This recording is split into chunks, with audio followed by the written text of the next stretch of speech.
Good morning, colleagues and members of the public. Thank you all for being here for our first of one of 6 meetings of the Blue Ribbon Committee on Elections Procedures. As chairman of the Georgia House of Representatives Blue Ribbon Committee on Elections Procedures, I want to begin by thanking each of you for your commitment to strengthening the foundation of our democratic process here in Georgia. I also want to express my sincere gratitude to Speaker John Burns for his leadership and his vision in recognizing the need for this important committee.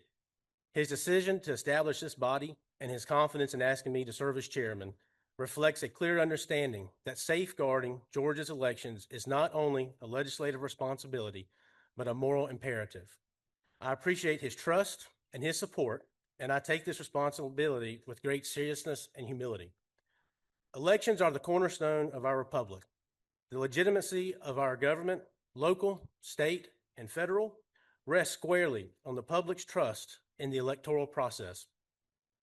That trust must be earned and maintained through transparency, consistency, and integrity at every level. From the precincts in our neighborhoods to the local election superintendent's offices in the counties to the Secretary of State's office here in Atlanta. The purpose of this committee is clear: to take a comprehensive, nonpartisan, data-driven look at how elections are conducted across the state of Georgia. We are not here to litigate past elections, but rather to prepare Georgia for the future, to make sure that every legal vote counts, that voters have confidence in the system, and that our processes are secure, efficient, and fair. Our examination will focus on the local level, where election superintendents and Board of Elections face the direct responsibility of administrating elections in all 159 counties across the state. These officials are the front line of democracy. We will be listening carefully to their insights, their concerns, and their recommendations to this committee, because no reform is effective unless it works on the ground. We will also evaluate the role of the State Elections Board and the Secretary of State's office, which are charged with oversight, guidance, and the uniform application of election law here in the state of Georgia. The collaboration or lack thereof between state and local authorities can make or break public confidence in our elections. Furthermore, we recognize that the legislative branch has a vital role in this process. We will write laws that govern our elections, and we bear the responsibility to ensure those laws are clear, just, and implementable. We must consider how our elections impact voters, poll workers, administrators, and the integrity of the system as a whole.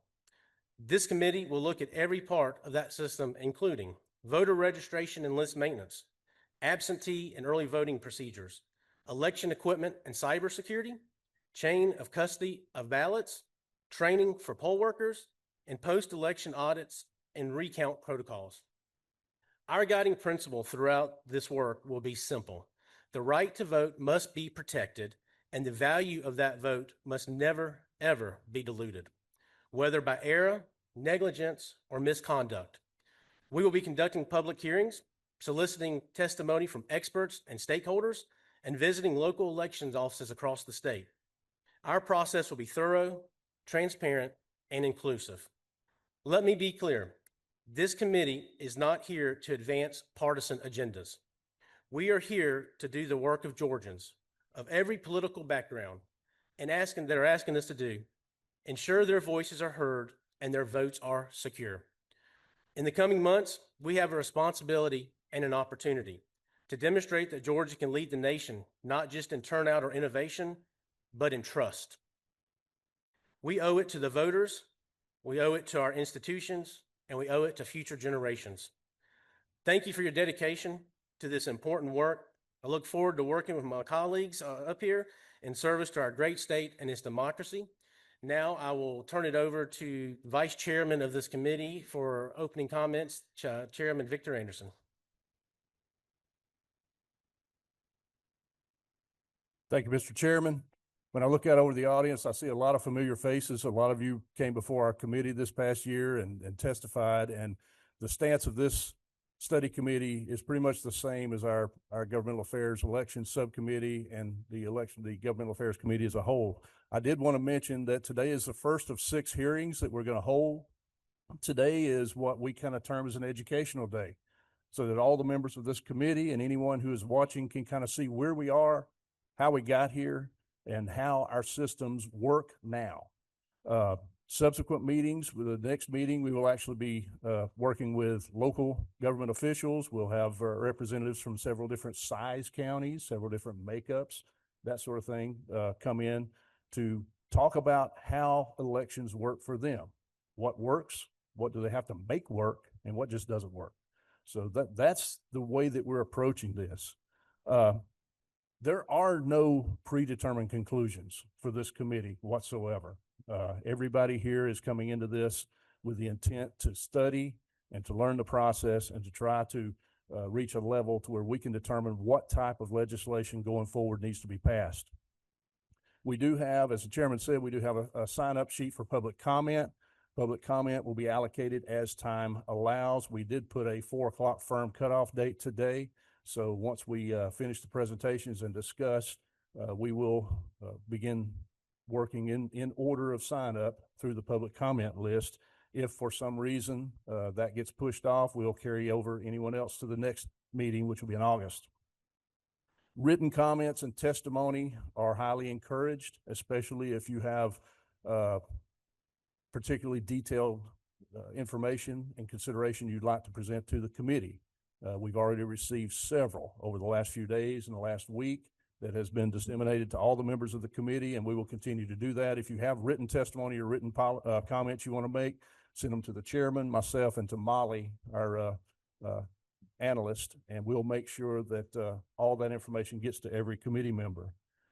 And then last, again, a lot of familiar faces in here. You know how we operate as a committee, and we'll follow those same procedures here with a recognition of decorum and following house rules, and appreciate everybody showing up. This is a passionate subject for all of us, and some people, this is even more passionate. So, and we recognize that. So we welcome you. We appreciate you being here and being a part of this process that's going to go on over the next few months.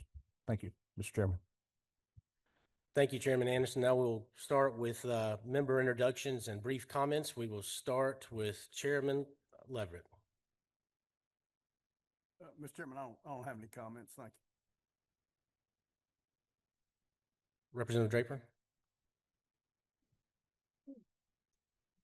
Good morning, Chairman, Vice Chairman. I'm so happy to be here today. My name is Syra Draper. I represent the 90th District in Georgia, which is Atlanta and DeKalb County.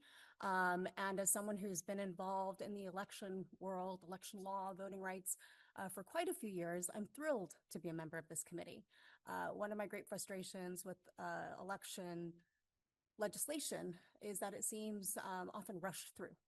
And so I'm very encouraged, Chairman, to hear about the purpose of this committee and the fact that we are looking at this with time, now that there's no pressing deadlines, and with an evidence-based approach. So I really look forward to the work of this committee. Great. Thank you, Representative. All right. Representative Monahan. Thank you, Mr. Chairman. Mr. Chairman, happy to be on this committee. My name is Representative Martin Montahan, represent the 17th House District in West Georgia. That's in Paulding County. I see some Paulding County folks here today. Thank you for joining us. Serious topic, and I'm very thankful to have the 6 meetings, be able to discuss all these topics and hear from the public. And so I'm just really looking forward to getting all the information and getting it right. Thank you.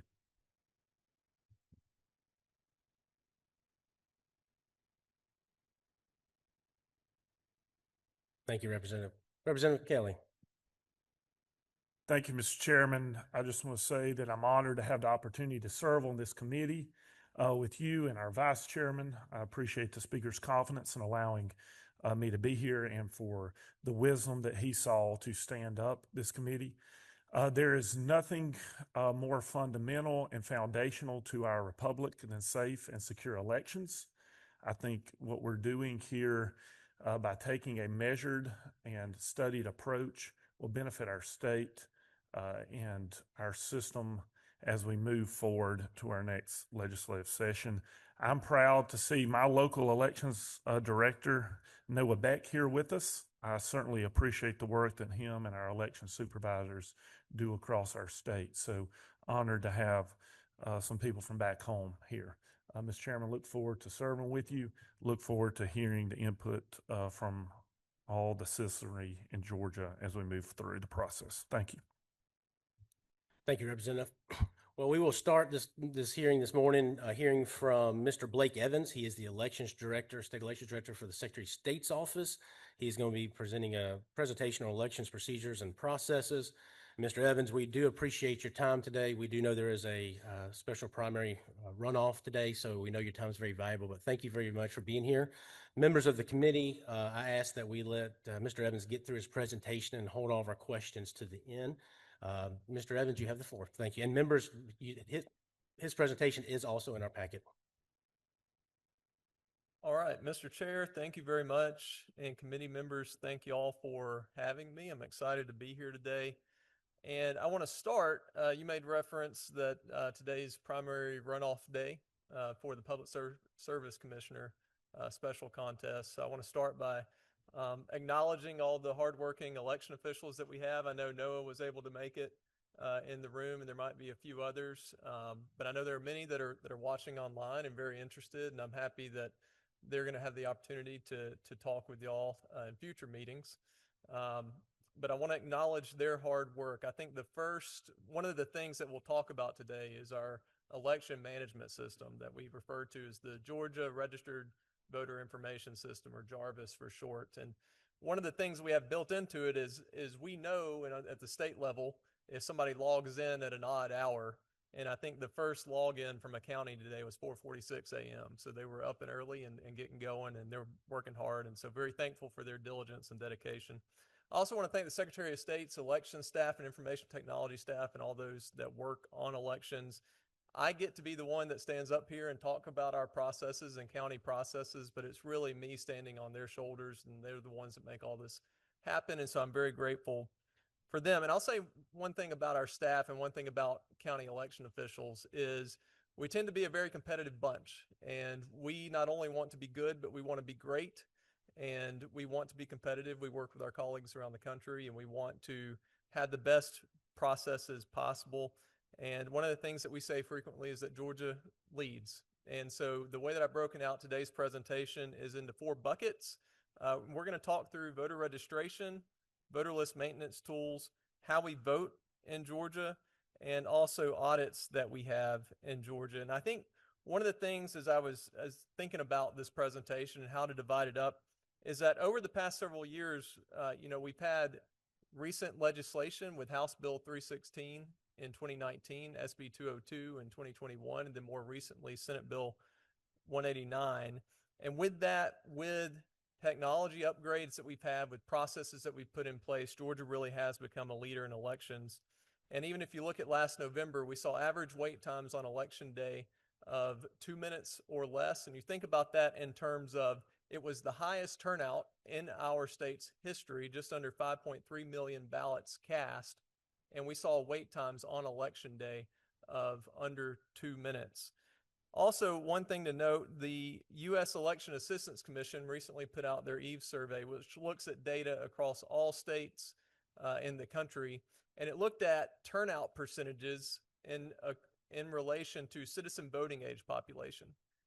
Georgia was one of 5 states in the country where our turnout percentage went up from 2020 to 2024. So I think that's important when you think about the election integrity bill in 2021. We're one of 5 states in the entire country where our turnout actually went up. And so much of what we'll talk about today are going to be best practices that Georgia does. Some of those are going to be things that we might be the only state in the country that does them, and we lead on them. And then there's other things that are the basic blocking and tackling that we're going to talk about, get into the weeds a little bit. I wouldn't call this a very in-depth, in the weeds presentation, but it's certainly more detailed than a 30,000-foot view that we're going to go over today. And then at the end, I'll be happy to take any questions that you may have. But I did break it up into 4 sections, voter registration being first. And in the state of Georgia, we have 7.4 million active registered voters, and then just under 1 million inactive voters in addition to that. Those are numbers that over the next 30 to 60 days are going to be decreasing as we really lean into and hit heavy this year our list maintenance processes. Just last week, we mailed out almost 500,000 notices for cancellation mailers. And so those numbers are going to be going down over the next 30 to 60 days. As we get into voter registration, one of the things that I want to start with is how our voters register to vote here in the state of Georgia. To register to vote, you must be a citizen of the United States. You must be a legal resident of the state of Georgia and the county in which you wish to vote. You must be at least 17 and a half years of age and 18 to vote. You must not be serving a sentence for a felony conviction. You must not have been found mentally incompetent by a judge. And as far as our ways to register here in the state of Georgia, you can do so through online, through paper application, and then the majority of our folks that get on the rolls do so when they go to the Department of Driver Services. One of the things that we're going to talk about today is how great the data is that we get from the Department of Driver Services. It's very important for our citizenship checks on the front end, which we'll talk about in just a second, but it's also important in making sure that our voters get the right ballots when they show up to vote on election day or during early voting. And here's why, because it's not just somebody getting on the rolls for the first time, which it is about 72% of our people that move into Georgia end up registering through the Department of Driver Services. But it's also after people live here in the state and they move from one county to another, or maybe part of one county to another part of the county. For those in-state moves, we get 72%, 72.3% to be exact, of our in-state moves from the Department of Driver Services, which is very important when you think about local contests, ensuring that people get the right contest on their ballot when they show up to vote on election day. It's important that we get that information. I mentioned that Georgia has 7.4 million active voters and then almost another million in terms of inactive voters. That represents of our active voter population, it's about 91% of our total eligible citizens in the state of Georgia. 91% of our total eligible citizens are registered to vote, which is about on par when you look at other states around the country, especially similar states. The state of Alabama is right at 90%, and so we're very similar to our neighboring state to the west. All right, so I went through the eligibility requirements for somebody to be able to register to vote here in the state of Georgia. I want to talk a little bit about our citizenship check. So we really do lead the nation in terms of how we check citizenship on the front end. One of the things that we did recently was we talked with the National Conference of State Legislators. They were doing a survey and doing some research with states around the country to figure out how do states check citizenship on the front end. And one of the things that after they did the research they asked us to do is come on to one of their webinars and talk about our practice as a best practice and the way that we do our checks. One of the things that's really great is that we do have so much of our data coming from the Department of Driver Services, and also the Department of Driver Services has been issuing real IDs since 2012.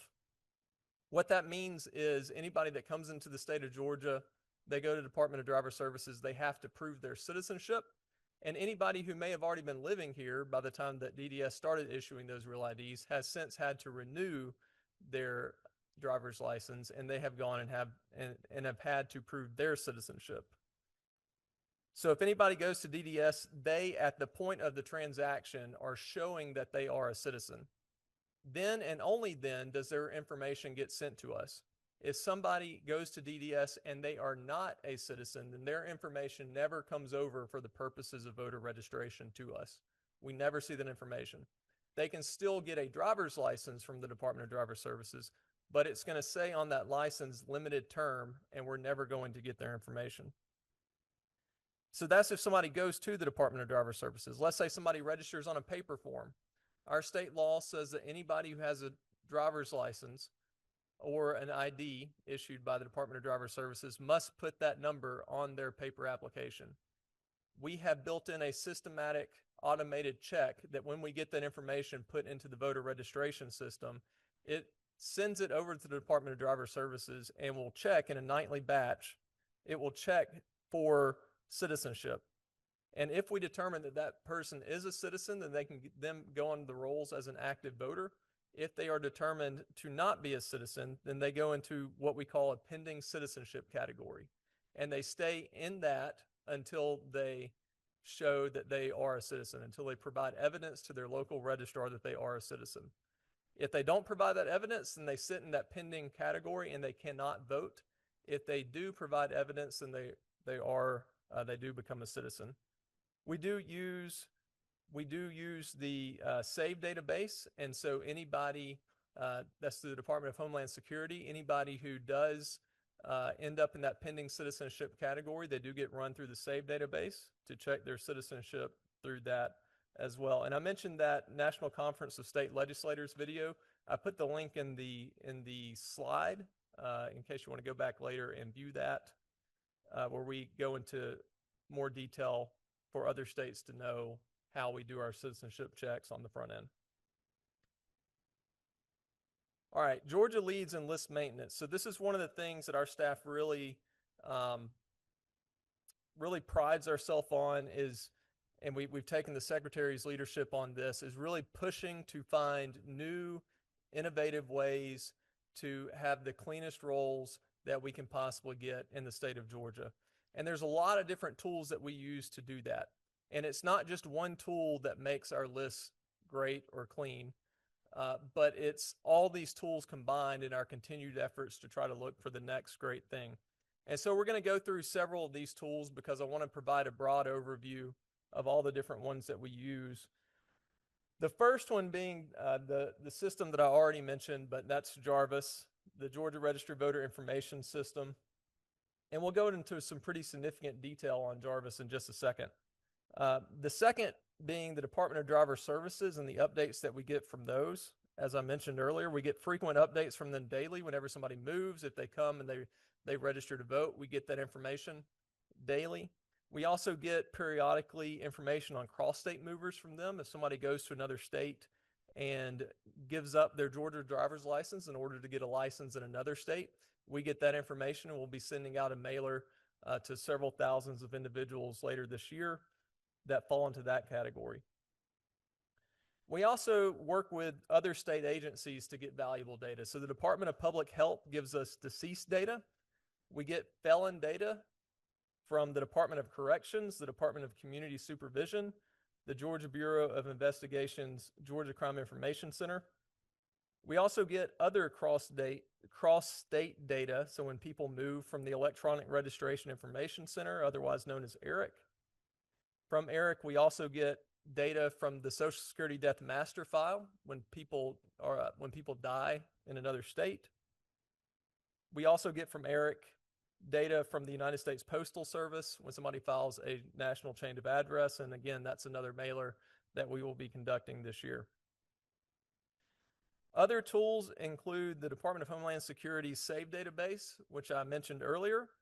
And we're also now beginning to use the Geospatial Management Office and their data to be able to flag addresses for local registrars and then potentially research more if we find a reason for them to do so. And I'll go into that also in just a few minutes. We also get information from our court system. So if somebody shows up for jury duty and they sign an affidavit saying that I cannot serve on a jury because I'm a non-citizen, the court system will send that information to us. We have somebody in our office that will take that information. They'll compare it against the voter registration system. And in the unlikely event that that person is registered, our state law says that they can be canceled immediately. We have individual state-to-state agreements with states like Virginia and Alabama and Florida and South Carolina, and we're working on additional agreements. This is to detect cross-state movers. We have, and this is an innovative tool that is custom to the state of Georgia that we are about to start using in the next 30 to 60 days, the Georgia Registration Review application that's going to flag for registrars any residential addresses that are potentially UPS or FedEx boxes, as well as potentially commercial addresses for additional research. So we cannot, state and federal law says we cannot cancel those voters immediately, but it's for the registrar to be able to conduct additional research. We also have an ESRI redistricting tool, which counties use to make sure that their voters are redistricted properly, and which has been extremely essential over the past several years as we've done multiple rounds of redistricting. And then there's additional tools that counties will use. I know Paulding was referenced earlier. They recently, over the past couple of years, participated in a pilot program with the EAC where they used data from a credit bureau. I believe it was Experian, to use that for list maintenance purposes. Counties use local newspapers to find obituaries and other tools that are available to them. So I mentioned list maintenance that we've done. At the end of this year, since 2019, we will have mailed out over 4 million total notices. Again, that's since 2019. And we've continued to look for different mailers that we could potentially send out. So you have this slide in your packet if you want to review that. For this year, we've got several mailers coming up. We've already started. Last week, we sent out 477,000 cancellation mailers to voters that have been in an inactive status for 2 federal general elections. We do that every odd year according to our state law. And we did that this year. That is the largest mailing of its type in 8 years. So the largest cancellation mailing of its type in the state of Georgia in 8 years. And a lot of that is due to the cross-state information that we started receiving in 2021 from Eric. No contact mailer will be conducted next week, and it will be sent out to 215,000 plus records. That's according to our state law. If somebody sits in active status for 5 calendar years, they get put on the no contact mailer in the odd year and mailed a notice. We'll also be doing NCOA, cross-state, and other mailings in the coming weeks and months as we continue our list maintenance. And so any voter record that goes to inactive status this year will be up for cancellation in the year 2029 if they remain in inactive status for two federal general elections. I mentioned to you that cancellation mailer that went out last week. I put in your packets a breakdown of that data. We also posted an entire list on our website if you would like to go there. But it's 477,883, again, the largest of its type in 8 calendar years.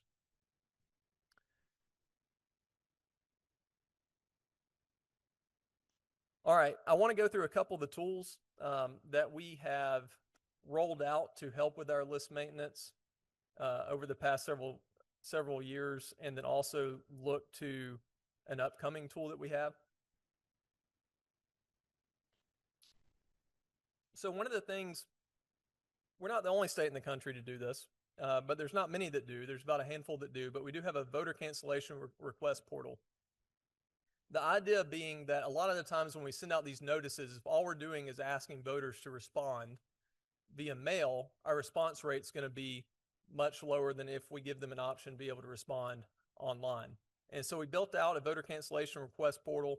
We modeled it after states like Colorado and Michigan, but now voters can use essentially the same technology that they use for online voter registration to be able to request cancellation of their voter record if they've moved. Additionally, if there's a relative of mine that has deceased and I have an obituary for them, I can go here and upload the obituary for the county registrar to use.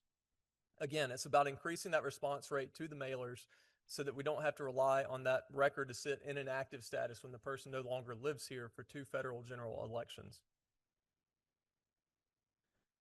We also have the Georgia Registration Review application, which again is that new tool that's going to be looking for potentially commercial addresses, potential USPS or FedEx or DHL or UPS locations where somebody might be registered.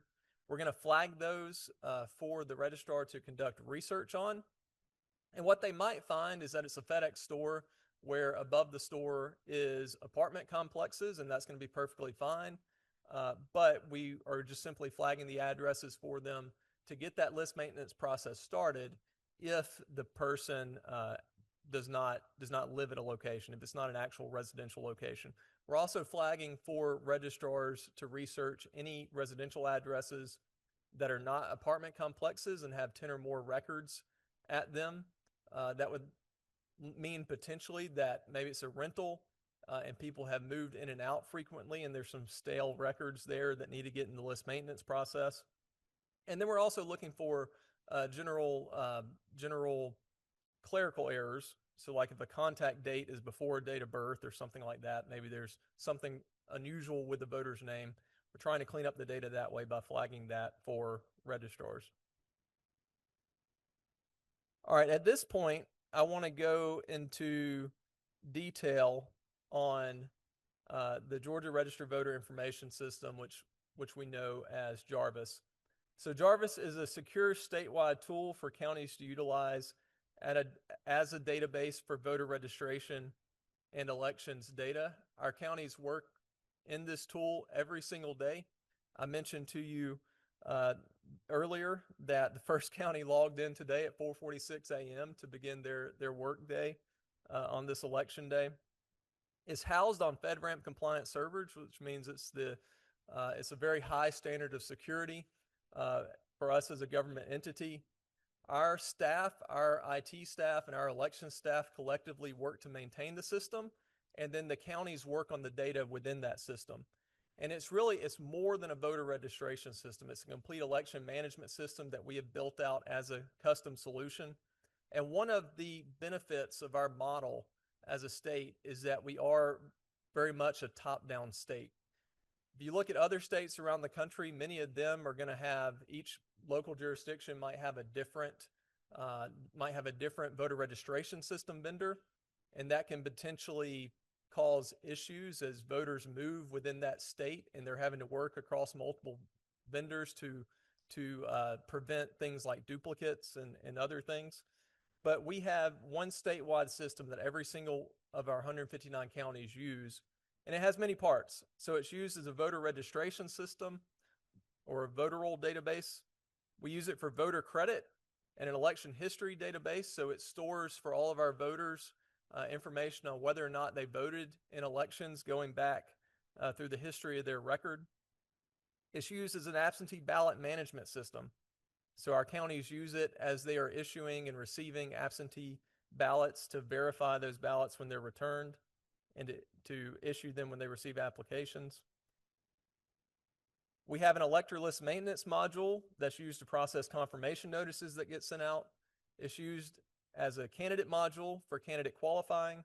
It's used for petition management. Last year we had many thousands, tens of thousands of petitions that got processed through this system. And then it's used for a voter information and for voter tools. So our My Voter page is run out of this system. Our online voter registration is run out of this system. Absentee ballot request portal, voter cancellation request portal.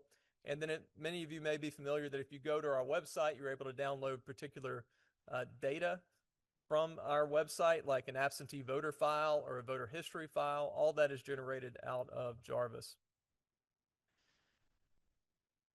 So JARVIS list maintenance, our county registrars, as I mentioned, maintain the state's voter roll daily.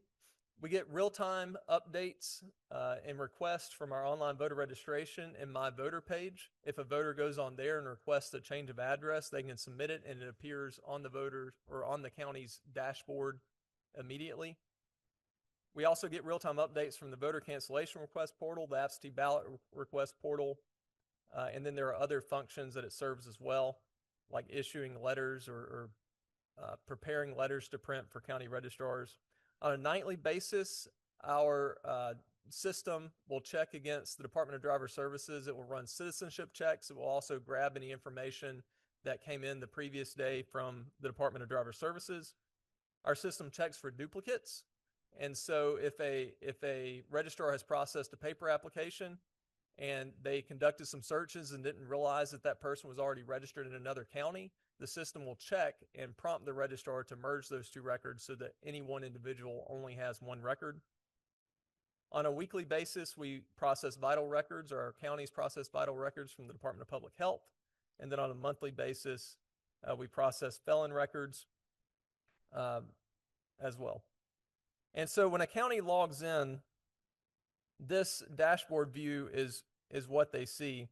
We try to design the system because this is a custom-built system. We worked with county election officials over the course of many years. We started development in late 2021, and we tried to design the system so that it is very user-friendly. With 159 counties, you have staff sizes that vary greatly from as many as 1 to upwards of 50 plus. And so you want to design a system as best you can that's easy to use and quick to learn for a new registrar. And so this county dashboard, we wanted to give them the visual that as soon as they log into the system, that they are able to see what they need to work on for that particular day. And so I'm not going to walk through all of these dashboard tiles, which each represents a particular workflow, but I do want to go through the ones that I think are most important for y'all. The first one that I'll start with is the vital records tile. I mentioned vital records get processed weekly from the Georgia Department of Public Health, and also we get data from Eric through the Social Security Death Master file. Whenever we do, we process those files from that we receive. Our state staff processes it, and they land on the county's dashboard. And then those counties can process those files off, can process those records off their dashboard. I also want to mention the felon records tab. So when a county, if a county logs in after we run the felons process, they may see that there's 5 felon records sitting on their dashboard to process. They can click into that tab, and then they can go through one by one and process those. When the records get processed by a registrar, the felons go on a clock and are sent a letter. If they do not respond, they get canceled. They can also request a hearing if they choose to challenge the findings. I mentioned the potential duplicates process. So on a nightly basis, our system, and again, this is one of the benefits of having a top-down statewide system, but the system is able to check against all counties' data in the state on a nightly basis to attempt to flag potential duplicate records. And then if those are found, present them to the county the following day for them to review and process. If a county looks at a record on their dashboard and they see, okay, this is John Smith's record over here, and this is John W. Smith's record over here. They have the same Social Security number, and they need to merge them. They can do that there. We also get duplicates from Eric as well. Those get processed and go to the county's dashboards. And then there are other techniques that a county can use to be able to process information as well, such as pulling their own voter list and simply checking for duplicates that way. There are multiple avenues to try to prevent duplicate records from occurring. All right, the DDS application tile. This is a visual of where it appears for the county.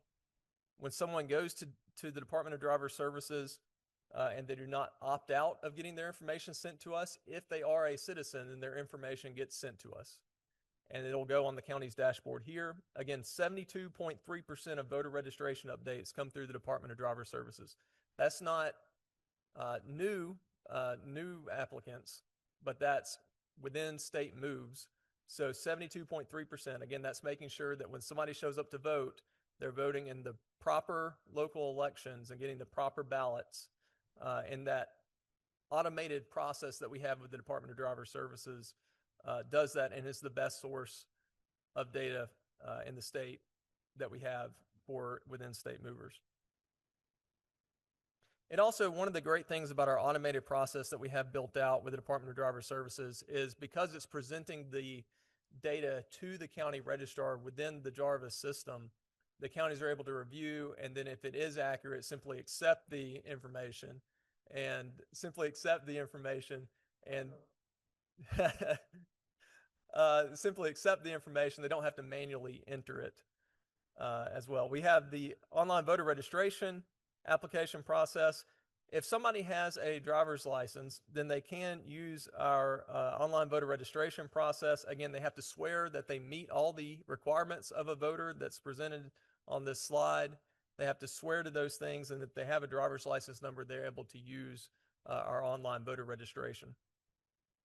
And what we do is we're able to take the signature from the Department of Driver Services and apply that to the electronic application for the county to process. Similar process with My Voter Page. A county or a voter can go there and submit a request to change information on their record through their My Voter Page. But again, they have to have a driver's license number in order for us to verify that it's them and to go through that process.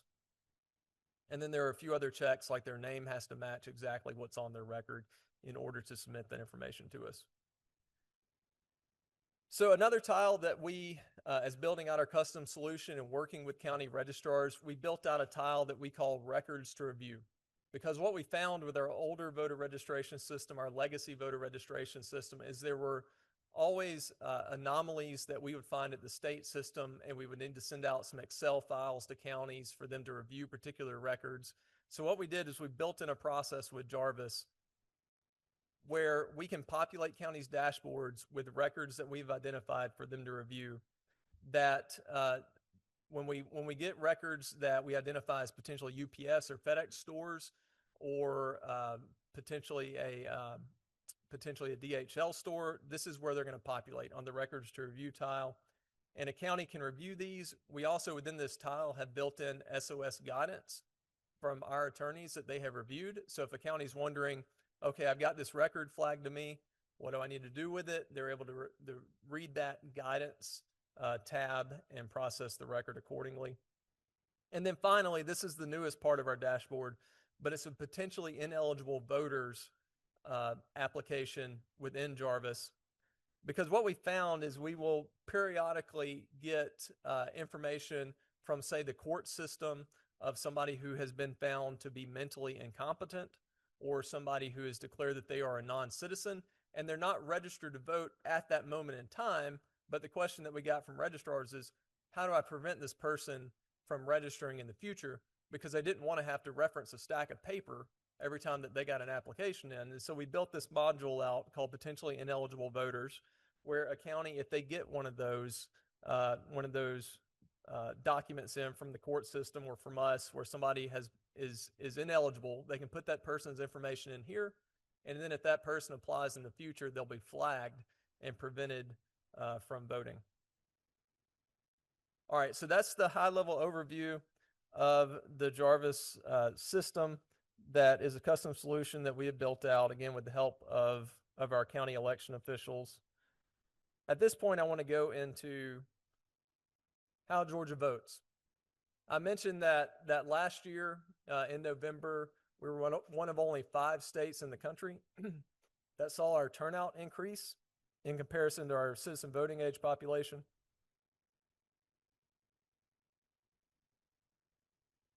As you know, we have 3 ways to vote here in the state of Georgia: Election Day, advanced in person, and absentee by mail.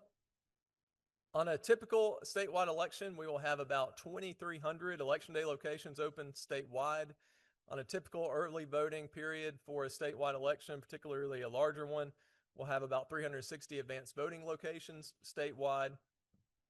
And then I'll put up here, this is an image of our data hub. We're the only state in the entire country that during early voting period will update this data hub on an hourly basis. I think that's important for the purpose of voter confidence and integrity and transparency.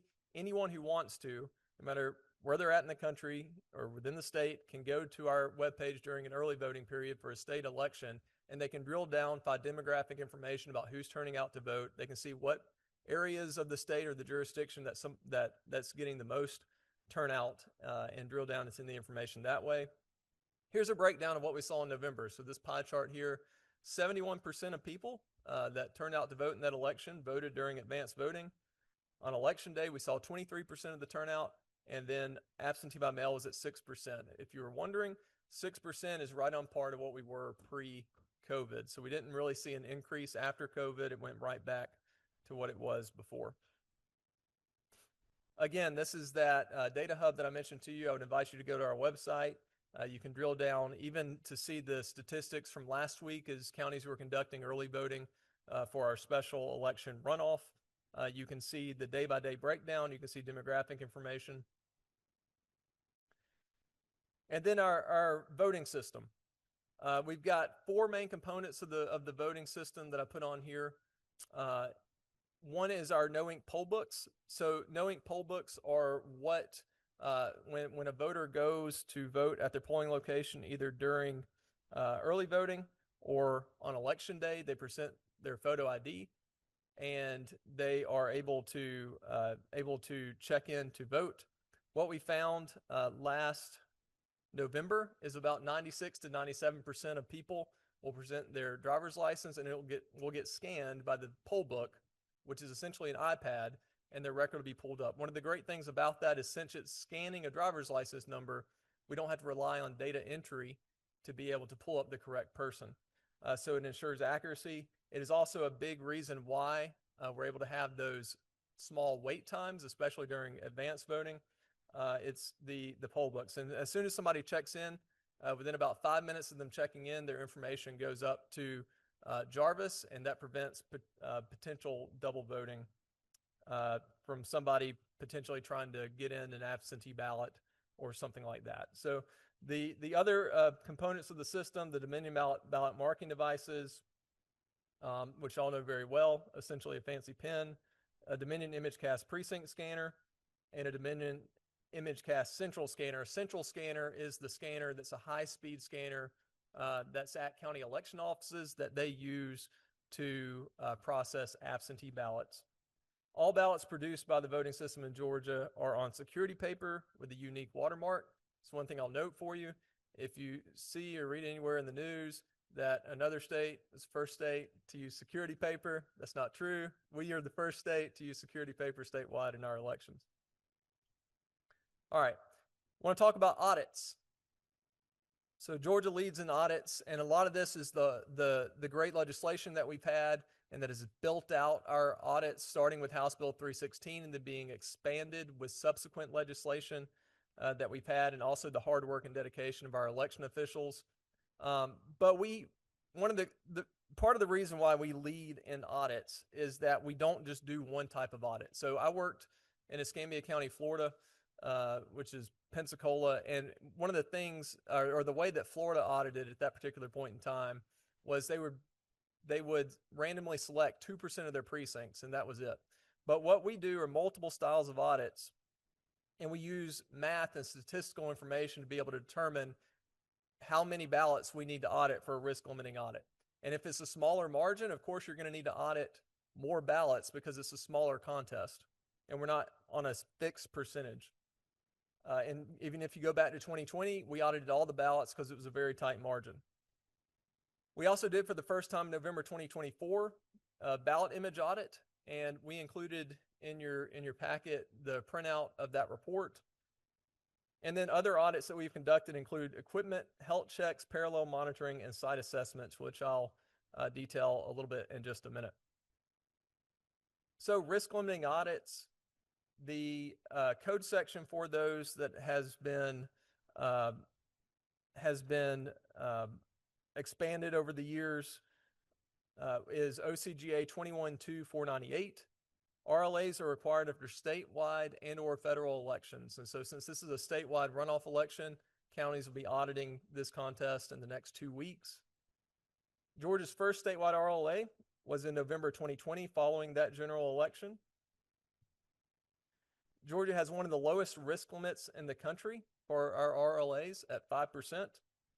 And our audits go above and beyond the minimum requirements of an RLA. And I think this is key because we don't just settle for a risk limiting audit. One of the things that we found when we were piloting this is if we conduct a statewide RLA, it could be that some counties don't get selected and they might not have any batches to audit. But then you have a county that has posted notice and invited their public in to see this process that's supposed to be transparent, and then they don't have anything to audit. And so what we did was we worked with our vendor who ran the auditing software to expand the capabilities of it to ensure that every county has something that they could audit. So what we said was that we run the RLA math, we do the dice roll every single time in the Capitol, and we run the RLA math and we select those batches that are included in that audit. And then after that, we make sure that every county has a minimum of 2% of their ballots to audit. So what some other states consider a standard, we consider the bare minimum. And we make sure that every single county has at least 2% of their ballots to audit. We also know that it's important to the voters in our state to make sure that we're auditing hand-marked paper ballots as well as ballot marking device ballots. And so we make sure that every county has at least one hand-marked batch, which is typically the absentee by mail or the provisional, and has at least one ballot marking device batch to audit as well. And again, we do this after every statewide and federal election. And with Senate Bill 189, we are now expanding to where next year we'll be auditing 2 contests at a time after an election. The other audit that I'll go into detail on is the ballot image audit. Again, you have the report in front of you. The significance of this audit is it was the first audit ever conducted using optical character recognition of the human readable text on summary ballots produced by the ballot marking device. It was the largest single ballot image audit ever conducted. It was the first tabulation audit in Georgia to audit the entire election, every contest on every ballot. And then it was the first ballot image audit conducted with 2 points of comparison. What that means is you might look at another state that had a ballot image audit conducted, and what they released after their findings or after their audit was just the summary level data, so essentially the high level numbers. What our audit did was it looked at every single ballot and looked at how the machine read every single ballot, so that if there was a discrepancy, we could trace it back to the exact ballot that was audited and figure out why there was a discrepancy. Here's what the findings were. There were 0 differences found between the tabulation based on the human readable text and the tabulation based on the QR codes generated by the Dominion ImageCast X ballot marking devices. Again, that's 0 differences. A single discrepancy was identified in the audit on a BMD ballot that was traced back to a county adjudication error. In other words, a county was adjudicating the ballot. It was a write-in for one candidate, and they manually assigned the write-in to the wrong candidate, even though visually it was obvious who the vote was for. So it was a human error. The only differences found in hand-marked ballots between the original count and the audit were attributed to voter intent interpretations. And again, this audit was significant. We want to continue doing it after every election because the great thing about it is it was able to audit all 1,955 contests in the state. That's 295 federal and state contests and 1,660 local contests. Here's some high-level statistics from it. Again, 5,297,264 total ballots in the election, audited all 1,955 contests, and found only 87 discrepancies, which is an excellent, for a state our size with that many ballots, an excellent rate. If you break it down by summary ballot with QR code and hand-marked ballots, we found that there was that one discrepancy that I mentioned with the QR code ballot, and then there were 86 discrepancies with hand-marked ballots. So again, a very good, across the entirety of the election, a very good discrepancy rate, and all of these tied back to human errors during the course of the audit. The machine count was exactly 100% correct. And finally, in terms of our audits and others that we've conducted, I wanted to put a slide in here that talks about our equipment health checks that we conducted, parallel monitoring, and also our site assessments that we conducted with the help of the U.S. Department of Homeland Security and our Georgia Emergency Management Agency.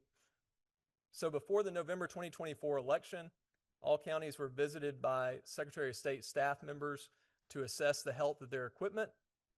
All equipment applications were found to be present and functioning as required under Georgia law.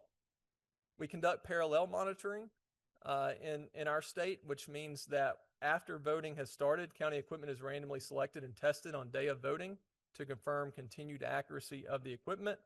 We've never found a problem with it. All equipment applications have been found to be present and functioning as required under Georgia law.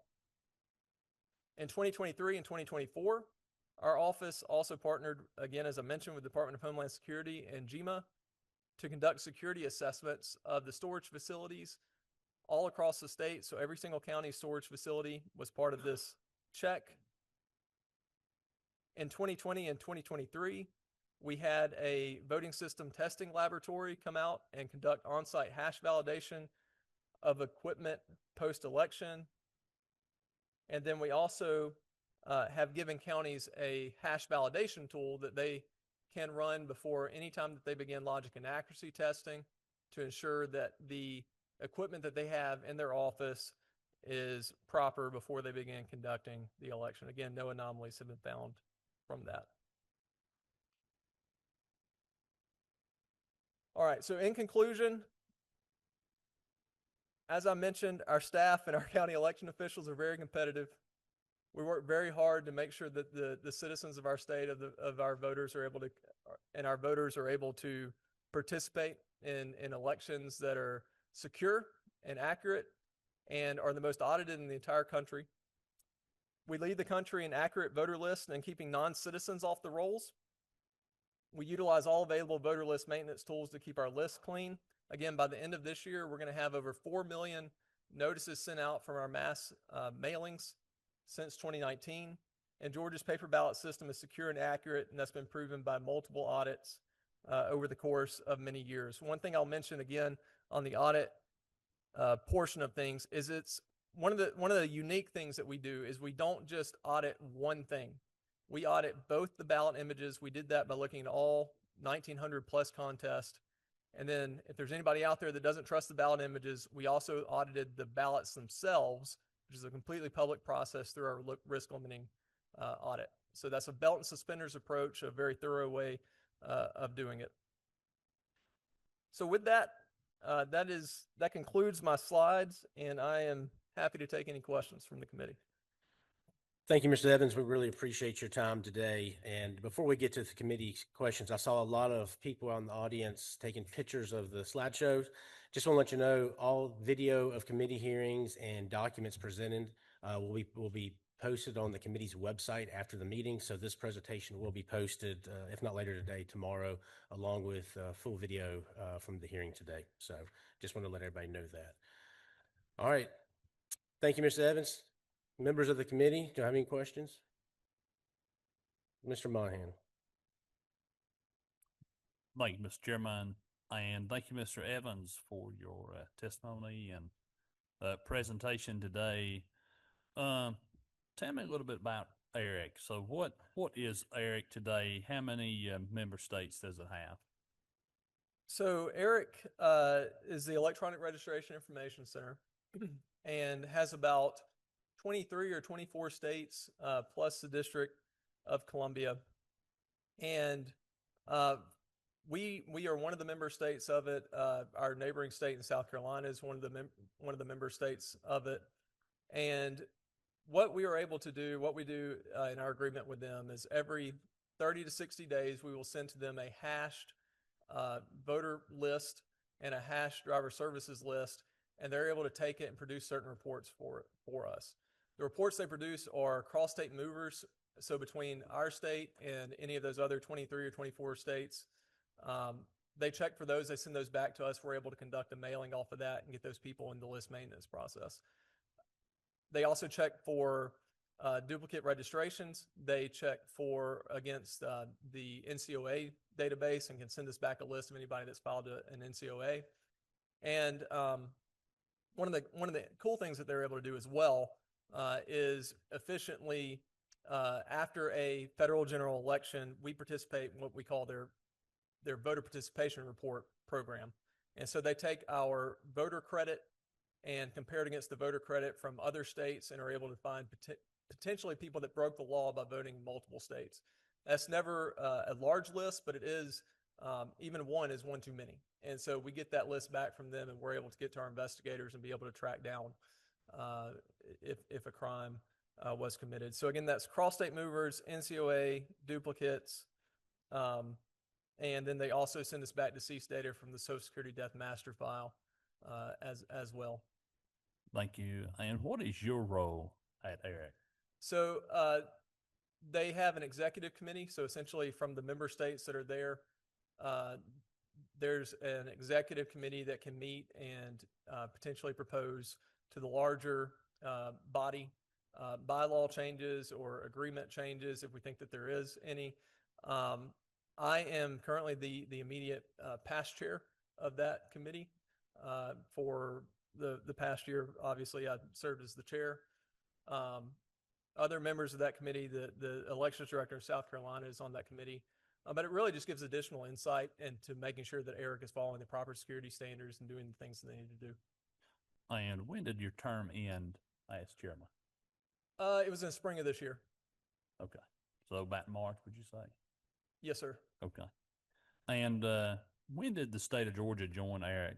Well, and further, I guess my question would be to understand what was statutorily changed to allow us to enter into ERIC? So it was House Bill 316 in 2019 that gave the authorization to enter ERIC. And then there was an onboarding process through that. Obviously, some technology changes that had to occur with both DDS and our office. And so 2021 was the first year that all those things were in place. We began doing their list maintenance with them. But we joined in 2020, is that right? Yes, sir. Okay. I have a few more questions if you'll indulge me, Mr. Chairman. Mr. Evans, if you can tell me, what is an EBU report? The EBU report is an eligible but unregistered report. And so what that is, what member states and ERIC can do is they from a request from ERIC, hey, take our driver services list, compare it against our voter list. And if there are people that appear to be eligible on the driver services list, then but aren't on the voter list, then send us those and we can conduct an EBU mailing or an eligible but unregistered mailing to those individuals, notifying them of how they can register. We did one of those. I believe we've done 2 of those. And then last year or the year before, we opted out. So essentially the membership voted to allow us to have an exemption from that eligible but unregistered report. So that's not something that we have to do again as part of our membership in ERIC. Can you tell me what that mailing has looked like in the past? I know you said that you've made a couple of these mailings. So you're mailing to unregistered but eligible folks, right? And that is a mandate from the organization. That is not something that we have in Georgia law today. Is that correct? So the mailing was essentially a postcard that said you may be eligible to vote, and if you are, then you can do so through submitting a paper application or going to online voter registration. And correct, we don't have to do that anymore. But that's not a Georgia statute. That is a rule or a requirement as being a member of ERIC. Is that correct? Well, it is part of ERIC, but it's not a requirement for us anymore. I understand that. There's no statute that we mail postcards to eligible voters. Correct. Okay. And so that was prior to August of 2024, that was a requirement of ERIC. Is that correct? It was something that we had done twice prior to August of 24, and then we got the exemption. But an EBU report and mailing is a requirement of the membership of ERIC prior to August of 2024. Is that correct? It was. Thank you. And just indulge me just a moment longer, Mr. Chairman. I just have some questions. I'm trying to get my head wrapped around this membership here. I understand that Georgia did opt out of the EBU process in 2024. And that was is that a unilateral decision that Georgia made, or was that a decision that the entirety of ERIC's membership made at that August 2024 meeting? So it was us presenting a request to the membership, and then they voted on giving us the exemption. And what was the reasoning or rationale for leaving the EBUs at that point in 2024? You would think that didn't, I would presume that did not come, out of a vapor. There must have been some rationale there for not doing that any longer or asking for that exemption. What was that? Yeah, so essentially, the way that our system is set up with the Department of Driver Services is that anybody that has gone to the Department of Driver Services has opted out of sending their information to us, and there's really no point that can't really justify the cost. Was our feeling of opting out at that point. So we didn't feel like the cost of the mailing justified doing another EBU. So the cost of the mailing was that. I think that's a great segue into the next question that I have. Is it true that we have to submit social security numbers, driver's license numbers, and date of births to the ERIC database? So we have a hashing software that we run it through, and then we submit the hash data. Does that hash data include social security numbers, driver's license numbers, and dates of birth to a third party? Yes. Are we able to, in Georgia, to audit all recipients of our Georgians' sensitive data? Are we able to audit those recipients? So if another state were to receive a Georgian's sensitive information, are we able to audit those systems who are recipients of Georgia data? So do you mean like individual state-to-state agreements? So let's say, and I think I pulled up, I believe Rhode Island is a state that's a member of ERIC. Are we able to audit their systems as a member of ERIC? Do we in Georgia, does the Secretary of State's office audit the state of Rhode Island to make sure that they're keeping the Georgians' data safe?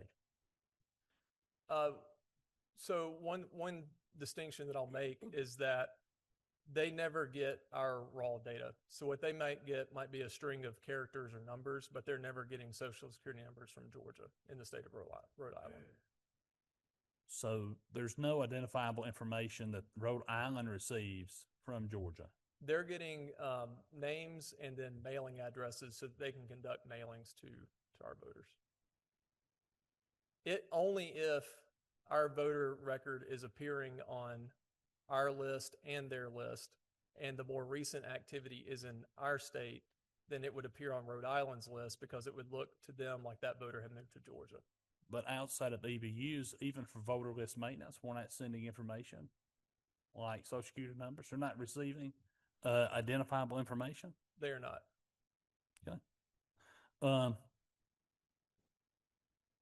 That's all the questions I've got, Mr. Chairman. Thank you. Thank you, Representative. And Mr. Evans, just to follow up on a few of the questions Representative Monahan had, and excuse me if I'm duplicating here, but besides individual state-to-state agreements that the state of Georgia might have, do we have any agreements with any other multi-state cross-check compacts besides ERIC? And if so, what are they? So the main one that we have begun utilizing is not necessarily our agreement, but it's the one that Department of Driver Services has, where they get information if somebody cancels their Georgia license, and like a fly. Yeah, it's a big fly. They get information if somebody moves from Georgia, cancels their Georgia driver's license, and then gets one in another state. So we get that information through Department of Driver Services. What about, and I think it's a fairly new program, the Alabama Voter Integrity Database? What is our participation in that? We have a state-to-state agreement with the state of Alabama. Okay. How many of our neighboring border states are currently members of ERIC? One, and that's South In South Carolina. Okay. And what does our annual agreement that we have with ERIC, what does it cost the state of Georgia? And how is that fee computed? So for the last year, I would need to double check this year, but the last year was like 98,000. And it's essentially computed. There's 3 staff members for ERIC, and so it's their cost along with any operational costs of maintaining the servers that they have. They perform some SOC audits as well to make sure they're maintaining the proper security. And so any of their operational costs, those are taken, they're divided out amongst the states based on voter population. So I'd imagine as states have left ERIC, and if there are other states leave in the future, our annual cost will go up. It will, if other states don't join. I do know that New York is about to join, and so that would obviously be a big state and would have hopefully some impact on our also. Thank you, Mr. Evans. I will go to Representative Draper. Thank you, Chair Fleming. So Mr. Evans, thank you so much for your presentation. That was really helpful. So you mentioned during your presentation a couple times that the turnout in Georgia increased from 2020 to 2024, and we were one of 5 states where that happened.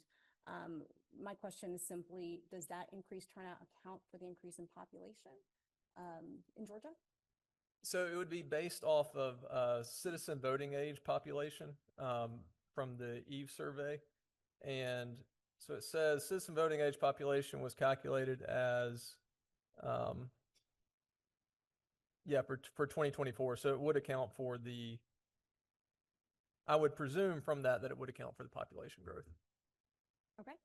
But it is through the EAC EVE survey. So the whole report's online for anybody that wants to go take a look at it. Thank you. So I wasn't going to ask you about ERIC, but I will ask you a couple questions about ERIC since it was brought up. And I'm really interested in the two-way hashing technology that ERIC uses. It's my understanding that no other bilateral compact or really no other system that exists has the technology of two-way hashing. And let me explain to you my understanding of what security that provides, and you can tell me whether I'm right or wrong and elaborate, please. So my understanding is that the two-way hashing protects personally identifiable information. We as Georgia will present Georgians' information to ERIC, but gets hashed before it reaches ERIC.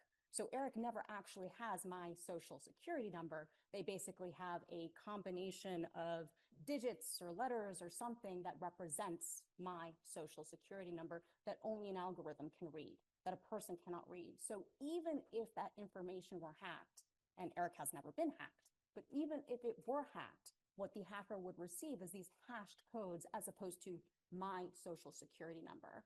And then the other part of that is that when Rhode Island, for instance, receives my social security number, they're again not receiving my social security number, they're receiving that combination of digits that is the hashed version of my social security number. So they're matching these hashed versions of my number rather than actually matching my social security number. And that provides a level of protection that is unprecedented in this field. Do I have that correct? Would you care to elaborate? You do. That's correct. So is there any other data matching, voter information matching system that utilizes that high level of security? There's not any available right now. And I'll say this, when there were 9 states that left ERIC, we are all about, we want to make sure that we're performing the best list maintenance that we possibly can. And so we sat in on meetings with other states that were trying to formulate agreements and trying to basically have a group of states that's sharing data in some way. And there were CIOs, CTOs that were on the call, and it was very difficult because you're dealing with also the legal elements of each individual state.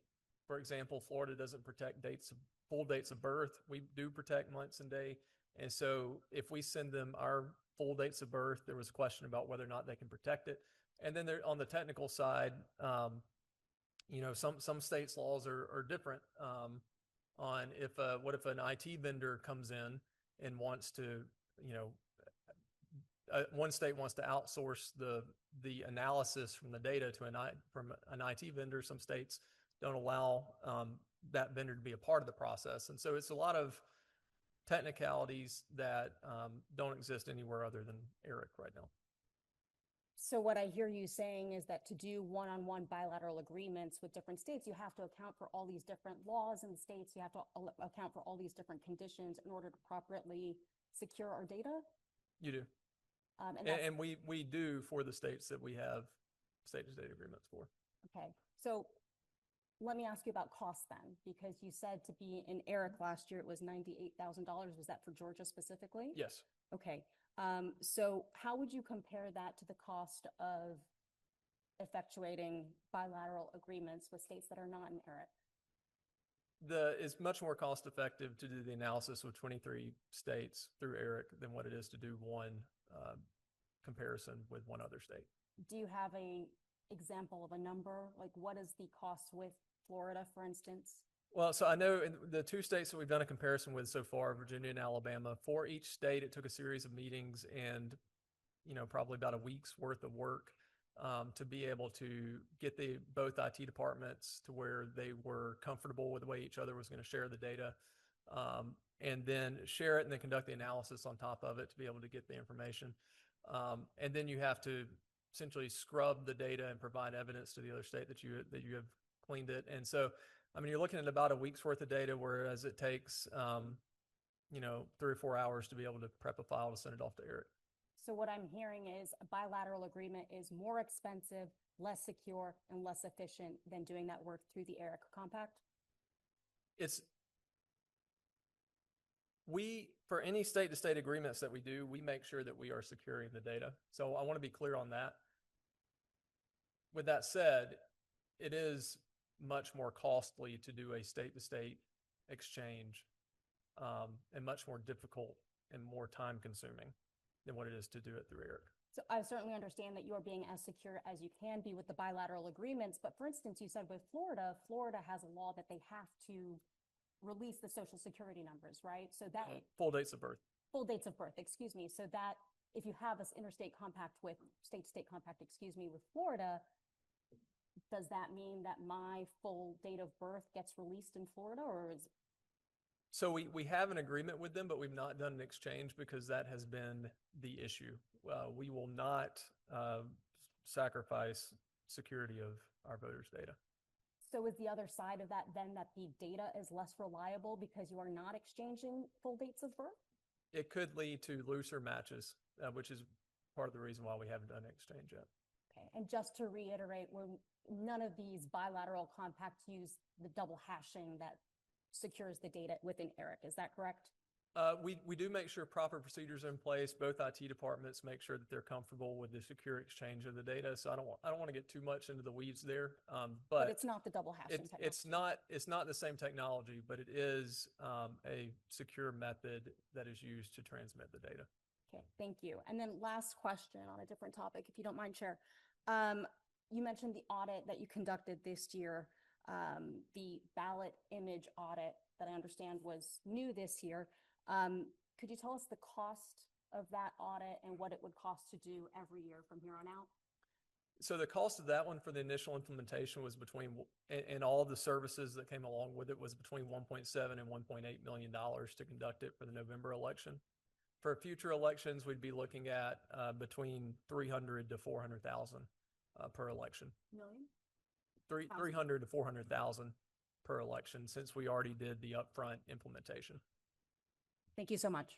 Absolutely. Chairman Anderson. Thank you, Mr. Chairman. Just a couple, this horse is not quite dead, so we're gonna, just a couple of questions. Happy to be here. Not going to debate the accuracy or the security of the ERIC system at this point, but I did want to just ask a couple of clarifying questions for me. One was, you had mentioned that a primary source for the Social Security death master file information that we utilize in voter roll maintenance is ERIC. Is that national data or is that only from the participating states? The Social Security Death Master File is national data, and okay. so is the NCOA data through ERIC. It's national data. Okay, so that information is available, but we're getting it through ERIC because it comes as a part of that package. Is that my understanding? Correct. Okay, all right. And we had mentioned a little bit about neighboring states.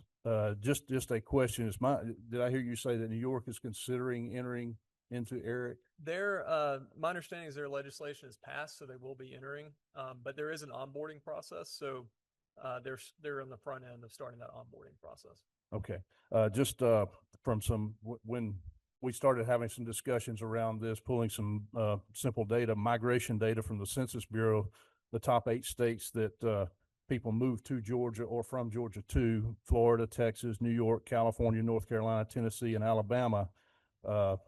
Aside from the potential entry of ERIC or New York into the ERIC system, none of those are participants at this time. Is that my understanding? Could you read them off again?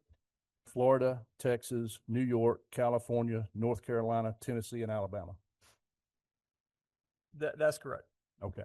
And then the last question that I had, related to, voter roll maintenance. You did mention that our DDS program, the, motor voter registration program, is, our primary source for in-state movers. Does it not also capture driver's license cancellations and out-of-state people coming in to request a Georgia driver's license? So it actually helps in both. It does. both That's okay. correct. All right. Now, if I can shift from voter roll maintenance a little bit here, back on the driver's license issue, the voter motor, we utilize an opt-out program. Okay. Are there any of the other states that are utilizing that use an opt-in program for voter registration? Yes, sir. Some states use opt-in. Okay.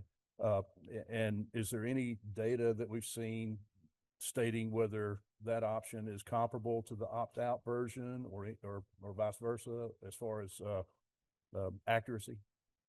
So I feel confident that that data exists, which would say that in an opt-out, you get more data than you would in an opt-in. But I don't have that. I don't have that data on me. All right. Does Georgia participate in any type of data sharing other than surveys and that sort of thing regarding voter roll maintenance with the EAC? So Paulding County did a pilot program using Experian data. Mm-hmm. And I talked with Deidre Holden about that. Seems like it went very well. I've talked to some of their commissioners to determine if they were going to do that pilot again, because I would be interested in the entire state potentially being a part of that. But it seems like it's a little up in the air right now. So as of right now, no. Now they do have a best practices document that's out there, and we follow all their best practices. But as far as doing something with them right now, no. Okay. And last question, Mr. Chairman, if I may. When we are tabulating ballots, what triggers a rescan of a batch? Yeah, that's a good question. And so, one example of that could be if a county is processing a batch of 50 absentee ballots, and then maybe it's counted the first 10, and on the 11th batch, maybe the paper is crinkled or there's an unreadable mark, the system will stop or could stop and notify the county that, hey, there's something on this ballot that it's not able to read. And so the county could look at the ballot and they could decide, okay, there's an unreadable mark, so we need to get this to a vote review panel for them to make a decision on this ballot to determine voter intent. And then the county could do that. They could duplicate the ballot onto a new ballot after the vote review panel has looked at it, and then rerun that batch through. So that's one example. Another basic example that could be a reason why a batch needs to be rerun is if a poll worker on election night pulls the memory card out of the precinct scanner before the scanner has turned completely off, then that could cause the election management system to not be able to read the election management server to not be able to read that memory card. And so then the county would have to rescan all those batches from the election day or from the early voting location. Okay. So, that would actually be BMD marked ballots that Correct. you're referring to there. Correct. Okay. All right. Do you have any idea of what the rate, how many times that happens? I know it varies. I'm sure these are anomalies, but still. It varies. In a statewide election, you can bet that it's going to happen. Poll worker gets tired, pulls the card out. You can bet it's going to happen 2 or 3 times in a statewide election, but it's not, in the whole scheme of things, when you think about how many scanners are deployed, it's not that much. Okay. Thank you. Chairman Leverett. Thank you, Mr. Chairman. Hold on, I think I've got to stand up. Does that work? Okay. I don't know if you can hear me because we're so far apart, but so one question, I'm breaking chairs up here. So just very basic, these questions from these very agile minds on the committee, as my Judge Hurd would say, they're nothing like I can come up with, but I just wanted to get some basic things. When you've used the term hashed a few times, are we simply talking about encrypted data there, or is it something more than that? It is more than encryption. It's actually hashing the values that are. So what does that mean? So what we do is we take a voter file. So we do the same thing with the voter file and also a file from the Department of Driver Services that has driver's license numbers in it. And somebody in our IT department will run it through a hashing software, and it actually changes the driver's license numbers, social security numbers to a string of characters and to a string of random characters that is essentially can be used on Eric's side for comparison of those random characters to each other.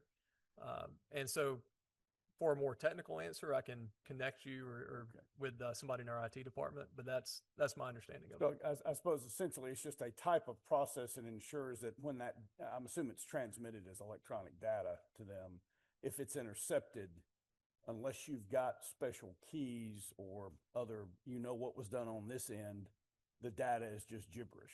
That's right. Okay. And it's through a secure SFTP site where you have SFTP? so secure transfer protocol where you have to be coming from a particular like IP address that Eric is expecting in order to be able to upload data or to be able to access. Okay.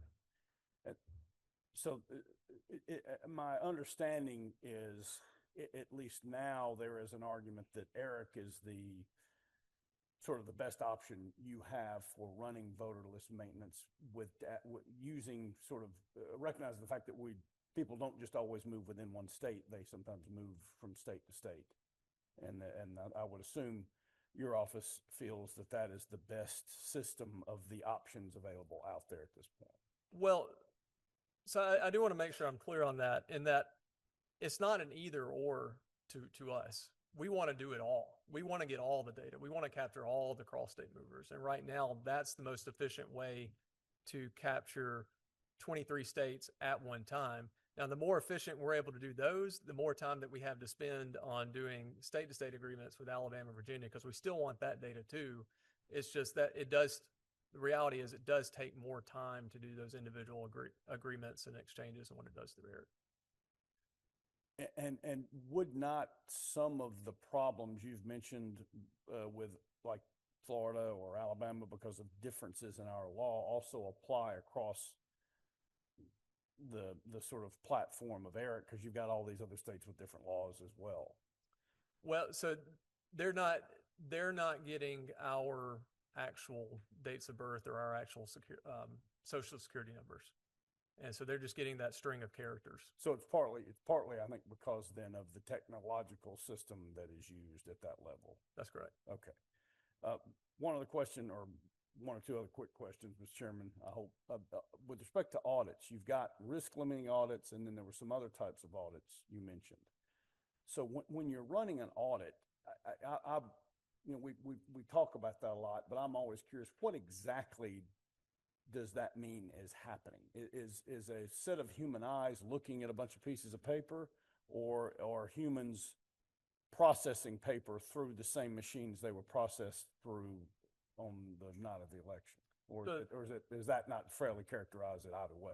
No, that's a great question. And so I think one of the things that made, especially after 2024, when we did the ballot image audit, that made that process so effective is because we did both. So with the ballot images, we took those image files and ran them through the auditing software, which looked at the human recognizable text on the ballot to tabulate a result. Now, any percent. And was it doing that with paper being rescanned, or were you taking an electronic image of that ballot that existed from the first time you ran it through, and then it was being processed in a slightly different way electronically? So it was through, the Dominion system, when the ballot was ran through, created that image. And then it was that image that was audited. And the human readable text was looked at through the ballot image audit. Now, for less than 1% of those, another set of human eyes, the software just couldn't read the ballot. And so a set of human eyes had to look at it and tell the software what a particular outcome was on a ballot. Maybe it was a blurry image or something like that. That's why I think it's important to not just do the ballot image audit, but to also do with it the risk limiting audit, because the risk limiting audit is where you have human beings that are looking at the physical ballots themselves, and doing those as a belt and suspenders approach that I think is very effective. And you use the term batches. Are you talking about actually the sort of rubber banded or collected images or papers, or is that a more slightly esoteric term? No, it's essentially that. So absentee ballots, election officials will somehow, whether it's through rubber bands or something else, keep those in batches. And then a batch for an election day or early voting is going to be the ballots that were ran through a particular scanner, and that's going to be considered a batch. Okay. Thank you, Mr. Chairman. All right, thank you. Any other members have any questions? Members, just to let you know, the button you push to speak at your seat is not lighting up here on the screen, so please let me know. I don't want to forget anybody. Well, with no further questions, Mr. Evans, thank you very much for your time today. The rest of the Secretary of State's office staff, thank you all for y'all's participation, and good luck the rest of the day and this evening. Absolutely. Thank you all very much. All right, members, we're going to move on and hear from Mr. Stuart Morale. He is Deputy Legislative Counsel to the Georgia General Assembly, and he's going to give a presentation on current election law and statutory and constitutional requirements around elections. Mr. Morale.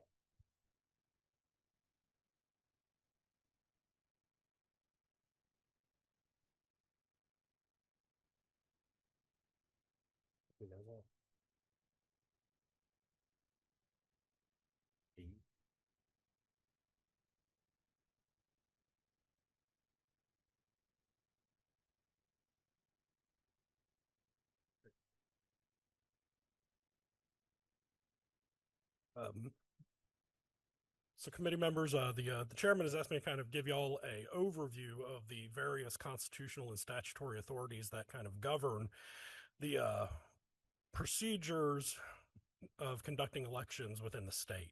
And so I'll start off with the fact that the wellspring for all election laws in the state arise from the state constitution.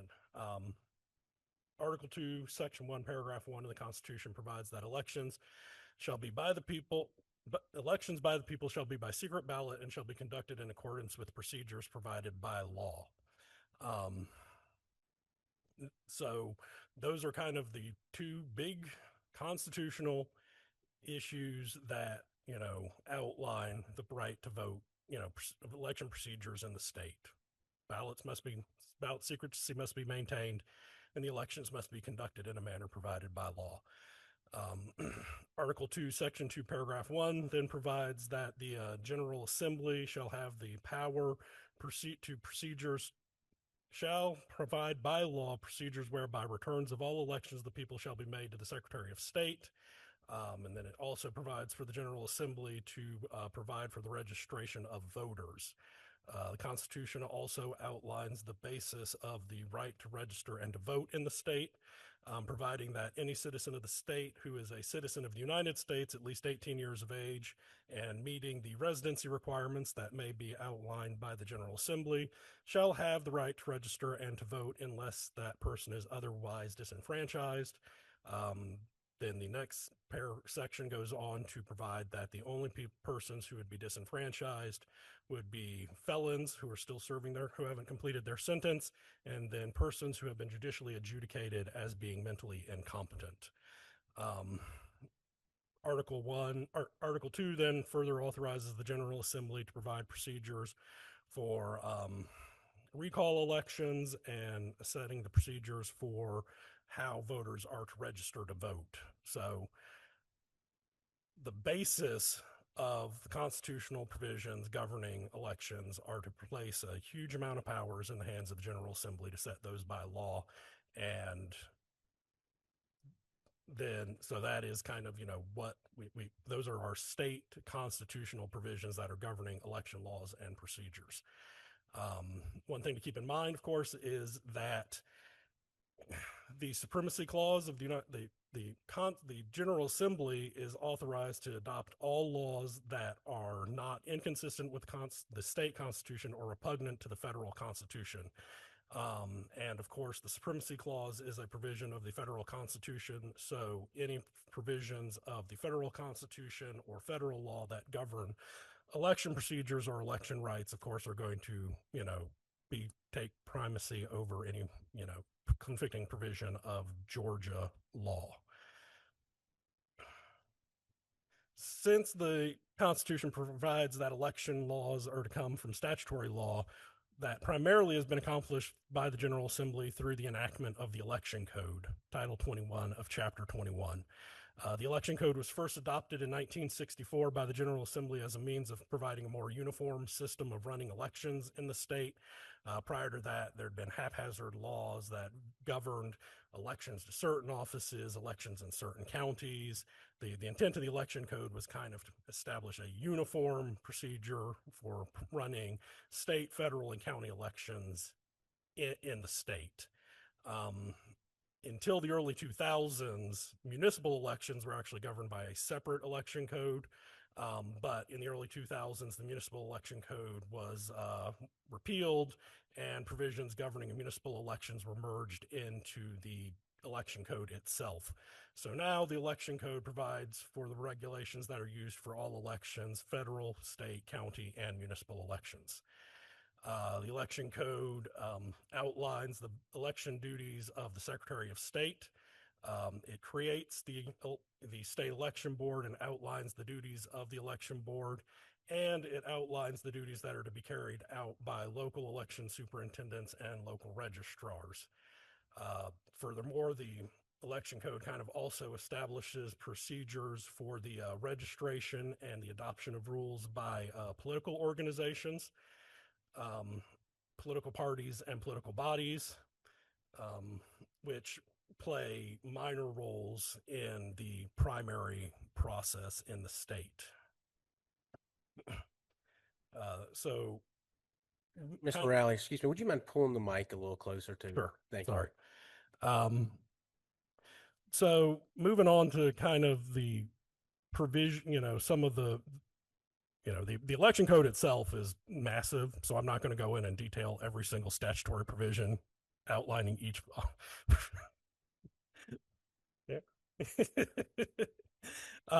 Each specific duty of the Secretary of State, the state election board, and local election superintendents. However, I kind of did want to hit on some of the big duties that are assigned to the various offices. So the Secretary of State has been designated as the chief election officer of the state. This is primarily as a means of ensuring that the Secretary of State is the official under state law who is responsible for carrying out certain duties that a variety of federal laws place on a state's chief election officer.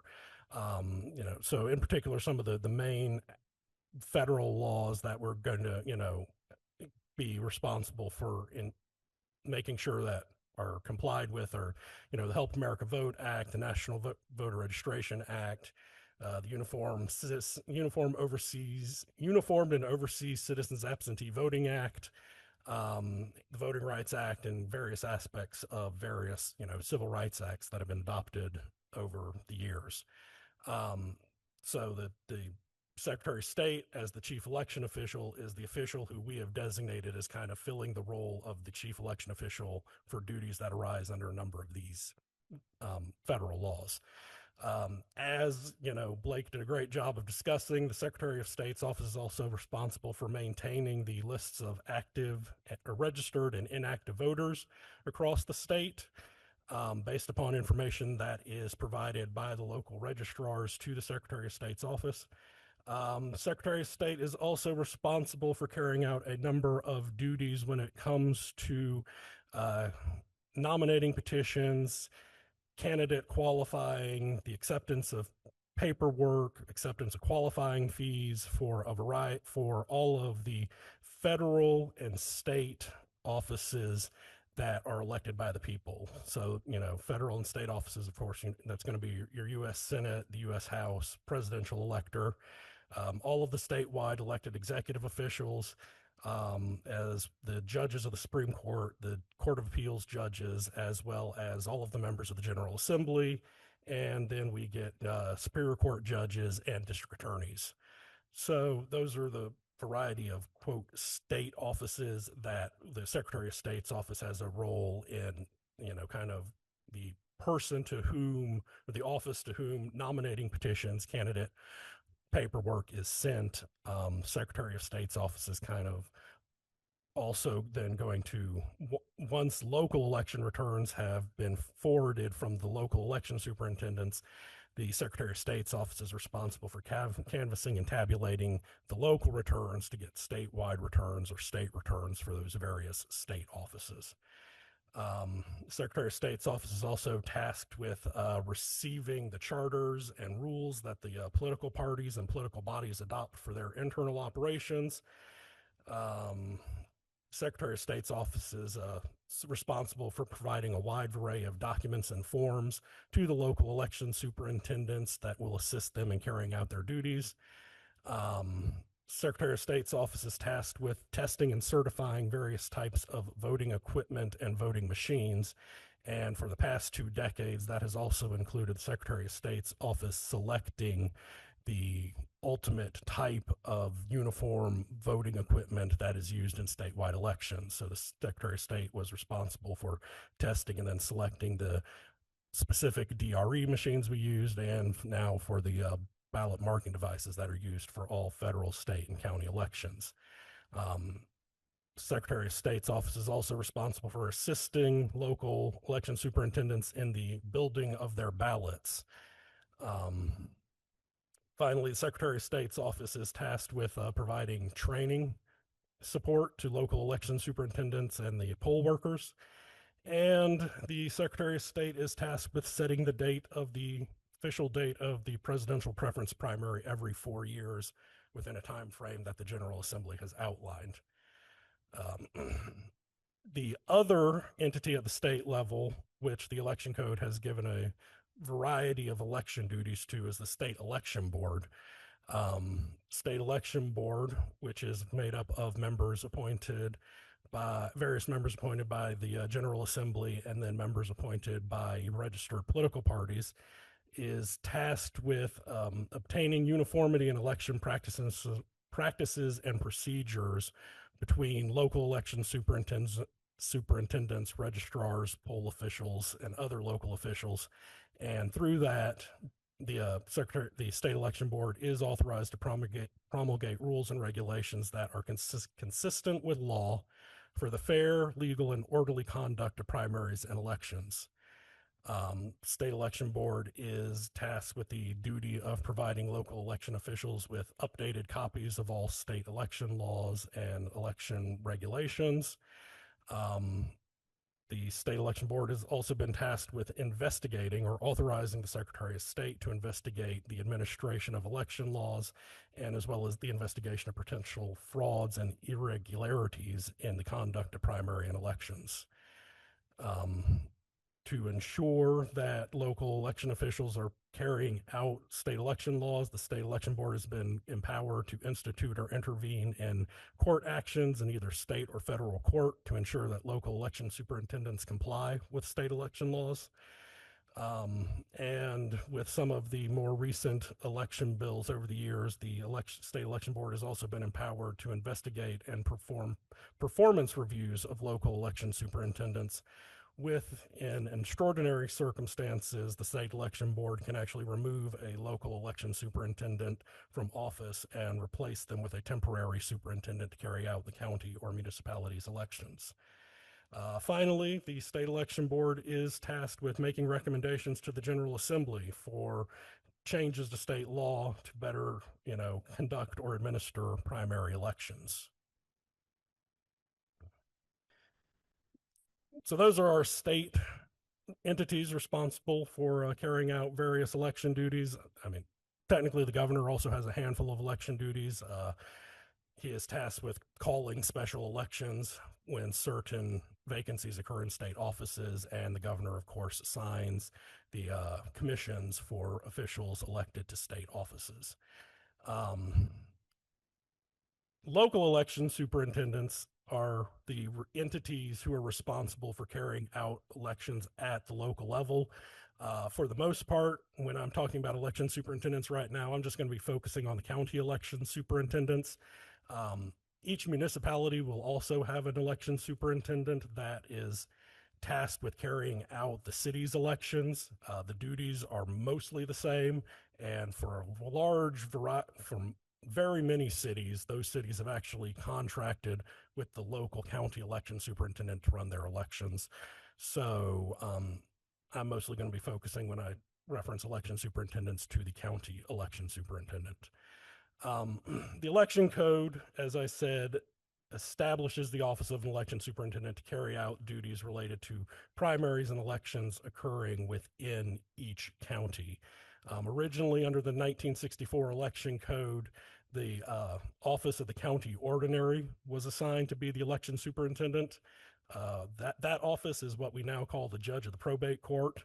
So probate judges were initially assigned as the election superintendent for each county. However, over the decades since the initial enactment of the election code, the General Assembly, through a provision of the election code, has instead created, through local legislation, created local boards of election that would act in place of the probate judge to carry out the duties of an election superintendent.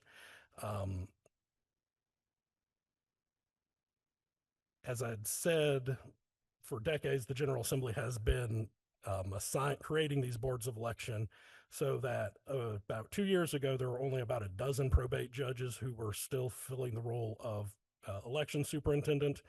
And last year, with the adoption of Senate Bill 212, the General Assembly finally removed the last probate judges from their roles as election superintendent, and through Senate Bill 212 created boards of election and registration in all of those counties. So as of the beginning of this year, each county should have its own county board of elections or board of elections and registration that will act as its election superintendent, and the probate judges should be out of their role of election superintendent. The duties of the election superintendent, they fill a similar role that the Secretary of State did for the nomination and qualifying paperwork for what the Secretary of State was doing for state officials. The local election superintendent does that for county level officials. So that would be accepting nominating petitions, the qualifying paperwork forwarded by the political parties for those offices, accepting qualifying fees, dispersing qualifying fees that the offices received. Again, then the local election superintendents are tasked with, running all primaries and elections. They are the ones who would call a local special election if it was necessary. Local election superintendents designate election precincts. They select and equip polling places. Election superintendents are responsible for purchasing all voting equipment that is not otherwise provided by the state.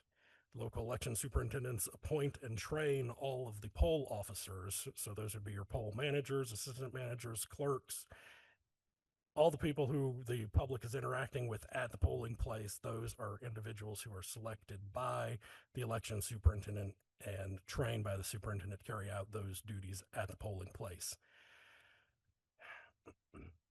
Election superintendents are also tasked with receiving the returns from each polling place and then canvassing, tabulating, and certifying the results of the elections that have been conducted within their jurisdiction. And then they are tasked with forwarding all of those election returns to the Secretary of State's office. The election code also initially, back in 1964, established the office of a county registrar. And the county registrars were responsible for carrying out voter registration duties. Now, in most cases, and frankly, I think in pretty much all cases now, the Board of Elections has been set up as a Board of Elections and Registration. So the Board of what is typically called the Board of Elections is also carrying out all the duties that state law assigns to the local registrar. And the duties that the election code assigns to the registrar relate to the acceptance of voter applications, reviewing the qualifications of all persons who have registered to vote. The registrars are tasked with hearing all voter registration and elector challenges that may be filed. And the registrars carry out a variety of duties relating to the absentee ballot process. The registrars are actually the officials tasked with accepting absentee ballot applications, preparing and delivering absentee ballots, opening and counting absentee ballots when they are received, and selecting the advanced voting locations. But again, due to the fact that I think in virtually all counties, a joint board of elections and registrars has been set up, the board of elections is carrying out all of the duties that state law applies to both your registrars and your election superintendent. So that is my super quick run through of the setup. If there are any specific questions, I'm more than willing to see if I can't provide answers. Thank you, Mr. Morale. Any questions from the committee?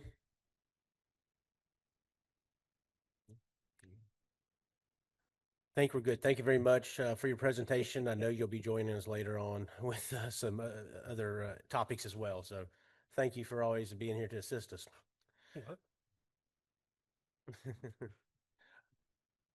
All right, committee, we are at a point we're going to stop and take a lunch break.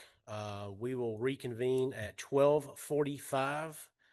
Committee members and staff, there is lunch available in room 230 downstairs in the Capitol. So we will reconvene at 12:45. Thank you all.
All right, if everybody will take their seats, we're going to get started. Hope everybody enjoyed their break and was able to get a little bit of lunch. We're going to start the next section with Mr. Stuart Morale again, Deputy Legislative Counsel, and he's going to be giving a presentation of the Supreme Court review. Mr. Morale. Okay.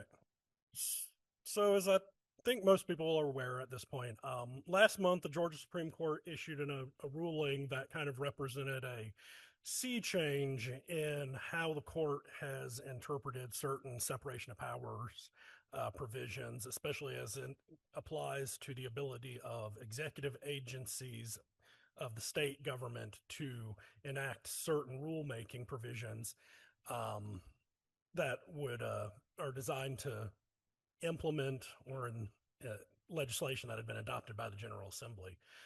So at the center of the case is the fact that in the lead up to the 2024 general election, the state election board adopted 7 rules that were designed to make various changes to how local election officials carried out a variety of duties regarding elections and advance voting and vote counting prior to the election.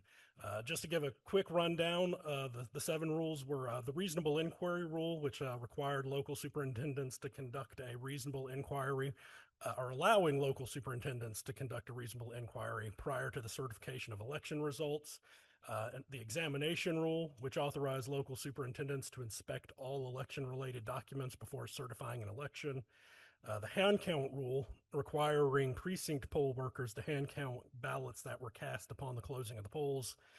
Daily reporting rule, which required superintendents to publicly result on a website the number of persons who had advance voted or cast absentee ballots. The poll watcher rule, which expanded the areas in which poll watchers should be allowed to access when they're observing the polls on election day. The Dropbox ID rule, which required persons depositing absentee ballots on behalf of another to present identification showing that the person depositing the ballots was authorized to deposit the ballots for the other voter. And finally, the Dropbox surveillance rule, which required video surveillance of absentee ballot drop boxes when they were not in use. Following the adoption of the rule, Eternal Vigilance Action, Inc., a Georgia advocacy organization, and 2 individuals, Scott Turner and James Hall, filed a lawsuit in the Superior Court of Fulton County challenging the constitutionality of the State Election Board rules, alleging that they violated constitutional separation of powers because the State Election Board was exercising legislative power. 2 other private organizations intervened in the case as plaintiffs, the NAACP and the Georgia Coalition for the People's Agenda. The state defended the case, and the national and state Republican parties intervened in the case as defendants as well.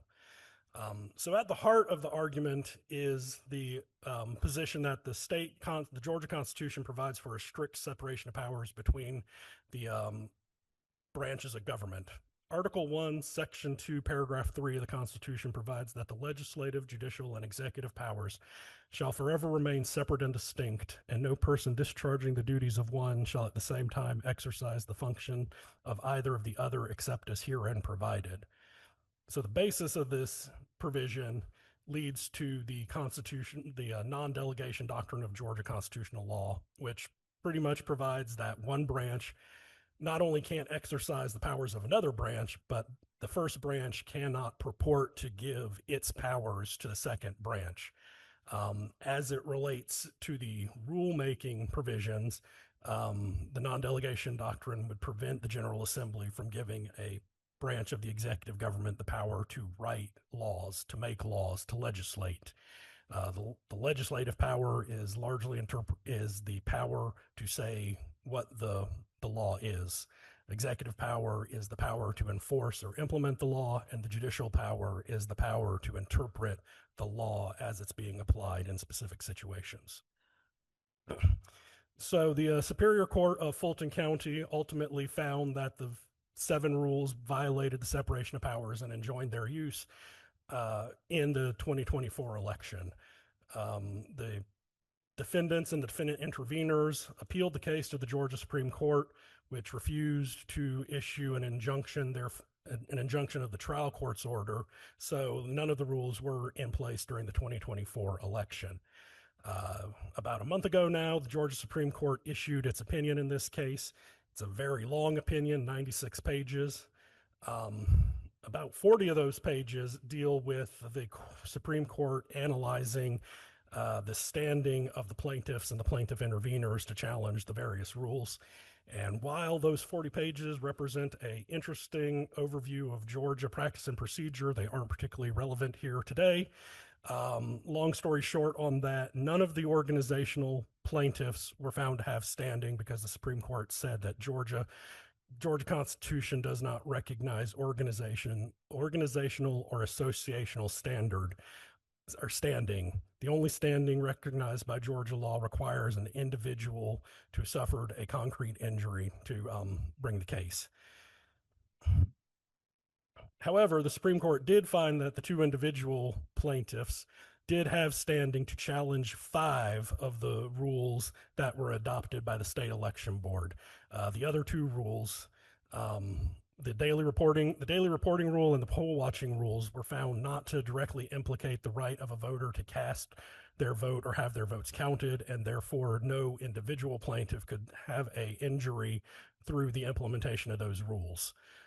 However, the court found that the 5 other rules all did directly or indirectly affect the casting or counting of ballots, and therefore the individual plaintiffs had standing to challenge those rules when they alleged that those rules could infringe upon their right to vote or having their vote counted.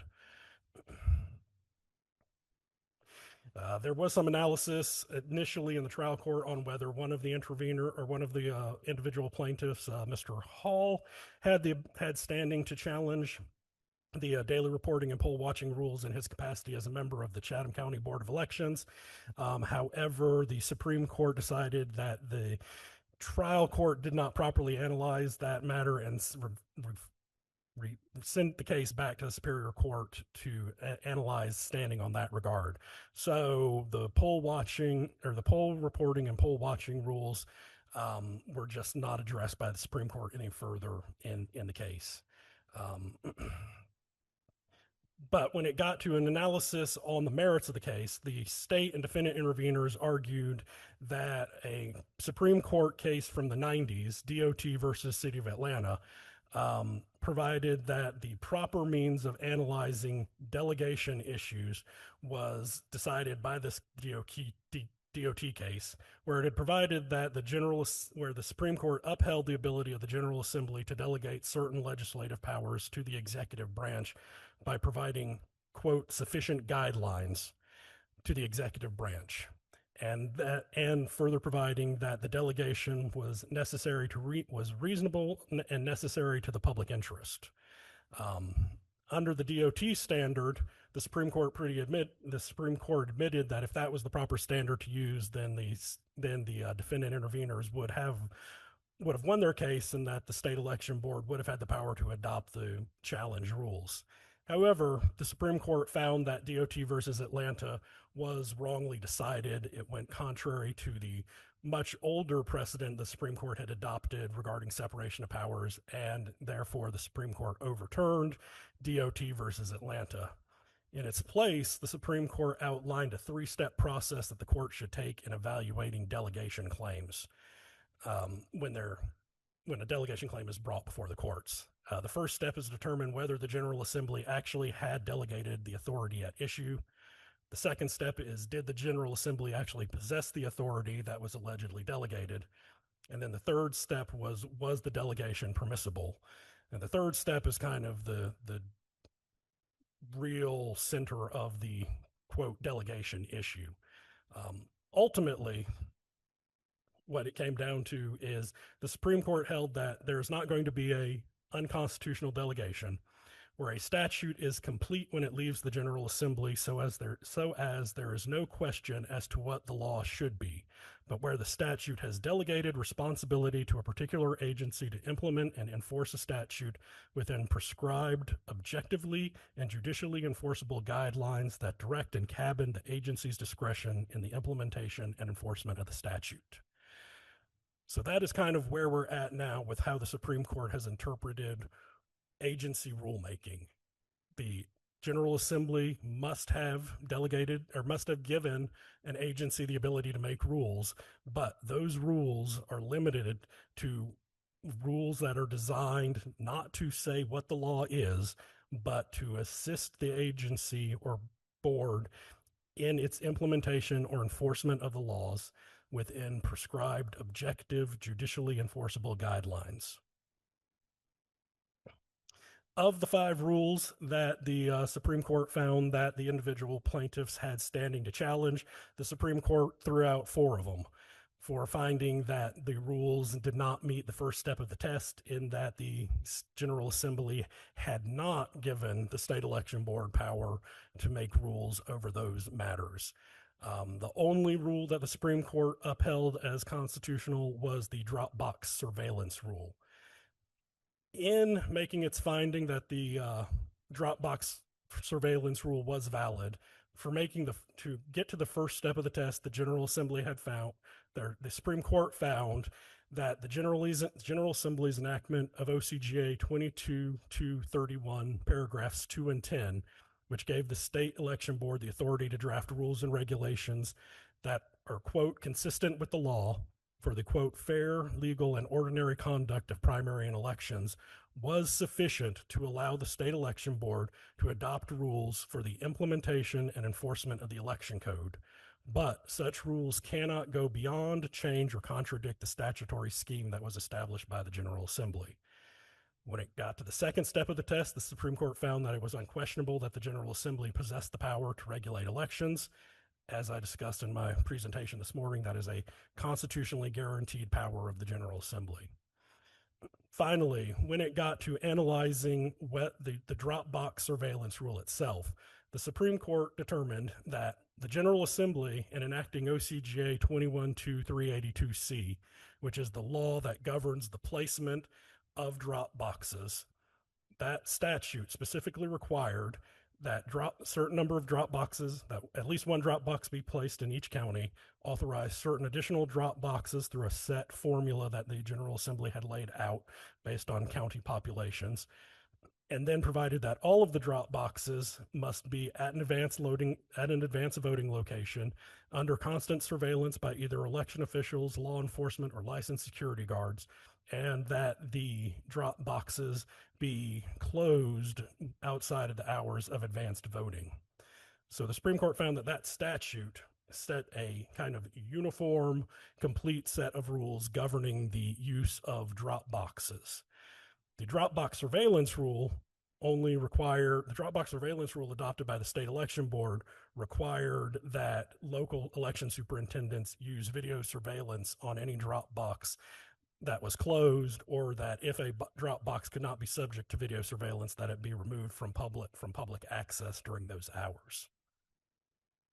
So the Supreme Court determined that the Dropbox rule adopted by the state election board was merely a rule further implementing the statute governing drop boxes itself, because all it was doing was specifying how the election superintendents were to carry out their statutorily required duty to monitor drop boxes when they were not in use for advanced voting.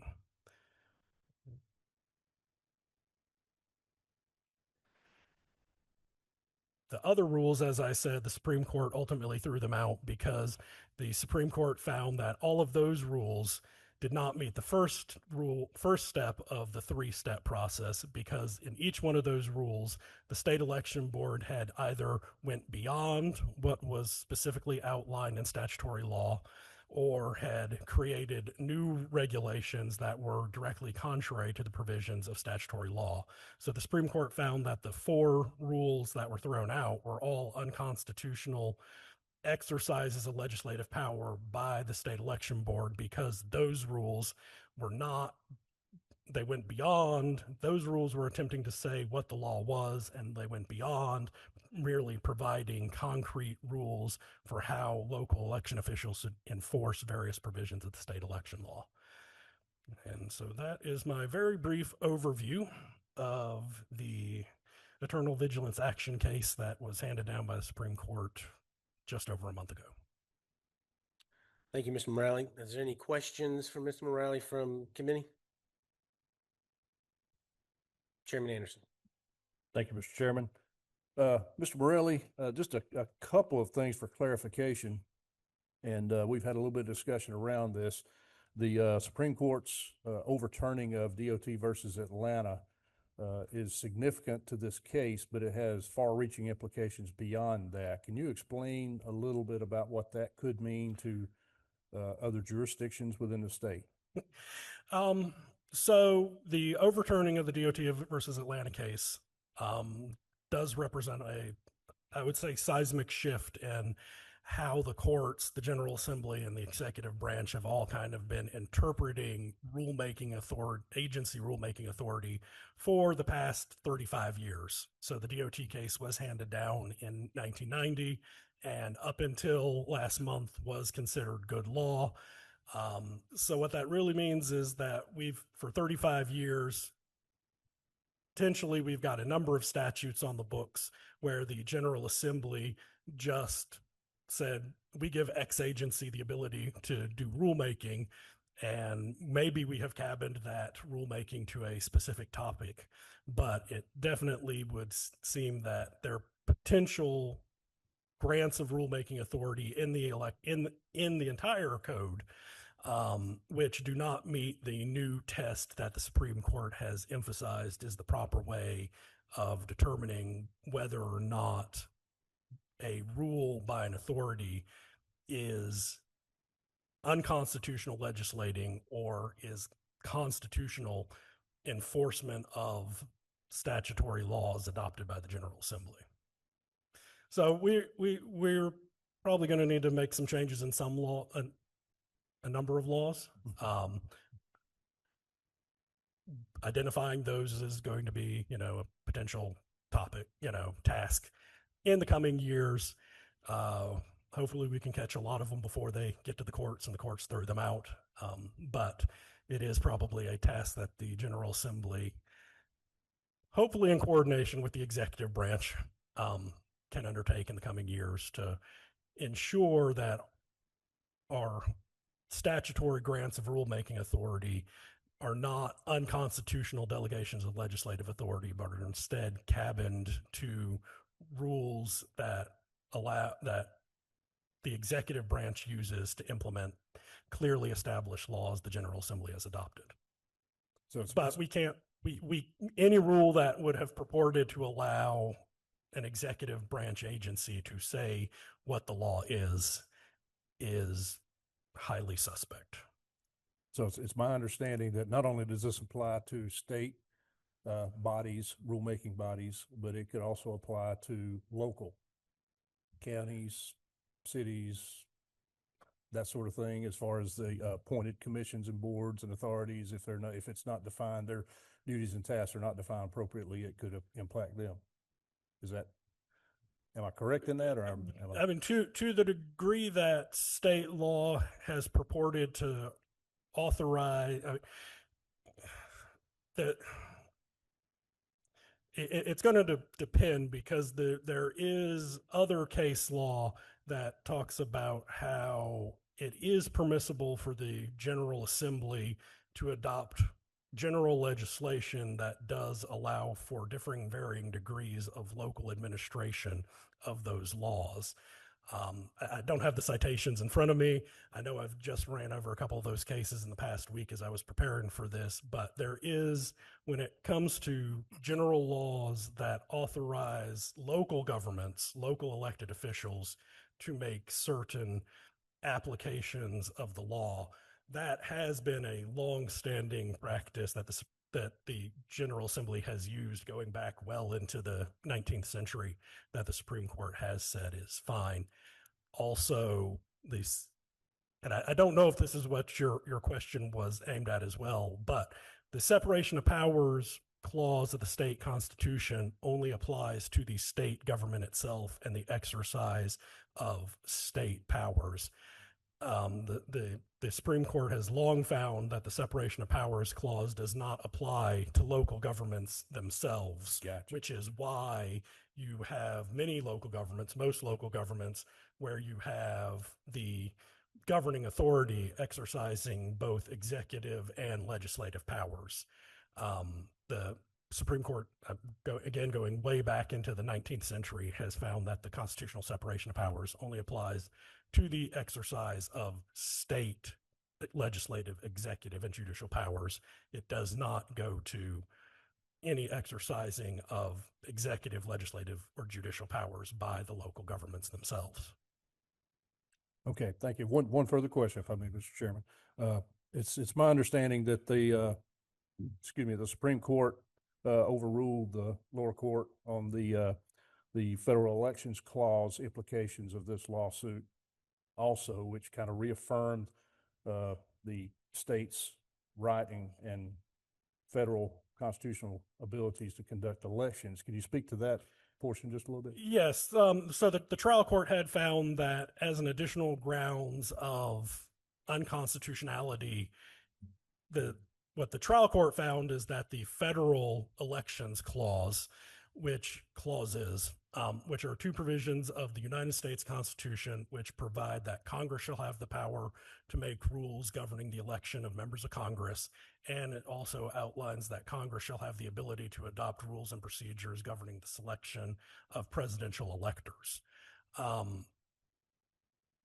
The trial court found that those two clauses would have violated, that the state election board exercising legislative power in drafting its rules would have violated the two election clauses of the United States Constitution.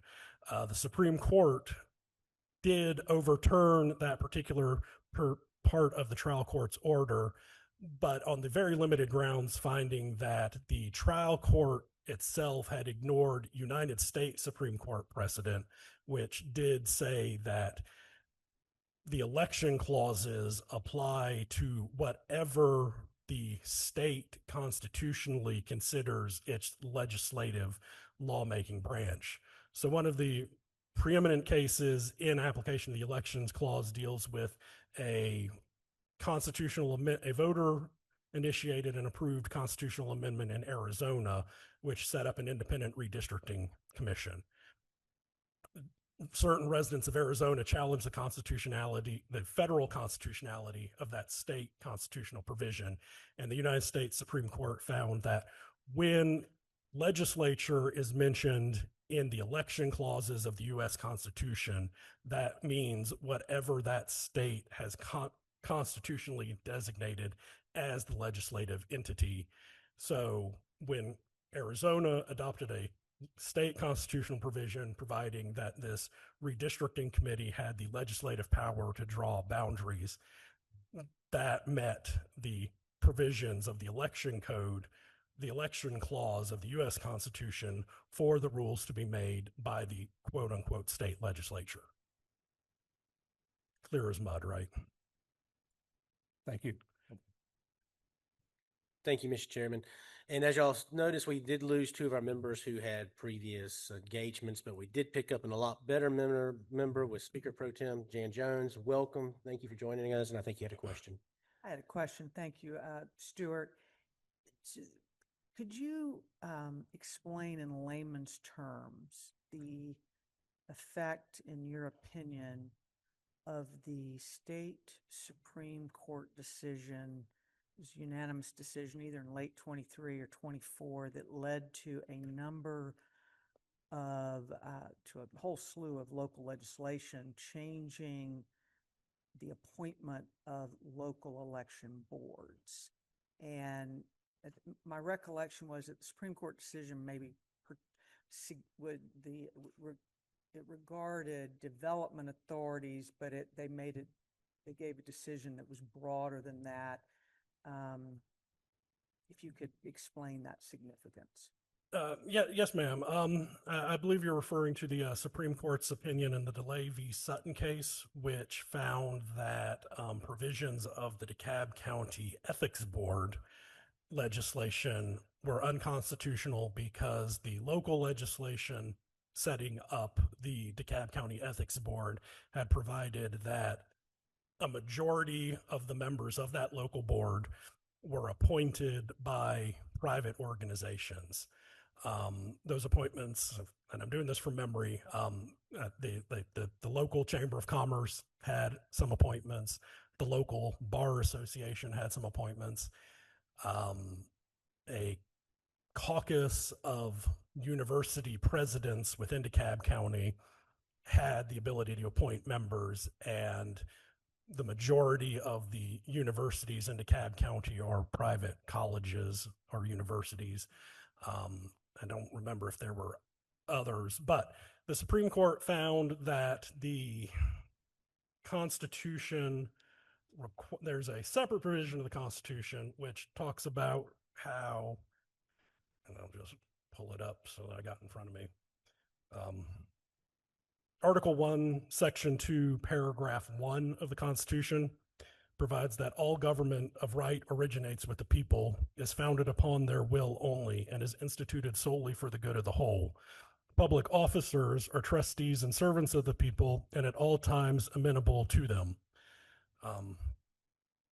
And then paragraph 2 of that same section talks about how the people of the state have the inherent right to regulate their internal government, and at all times shall have the right to alter and reform state government as the public good requires. So the Supreme Court found that those two provisions of the state constitution require that if a body is going to be carrying out governmental powers, that the appointing authority of the members of that body are governmental actors who are ultimately responsive to the people.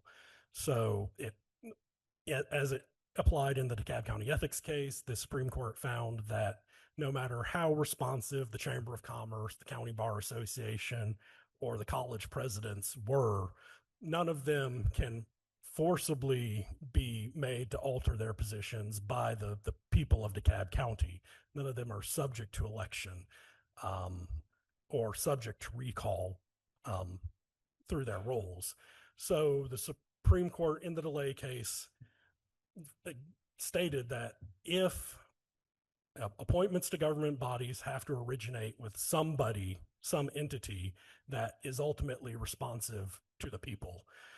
And this is also applying a much older Supreme Court case from the late 70s, the Rogers versus Georgia Medical Association case, where the Supreme Court had used those same two constitutional provisions to rule that the Georgia Medical Association, a private association of doctors, could not directly appoint members to the state composite medical board.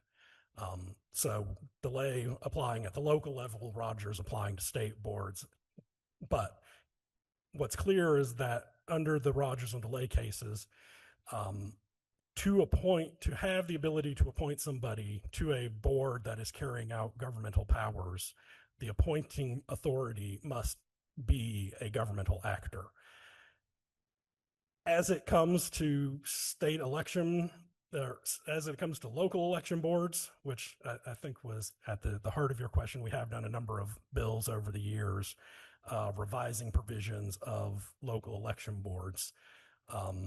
As I briefly hit upon this morning, for 60 years, the General Assembly has been adopting local legislation for individual counties, setting up local boards of election or boards of election and registration to carry out the rules of election superintendents and registrars. A number of those pieces of legislation provide for the appointment of a county board of elections, where typically it's a 5-member board.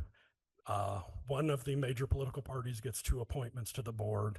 The other major political party gets 2 appointments to the board, and a, quote, nonpartisan member is, in a variety of manners, the 5th person who is appointed to the board. it is my opinion that that allowing for the two political parties to make direct appointments to local election boards, I would say, is very much still an open question for the courts to decide as to whether or not the political parties themselves, either at the state or at the county level, were within what the people of Georgia envisioned as being responsive to the people at the time the two applicable constitutional provisions were adopted. I will say in the past couple of weeks, I have found some case law from the 1940s and the 1960s that directly states that the officers of political parties, either at the state level or the county level, do not qualify as quote unquote public officials. However, those cases were decided prior to some significant changes in state election law. As I briefly mentioned this morning, since the election code was adopted in 1964, it has provided for the establishment of executive committees of both the state parties and the county parties of each of the two political parties. It's also worth noting that the cases, both the 1948 case and the 1966 case, that where the Supreme Court found that party officials were not public officers related to duties of the parties themselves when they were, in both cases it was, well, actually one, sorry, dealt with the parties carrying out primary elections, which prior to 1970 had been completely a private function of the two of actually just the Democratic Party at the time. Until in 1970, the Georgia General Assembly amended the election code so as to provide that primary elections were a mandatory requirement for the nomination of candidates for any political party, and making the primaries, conducting the primaries, the responsibility of the county election superintendents, and providing that the cost of primary elections would be borne by the government. Prior to 1970, primaries were an optional step that the political parties could take in the nominating of their candidates and were wholly run by the political parties themselves. So the case law dealing with forcing, the case law that addressed whether or not party officials were public officials were frankly part of a larger effort by the Georgia Supreme Court to distinguish, in my view, certain rulings of the United States Supreme Court, which had attempted to find, especially in the Allgood case out of Texas in 1944, which found that the Texas Democratic Party's all-white primary was unconstitutional because it was a state action.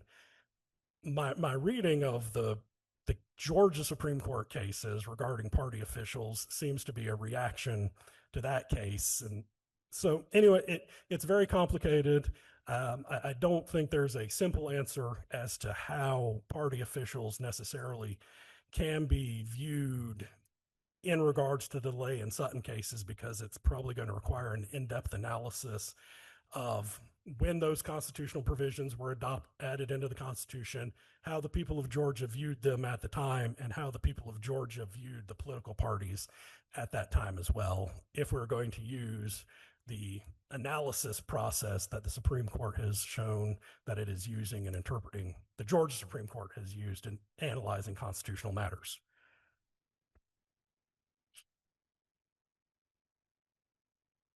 All right, Representative Draper. Thank you, Chairman.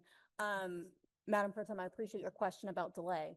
And I think you have addressed my question already in that very full answer, which I was very impressed by off the top of your head. But I guess the open question, and correct me if I'm wrong, Madam Pro Tem, but to us as legislators, the question after delay is, does that compel us to bring local legislation to change the appointment structure of local boards of elections? You know, my understanding from reading the order is that it doesn't necessarily, or it's a gray answer.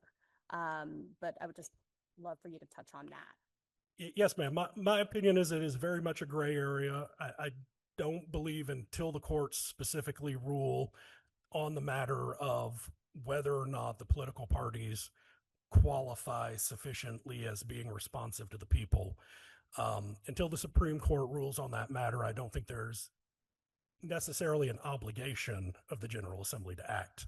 What I will say is, for any of these counties where there is a potential question, amending the legislation could, of course, remove any doubt that could exist by making it clear that some sort of governmental authority is the ultimate appointing authority of all of the members of the Board of Elections. So the General Assembly can, through local legislation, remove any question of invalidity, potential invalidity, but I don't currently see it as necessarily a required step at this time. Like so much with election law, it's at the discretion of the General Assembly to determine what they believe is best. All right, do we have any further questions for Mr. Morale? And once we get to this next section, we might have you back up for further questions. But we're going to go now. We're going to have a plaintiff's perspective and a defendant's perspective. We're going to start with Mr. Scott Turner. He's Executive Director of Eternal Vigilance Action.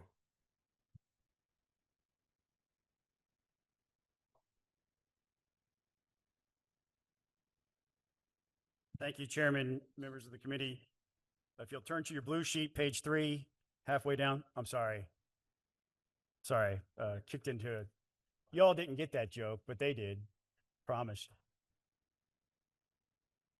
Thank you for the opportunity to testify today on the impact of Georgia Supreme Court's landmark decision, Republican National Committee v. Eternal Vigilance Action, case in which I was very proud to serve as a plaintiff.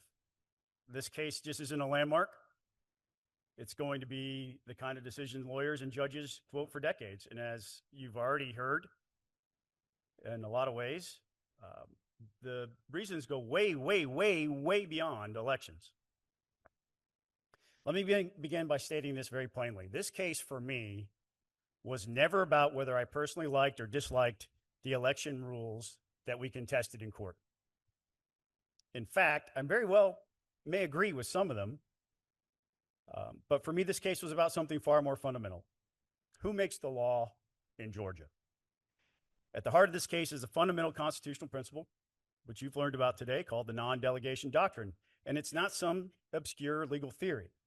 It's the basic idea that only the legislature can make laws. That's how representative government is supposed to work.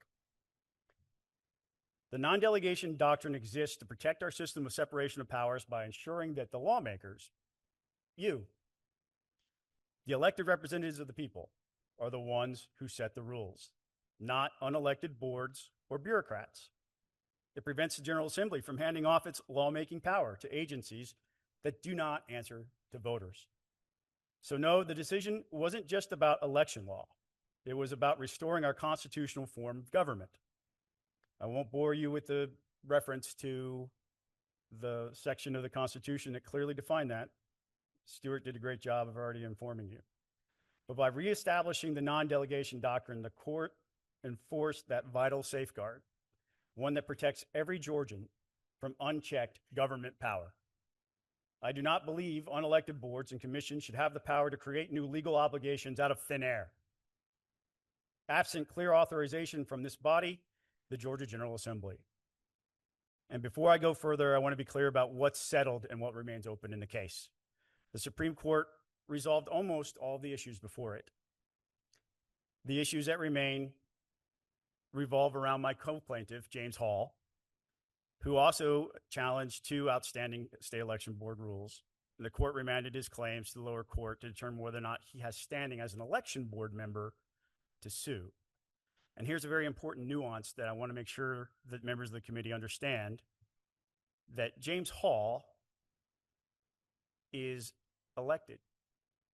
Most local election board members are not. Most of them are appointed. That makes his case potentially unique and perhaps not widely repeatable throughout Georgia. And I would just like for you to consider that as you consider any type of reform around election boards. Before I get into the specifics of the case, though, it's important to explain why this decision represents such a major moment, not just for Georgia, but for conservatives nationwide. For decades, one of the most hotly contested doctrines in American law has been the Chevron deference. Under the federal Chevron decision from 1984, courts were told to defer to executive agencies' interpretation of the law so long as the statute was ambiguous and the agency's reading was reasonable. In practice, this meant unelected federal regulators could often stretch the law far beyond what Congress had intended, while judges were forced to sit on the sidelines. The conservative legal movement has been unified against Chevron for nearly 40 years. We've long argued that it's violated basic constitutional principles by letting agencies, not legislators, decide what the law means.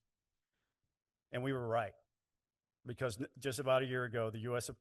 Supreme Court agreed in the Loper-Bright decision. That decision overturned Chevron, restoring the constitutional requirement that courts, not bureaucrats, must say what the law is, or interpret what the law is.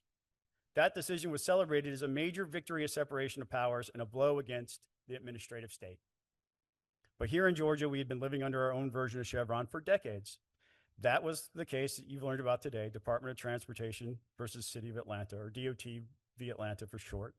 Decided in 1990, DOT v. Atlanta upheld a law that let an agency approve or deny eminent domain cases based on vague criteria like whether a project was, quote, reasonable, or, quote, in the public interest. The court at the time said that that was good enough to avoid violating the separation of powers, but in reality, that decision gave the agencies across Georgia enormous freedom to create binding rules under nothing more than broad platitudes. Over the years, DOT v. Atlanta became the go-to shield for unelected boards and commissions in Georgia, including the state election board. Agencies would lean on it to justify rules based on vague statutory phrases like, quote, fairness, quote, orderliness, quote, necessity. It let them operate with little oversight from the General Assembly or even the courts. That's why this case mattered so much to me, not just as a conservative, but as a believer in constitutionally limited government. Just as Loper-Bright restored the non-delegation doctrine at the federal level, this case, our case, overturned DOT v. Atlanta and restored the non-delegation doctrine in Georgia. It's not just a win for election law reform, it's a fundamental reset of the balance of power in our state. Georgia no longer is operating under the old Chevron doctrine. From now on, the authority to make the law rests exactly where it belongs, with the people's elected legislators, with you. Now, I want to walk you through what I consider to be one of the most important aspects of this entire ruling, not just for elections, but for the entire structure of Georgia's government moving forward. Because the Georgia Supreme Court did not just strike down a few rules in this case and walk away. They handed down a clear, enforceable legal framework that every agency, every board, and every court in Georgia now has to follow whenever an agency tries to make binding rules. This wasn't about just one issue or just one board. The ruling applies statewide and across every corner of government. Here's the court's three-step test. Did the General Assembly clearly give the agency the power to act? The first question is straightforward. Did they do it? Justice Peterson wrote, an agency has no lawful right to act except as directed by law. In plain English, there's no clear statute. If there's no clear statute granting the agency that authority, that's it. The rule's gone. It didn't pass. Number two, did the legislature even have the constitutional power to delegate that authority? Even if an agency points to a statute, the court said the next question is, did the legislature even have the constitutional right to delegate that power in the first place?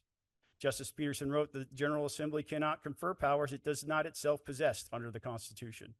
In other words, the Georgia Constitution doesn't allow the legislature to hand off certain powers like core lawmaking decisions.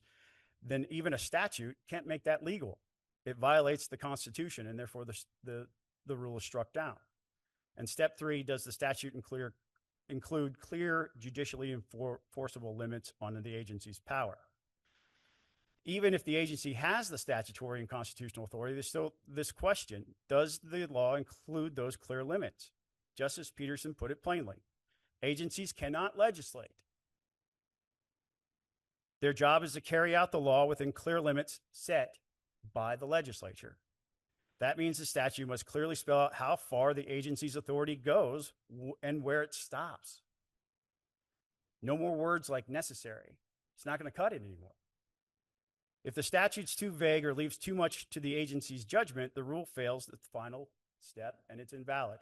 Any one of those steps. This is not if it goes to past 1, we go to 2. It's any one of those steps, the rule is invalid. This legal test isn't flexible. It doesn't give agencies the benefit of the doubt. If a rule fails any of it, it's gone. And that's exactly the way it should be. It puts the responsibility for writing laws and making policy squarely back on your shoulders, where our Constitution says it belongs. Agencies now have to stay in their lane. They can no longer only act when you, the elected lawmakers, clearly and constitutionally, or they can only act when you constitutionally authorize them to do so. To see how the test works, I'll walk you through each one of the rules. The reasonable inquiry rule. This rule required local election boards to conduct a reasonable inquiry before certifying election results, but the court found that OCGA 21-2-493 fully outlines the certification process and leaves no room for adding extra duties like this. Certification is supposed to be a simple ministerial task and not open to some sort of fishing expedition or an investigation. The court struck it down at step 1 because there was no statutory authority for the rule. Now let me talk for a second before I go for the rest of them about the importance of certification, because some commentators have created a narrative that certification should be discretionary. That view illustrates a complete lack of understanding of the role of certification under Georgia law. Certification isn't just some sort of bureaucratic rubber stamp. It's what unlocks the courthouse doors.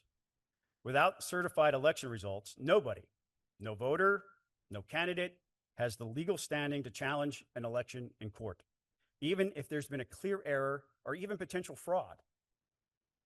The certified count is what allows those challenges to move forward.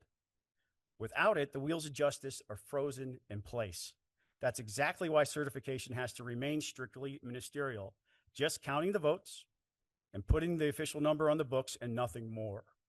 It's not the time or place for vague investigations or fishing expeditions by local election boards. Unlike state agencies, most local election boards in Georgia operate under unique local legislation. That means the rules for who can serve on these boards, their qualifications, how they're appointed or elected vary from county to county. The common thread: you have to live in the community where you serve. You can't be in a partisan office. But beyond that, each county has its own rules passed by the Georgia General Assembly in local legislation. There are few, if any, trained investigators in those roles. Now, if a local board member suspects something's wrong, nothing in the law stops them from sounding the alarm or encouraging potentially aggrieved candidates to file a legal challenge. That's what the judicial process is for. But certification itself must stay clear, mechanical, and by the book, because without it, nobody can get their day in court. That's the safeguard our case protected. The examination rule. This rule allowed individual election board members to review election documents outside of formal meetings and without limits. However, OCGA 21-2-493B only permits document reviews in very narrow cases. The SEB's rule went far beyond what the law permits, and Justice Peterson stated the examination rule is inconsistent with and thus not authorized by the statute, as invalid at step 1. The hand count rule. This rule required poll workers to conduct a hand count of ballots after the polls closed, including sorting ballots into stacks of 50 even before running them through tabulators. But here's the problem with that. Georgia law is already crystal clear on how this is supposed to happen. Under state law 21-2-436 and 454 and 485. Ballots are required to be processed by optical scanners or tabulating machines, and that process is supposed to begin immediately after the polls close. The law leaves no room for delaying the count or manually unsealing ballot boxes and sorting them into piles. The court found that the SEB didn't just stretch its authority here, it flat out contradicted the law the General Assembly passed. The hand count rule directly violated the statutory requirement for immediate tabulation using the machines.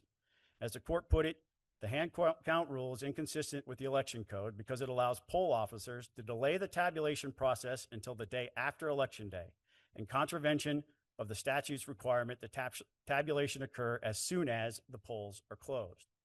Because of this direct conflict with the law, the court struck down this rule at step 1. The SEB had no legal authority to override the clear instructions of the election code. Further, I question the wisdom of wanting people to create additional opportunities for fraud by physically handling ballots in this manner and violating basic rules of chain of custody. Daily reporting rule. This rule required counties to publicly report daily tallies of early and absentee voting activity. The court didn't rule on this one's legality, not on its merits. Instead, it knocked it back down to the lower court so that my co-plaintiff, James Hall, could potentially pursue it if he is ruled by the lower court to have standing. The poll watcher rule expanded where poll watchers could go during the election process. Again, I did not have standing according to the court, neither did my organization, and Mr. Hall is still has the option to pursue that. Dropbox ID rule. This rule required anyone delivering another person's absentee ballot at a Dropbox to present ID and complete paperwork. But the law, again, 21-2385 already spells out exactly who can deliver absentee ballots: family members, household members, a few others. It does not impose any ID or paperwork requirements on those individuals. So the SEB didn't just stretch its authority here, they directly contradicted the law by adding restrictions the General Assembly never approved. The court made it clear the SEB violated the statute by imposing new rules on a process the legislature had already fully defined. Because it directly conflicted with state law, rule was struck down at step 1. And then the Dropbox surveillance rule, which required videotapes of the Dropboxes. This is a clear example of how a rule could pass. Justice Peterson wrote, the Dropbox surveillance rule thus serves a necessary gap-filling function and promotes uniformity by providing a specific method of compliance with the statute. And I think there's a lesson for you to take from that when you decide to revisit some of the more vague aspects of not just election code, but all of our laws. The clear message from the court is that in every rule that the court struck down, it's not about whether the rule itself is good or bad policy. I don't think the state election board set out to do bad things. I don't think that was their intent. But that wasn't what it was about. It's about whether the agency had legal authority to impose those rules. And it's clear. Constitutional authority has to come from the General Assembly or the rule doesn't stand, period. 4 of these 7 rules were struck down because the SEB didn't just stretch its authority, it violated the law. Only the one rule stayed within the law and clarified an existing statutory requirement. And the other 2 rules are pending. And a big part of the case is about standing, as Mr. Morelli pointed out. While the headlines have mostly focused on state election boards' overreach, the reality is that the bulk of this ruling wasn't even about the rules themselves. It was about who has the right to challenge them in court. Standing, who can sue, took up most of the court's time. We had an hour for oral argument for each side, 45 minutes from the intervening defendants were taken up on standing. It's no exaggeration to say the court fundamentally reshaped how standing works in Georgia election cases. Here's the short version. The court ruled that voters have standing, individual voters have standing to challenge election rules that directly affect how votes are cast or counted. That's why I, as a voter, had standing to challenge 5 of the 7 rules we brought in court. If the rule impacts how ballots are cast, counted, or collected, voters can sue as individuals, and that is now firmly settled.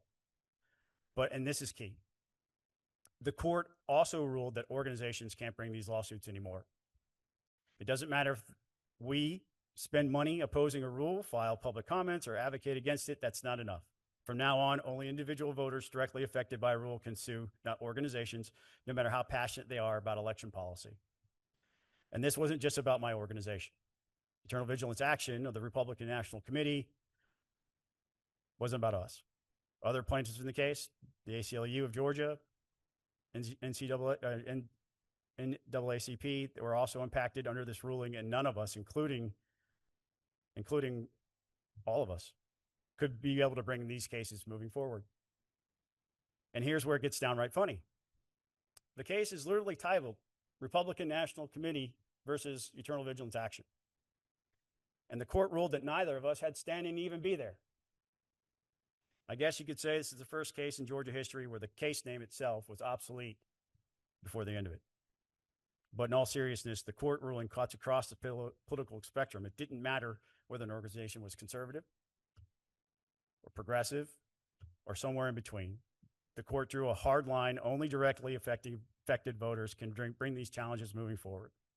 The ruling wasn't just a reset on agency power. It was a hard reset on who can bring election cases in Georgia. And for as much as folks are talking about the non-delegation part, the standing ruling may well just turn out to be the most important part in the long run. And that shows just how sweeping this ruling was, because it wasn't even just about the rules themselves. So given this decision, I strongly recommend this committee review several key sections of Georgia's election code that would now be vulnerable under this new legal standard.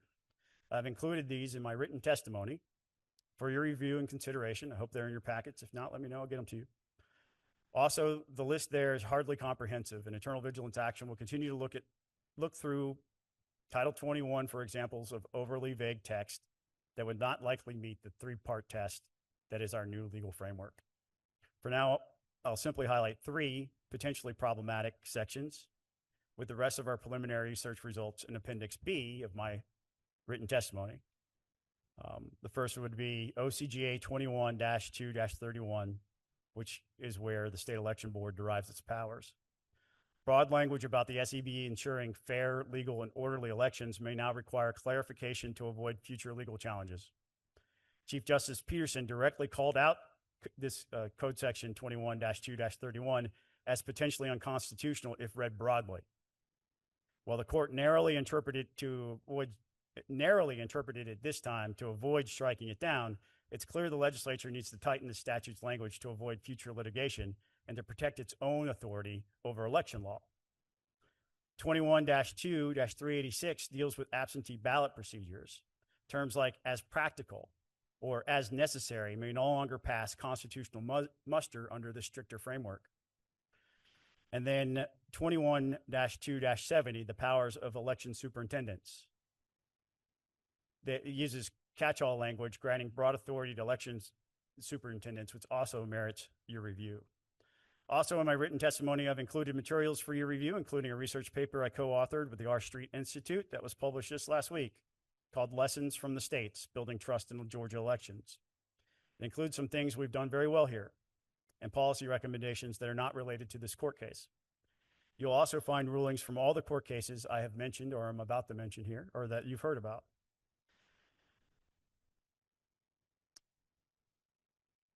Mr. Morelli just told you about the DeLay v. Sutton and Rogers v. Medical Association cases, which are included in my written testimony. And I believe that it makes crystal clear that members of regulatory authorities can only be appointed by elected officials or government entities. Right now, 2 seats on the state election board are appointed by political parties and not by elected officials. If that's challenged, and I've heard credible talk that it's going to be, it's very possible the courts could rule that this arrangement violates Georgia's Constitution. If that happens, the SEB's entire makeup could be deemed unconstitutional, which would trigger a major disruption to our state's election oversight structure. And I raise it here because lawmakers ought to be proactive rather than caught off guard later. I also want to take some time to recognize something unusual about this case. While the RNC and the Georgia GOP fought against us in court, many courageous, constitutionally grounded Republicans, including sitting members of the legislature, former lawmakers, attorneys, advocates filed amicus briefs in support of what we were trying to do. This was a conservative-led case that delivered a deeply conservative result. It reaffirmed that power must flow from the people through their elected representatives and not unelected bureaucrats. So in closing, while I may jokingly mention that I'm sorry that I've made your jobs harder, I urge you not to view this decision as a burden, but as an opportunity. It restores the constitutional balance of power.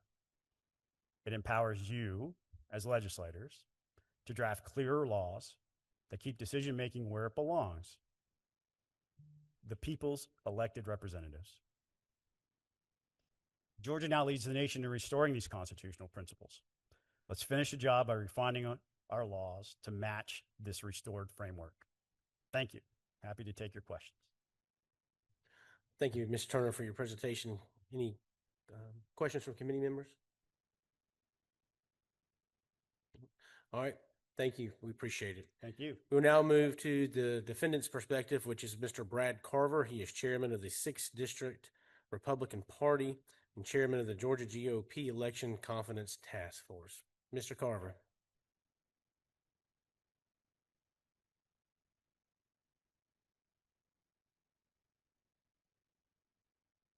Thank you, Mr. Chairman, Mr. Vice Chairman, members of the committee.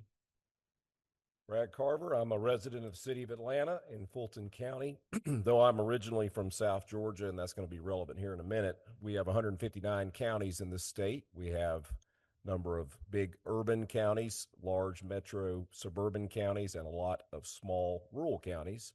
And everything that this legislature does and the state election board does impacts all 159 of those counties. And so when we make policy decisions, we have to be mindful that broadly applicable laws might have different results in rural counties versus large counties. And so I want to commend this committee's opportunity with our election boards, county election boards coming forward, that getting a perspective from urban, suburban, and rural counties is a good idea because things are different in parts of the state versus other parts of the state.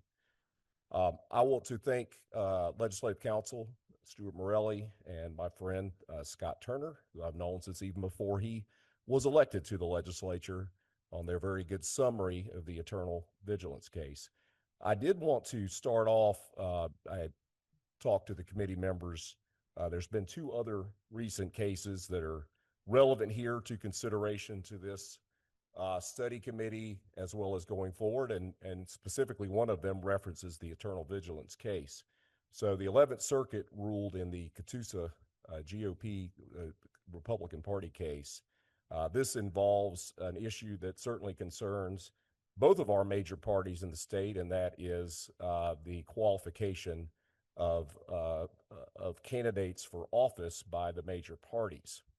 And in that case, the Catoosa GOP challenged the certain members of Republican candidates that were qualifying for office for county office in Catoosa County.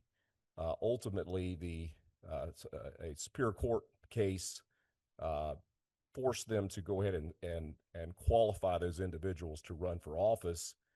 They were then challenged in federal court, and the lower court dismissed on a motion to dismissed the plaintiff's suit. The 11th Circuit has reversed that decision, and so this is a topic of consideration that we need to be mindful of going forward.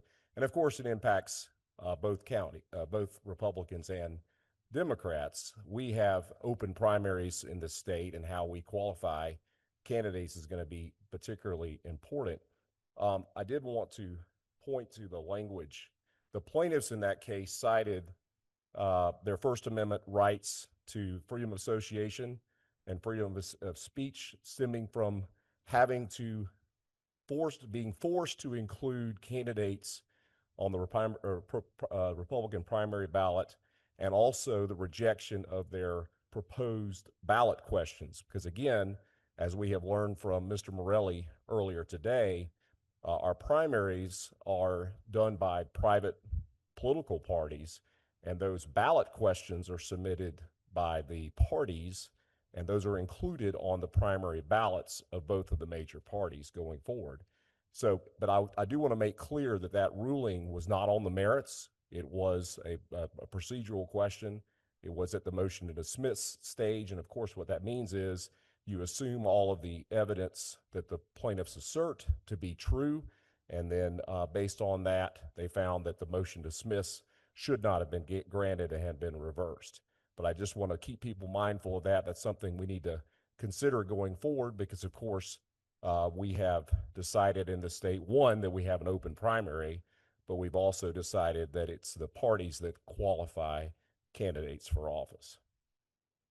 Then the other case involves Miss Julie Adams from the Fulton County Election Board, Republican appointee to the Fulton County Election Board. In the lower court in Fulton Superior Court, Judge McBurney, this is basically the infamous shall means shall, and the Court of Appeals affirmed that decision. Shall certify means shall certify. The court did go on to say, because Judge McBurney had ruled at the lower court level that the county election board members should be entitled to election information prior to certification. But the ruling is that would be limited to situations where the precinct totals differ. In other words, if you find a precinct where there's more votes than were registered voters, that would trigger the need for information to dig below to find out why that to be the case. Mr. Turner, when he was speaking up here before, argued whether it's a discretionary act or it is a ministerial act. Thank you very much. And what's interesting is there is a period of time, because it is the canvassing of the ballots is supposed to take place. And the problem that we have seen in our county election boards, and in the case of the underlying case here with Ms. Adams, she was denied a numbered vote list, which is one of the basic documents that you need for the certification of an election. She, as an election board member, should have been granted that information, but was not given that information. But the bottom line here is that the court has ruled, and the court actually did cite the eternal vigilance case. And at the end of the day here, I think this is important for everybody to understand, but we have also learned through all of the discussion around all the case law here that ultimately it is the legislature that makes these decisions. Speaker Pro Tem Jones asked this question earlier. This is a big topic, how we appoint members to the election board, what the powers of those election board members are, and it's a hugely important issue. So go back to my point from before. We have 159 counties. Those counties are very different in certain circumstances, but ultimately everyone needs to feel that their vote matters, whether they're in a big urban county or in a rural part of the state. And at the end of the day, we have got to try to make sure we have a system where everybody feels like their voice is going to be heard, and that we have transparent elections. So I think it's important as we move forward with this study committee that we take this into account. I think that if you go back historically back to 2021, I've been working on these issues since after the 2020 election. And the truth is, this legislature has done a very good job of being mindful of these issues. You have passed laws that the numbers bear out, and we're sitting here on the day of our All-Star game coming back to Georgia tonight of historic record turnouts. You heard that from Blake Evans today earlier. After the passage of Senate Bill 202, we have had historic turnout, and at the end of the day, from our perspective, we think that every legal vote should count, and that everyone should feel like their vote can be trusted. But the other part of the equation here is everyone should have the expectation that all votes are equal. So if someone is allowed to vote that is not legally authorized to vote, that devalues the vote of that individual. So we have gone back historically. After the 2018 election, you saw a lack of confidence of voters from the left. After the 2020 election, you certainly saw that from the right. I think this legislature has taken a very measured approach to make it easy to vote and hard to cheat in the state. I applaud you for all those efforts. I applaud the fact that you're doing this study committee. So let's turn now to the eternal vigilance case. I think you did hear a very good summary. I'm not going to go back through all of these arguments. You've heard about these 7 rules. And actually, the question before you today is, what do we do at this point going forward? Because our Georgia Supreme Court has spoken. Notice what we heard. Under the DOT case, the grant of authority to the state election board was very broad. And in this case, we cited very appropriately that the power that was granted to the state election board is the same power that is given to very many of your state government agencies, executive branch agencies here. And this eternal vigilance case has broad application. So one of the things we do need to look at, and you heard this directly from Mr. Turner, we need to look at the grant of authority that's given to the state election board, because it was a very general, broad grant of authority. Going forward, I think we have to be mindful of this decision and make sure that the state election board is given appropriate authority going forward. And we have a great blueprint for exactly how to do that. In this case, the drop box surveillance rule was found constitutional because it was a gap filler. The rule that was put in place by the state election board filled in gaps. And from the analysis from the Supreme Court, it's very clear that the state election board had the authority to do that. Now, going back, armchair quarterbacking this, when we analyzed this and we looked at the broad grant of power to the state election board, in my mind, it was very clear that 6 of the 7 rules had exactly that. There was direct statutory authority that we could point to in combination with the grant of power to the state election board for them to be able to promulgate these rules. Now, because of the overruling of the 1990 case here, that's not the case going forward. And so that's what this committee is going to have the opportunity to do. From this last session, as in House Bill 397, a number of these rules were proposed to be codified. So at the end of the day here, if we feel like the public policy of these rules is good, then they should be codified into legislation, because that will simply answer exactly what the Supreme Court said here. Because it's very clear that constitutionally, you, the legislature, have the power to do that. You control the process and methods of elections. Therefore, you have the power to promulgate what was done by rule make it into statutory authority. So, and I will point to this. The one rule where we had a question on that would have been the hand count rule.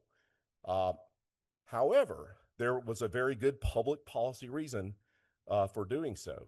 And if you think about the grant of power to the state election board, where it says we need to have uniform application of the laws across the state, that means all 159 counties.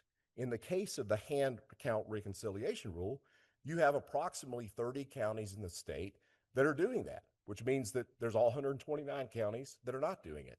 Now, interestingly, if you dig down into who those counties are, some of them are rural, some of them are large suburban, some of them are even in the metro area that are able to accomplish that.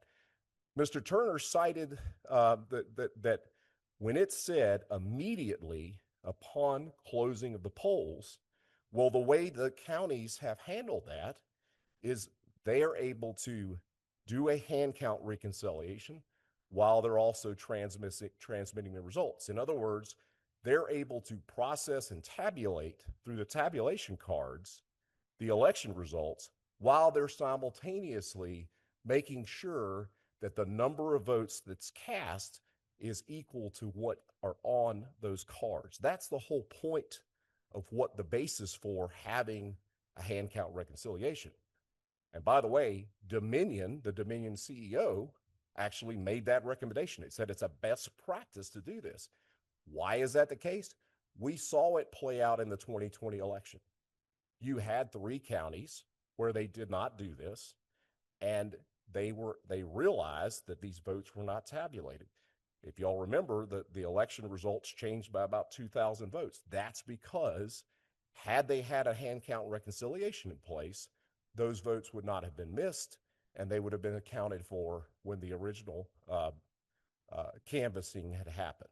So that's going to be a question for the legislature, but it is something that is in your hands. And I think at the end of the day, we have to craft a policy that is able to have broad application across the state, but be mindful that the issues that are addressed that are concerning a more rural county are different than one that's a more urban county. So let's go through quickly the other rules. So the daily reporting rule and the poll watcher rule. Now, the Supreme Court in this case did not get to the merits. So those 2 rules have been remanded to Fulton Superior Court to address the standing issue of Mr. Hall, or whether his role as a member of the Chatham County Election Board, whether he has standing. And so the Supreme Court at this time has not taken that up. Those are actually in your hands right now. Those could be codified in this next legislative session. We believe there's a very strong policy justification for doing so. And frankly, the answer to that is just to put them into code. Same with the Dropbox identification rule. Supreme Court found that had gone beyond the statutory grant of authority to the SEB.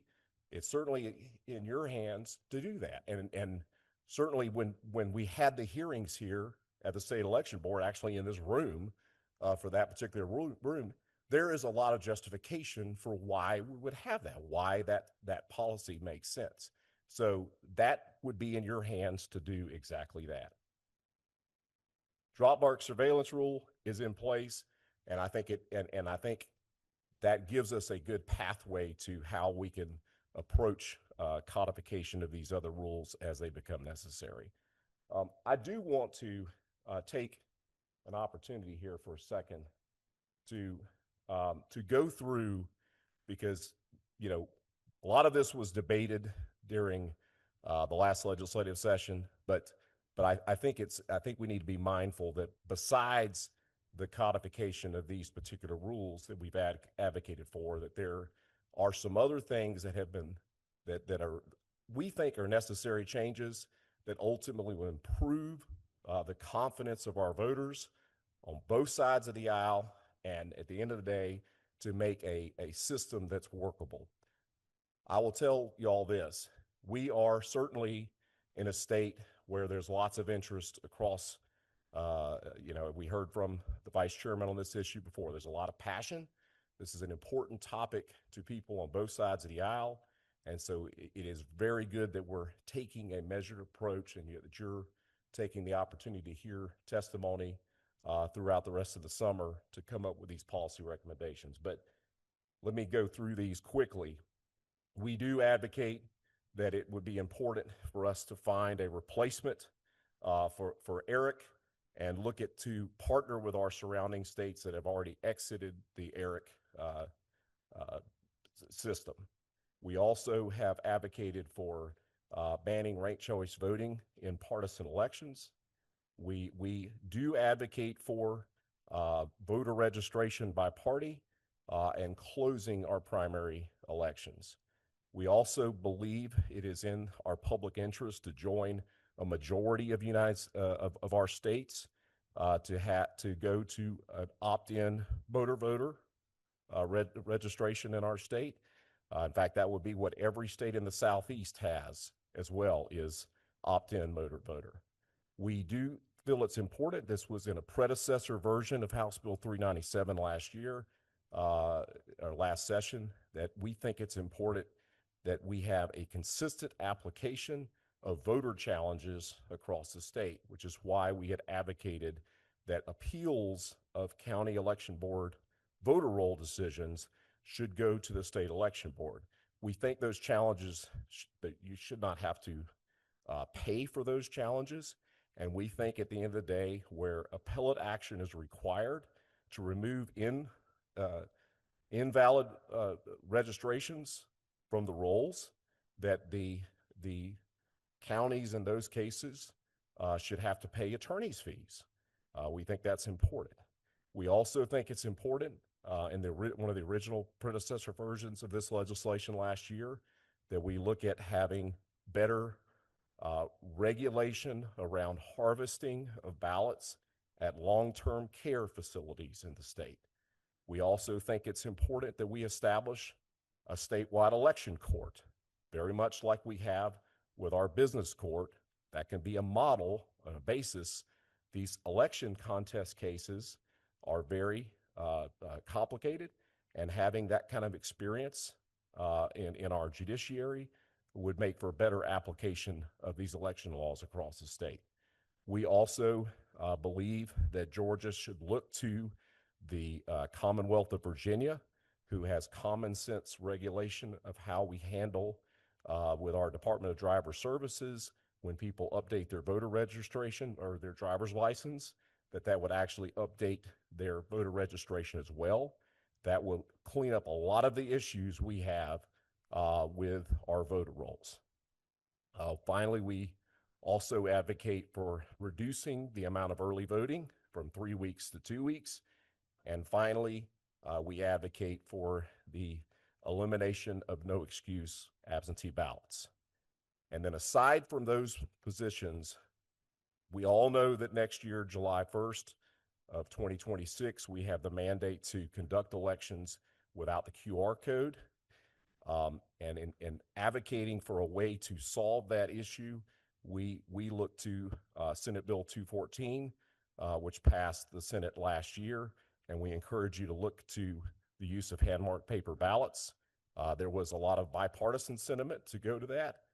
We think that should be considered as a way to replace our system going forward and comply with your previous law from Senate Bill 189, which required not using the scanning of QR codes.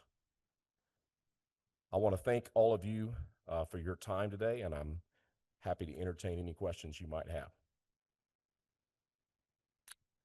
Thank you, Mr. Carver. Any questions from the committee? Representative Draper. Thank you, Mr. Carver, for coming today. I'm just trying to understand what hat you are wearing here today, because I understood you were coming here to talk about the eternal vigilance case, but I've heard a lot of other things that go well beyond the scope of that case from your presentation today. So what is your position? Who are you representing here? And then what was your position with the eternal vigilance case? So I am on the state executive committee of the Georgia Republican Party. I'm a congressional district chairman, and I'm the chairman now for 5 years of our election confidence task force. Election Confidence Task Force. And you were interveners in the election. The Republican National Committee and the Georgia Republican Party were intervener defendants in the eternal vigilance case. That's correct. Okay, so that must have been a complicated position for you, because it's my understanding that the longstanding position of the Republican Party has been against the Chevron deference doctrine. But your participation in this particular lawsuit really undermines the Republican Party's position. So how do you reconcile that? That's a great question. And I in fact, this is a point of conversation I've had with Mr. Turner myself. I applaud the U.S. Supreme Court's reversal of the Chevron doctrine. I think it is extremely important that we rein in the administrative state. I think it was a correctly decided decision. To compare the out of control administrative state at the federal level to what we see in the state of Georgia is a significant difference. We felt like with the broad grant of authority to the state election board, and frankly, the same as what you see to the DOT and these other agencies, that with that power, and in fact, the Supreme Court says this in this case, They said if we followed the DOT case, DOT is the standing law of the state, that we would find that basically 6 of the 7 rules would be constitutional based on that broad statutory grant of authority that the DOT case outlines. They reversed that case. Okay, but we were very comfortable with following the precedent that was out there from the DOT case, which is exactly why we took the position that these were reasonable rules and they should not be invalidated, which is what Eternal Vigilance was seeking. So what was your response to the Attorney General's position that he wouldn't represent the state election board in defending these rules? Well, he was only referring to the hand count rule. That was not for the other 6 rules. By the way, the only rule that was challenged by the Democratic Party was the hand count rule, not the other 6 rules. And so to that point, that internal memo was only dealing with the hand count rule. I definitely would ask you to look at whether the Democratic Party was against other rules, because it's my recollection they were against more than just the hand count rule. They just challenged the hand count rule. They may have modified their position later, but their original lawsuit was just for the hand count rule. Yes, I don't know about lawsuit, but their position was much broader with respect to the rules and was in the public discourse very broadly. So, something that you said during your presentation, you're kind of, you're on both sides of the issue. Because what I hear you saying is that we have a system where it's very hard to cheat and it's easy to vote, right? And I hear you saying that we have created a system that is hard to cheat, but then you're also saying you want to improve voter confidence. So do we have a system that works, or don't we have a system that works? I will say this. I think we have made great strides. This state has made terrific strides since the 2020 election, since the 2018 election and the 2020 election. And the numbers bear out. The UGA poll showed that the Senate Bill 202 has overwhelming support. And obviously the record turnout shows that if you wanted to vote in this state, you're able to. I think that we have been very successful. We have early voting. We have right now no excuse absentee voting. We have election day voting. And you heard the numbers from Blake this morning. We have very low wait times when people go in person to vote. Those are all very positive things we can say about our system. I also think we've done a lot on the security of the elections since 2020. What I'm pointing out here is there's still work to be done. And I don't think we could ever think that we have solved everything with Senate Bill 202, Senate Bill 189. I think this is the election system we are learning things in every election, and we are learning common sense ways to improve the system in every election. And I think that's exactly why this committee has been created, that we know right now that we have to do something this next legislative session, because as it stands now, we're not going to be compliant July 1st of next year based on existing law. And so that's what this committee presents us an opportunity with, and we're proud to participate in it and help and give the best recommendations we can. Mr. Carver, I'm a bit confused because you just talked about no excuse absentee voting and early voting as indicators of success of our election system in Georgia. But during your presentation, you gave a long laundry list of things you wanted to change, including taking away early voting and getting rid of no excuse absentee voting. So which one is it? We advocate for, the 3 weeks of early voting is a very long period of time. It's very costly to a lot of our local governments. And as we have seen, certainly in the runoff race that is going on right now in your primary, these elections are expensive to run. So it is something we think would make a lot of sense. On the no excuse absentee ballots, keep in mind that no excuse absentee ballots were put in place before we had early voting at all. Now, today, we're in a situation where we have early voting, weekend voting. There is opportunities for people to vote, whereas when absentee ballots, the no excuse absentee ballot was put in the first place, they didn't have those opportunities. And so I think it should be revisited. In fact, we advocated originally back with Senate Bill 241, which is a predecessor bill to Senate Bill 202, to go to what New York does. We actually proposed matching the excuses for absentee ballots to what the state of New York does. We thought it made sense, and we still think that makes sense. You know, there's a lot of people on both sides of the aisle that enjoy the ability to no excuse absentee vote. I think you were here during the presentation when Mr. Evans showed that during the last election, over 74%, I think of it, people voted during the early voting period, and it was add that to the mail-in voting, but a lot of people use both that early voting, three weeks, and the mail-in voting. So if we are interested in saving costs for the counties, which I understand is a very important thing, and I'd be interested in having those conversations too, I would posit that there are ways of doing that that don't take away things that are working right now, like no excuse absentee voting and the extended early voting period. For example, one of the things that has been proposed and has been discussed is Mr. Turner's idea for ranked choice voting, which is also on your laundry list of items to ban, even though that isn't even in place.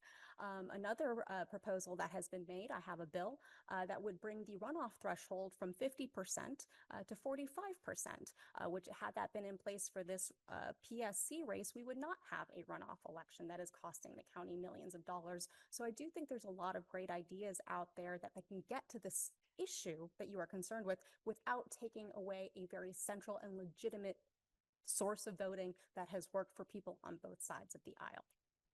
I agree that it is a method of voting, but keep in mind with the excuses that are allowed for absentee voting, they're pretty significant. It's work related, health related, age related. There's a number of things that people that take advantage of absentee voting right now that they would be able to continue to do even if we had in place excuses. And I will point everybody back to the Blue Ribbon bipartisan commission set up after the Bush v. Gore election in 2000, which is actually the first election I ever worked. And that bipartisan panel came forward and said the least secure method of voting is absentee voting, and it should be limited to only the circumstances where necessary. That was actually the policy recommendations.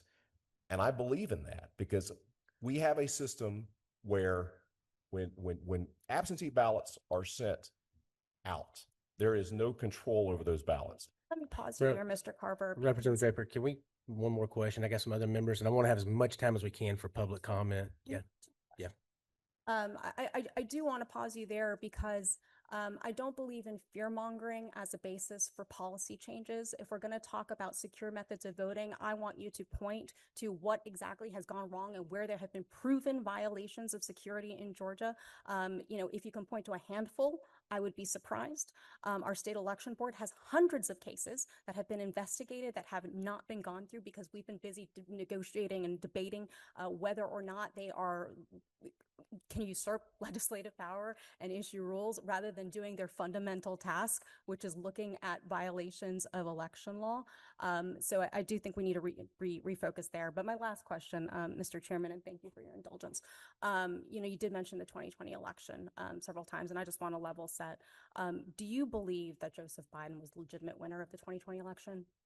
Joseph Biden was certified the winner of the election. Do you believe he was the legitimate winner of the 2020 election? I don't believe he was the legitimate winner in Georgia, no.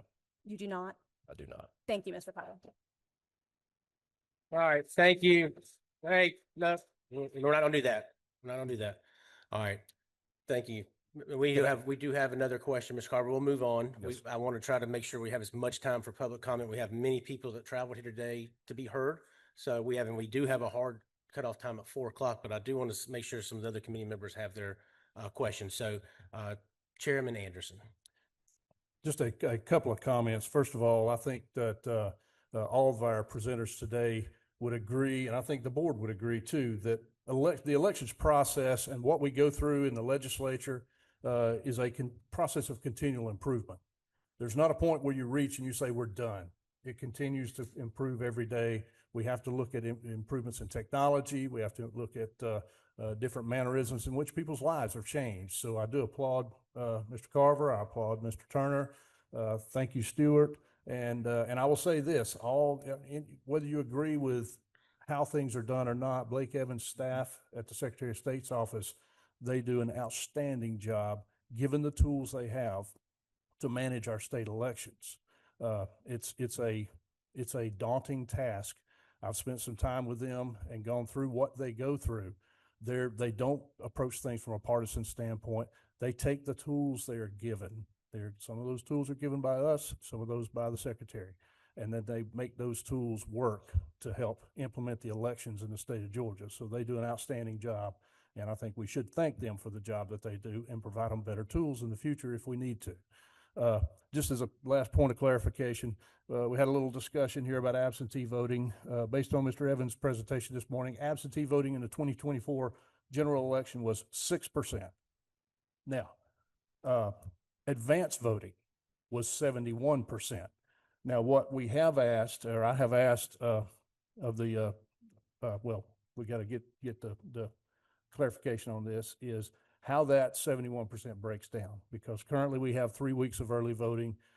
How many come in the first week? How many come in the second week? And kind of see if there are areas where costs for local governments can be cut, because this is not just, it's not just how do we do this process and do it properly and do it fairly and do it safely. We've got to consider that we've got counties and cities out there right now who are faced with having to raise property taxes.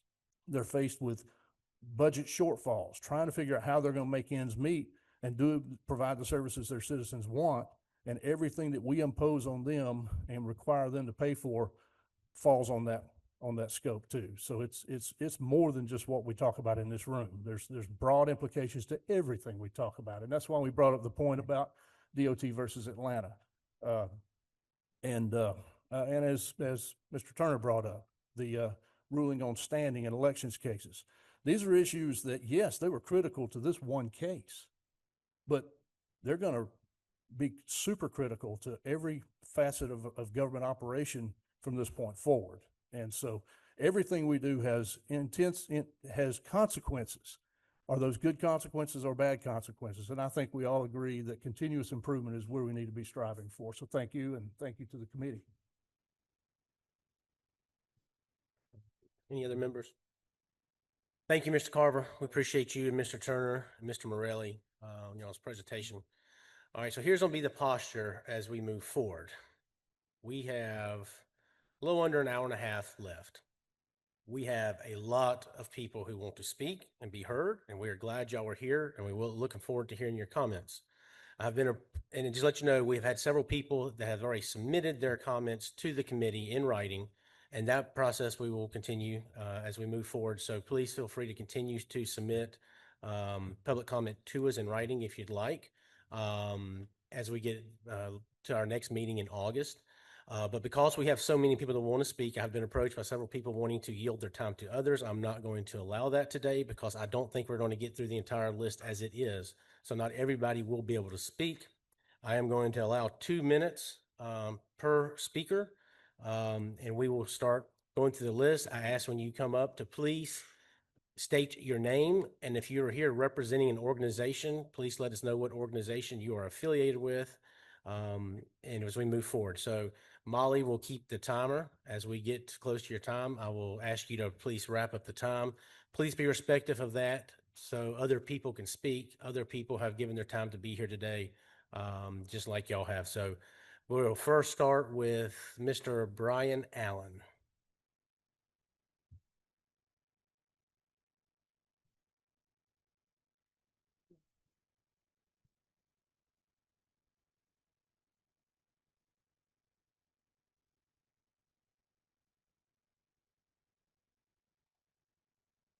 Good afternoon.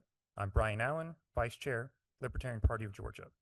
I'm here today to urge this committee to take up ballot access as an area of study. Currently, no third party has ballot access to run candidates for statewide elections due to Georgia's restrictive requirements to complete a petition with 1% of registered voters. The Libertarian Party managed to achieve this after significant effort back in 1988, gathering over 25,000 signatures, but no third party has achieved it since 2000. The requirement has increased as Georgia's population and voter registration rates have both increased substantially, with it amounting to over 70,000 signatures today.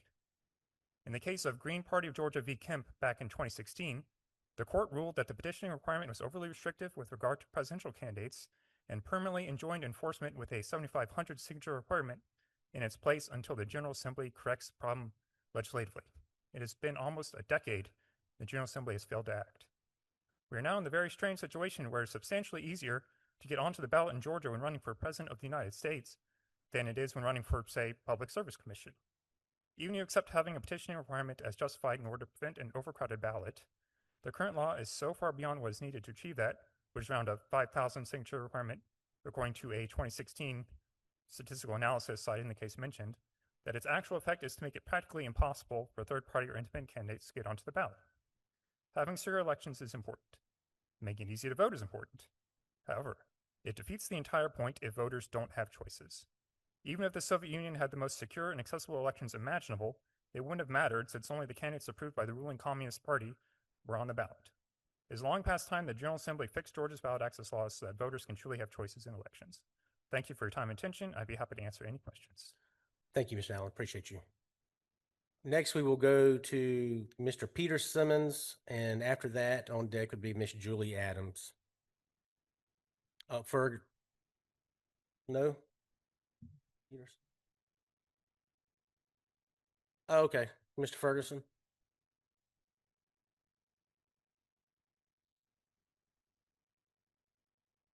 Yeah, I'm not in order, so we're moving different sheets. So, Mr. Peter Ferguson, Peter Simmons. I'm sorry, y'all got me. Peter Simmons.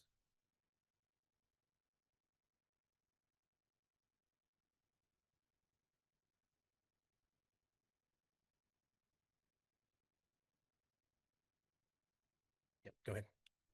Esteemed Chairman, members of the committee, my name is Peter Simmons, and I'm the Georgia State Policy Strategist for Protect Democracy, a cross-ideological nonprofit dedicated to defeating authoritarianism, defending the rule of law, and protecting freedom here in the United States of America. I come here today to thank you for your serious consideration of these matters and those in the future, and to urge this committee to undertake a deliberate, fact-based approach when evaluating our current election landscape and the state's needs going forward. Election administration is complex, and it requires extensive expertise and training to be executed correctly.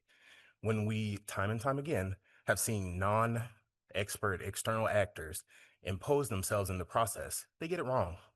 Here, that means that Americans who are entitled to vote may be disenfranchised based on grossly exaggerated allegations of wrongdoing in our election administration process.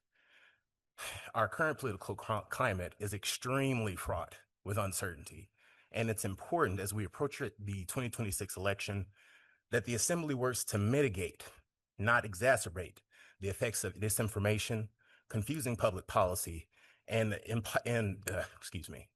inflammatory rhetoric so that the people of Georgia can be confident that their elections have been administrated in a fair, nonpartisan manner. Thank you. Happy to take any questions. Thank you. We appreciate your testimony. Ms. Julie Adams, followed up by Kristen Neighbors.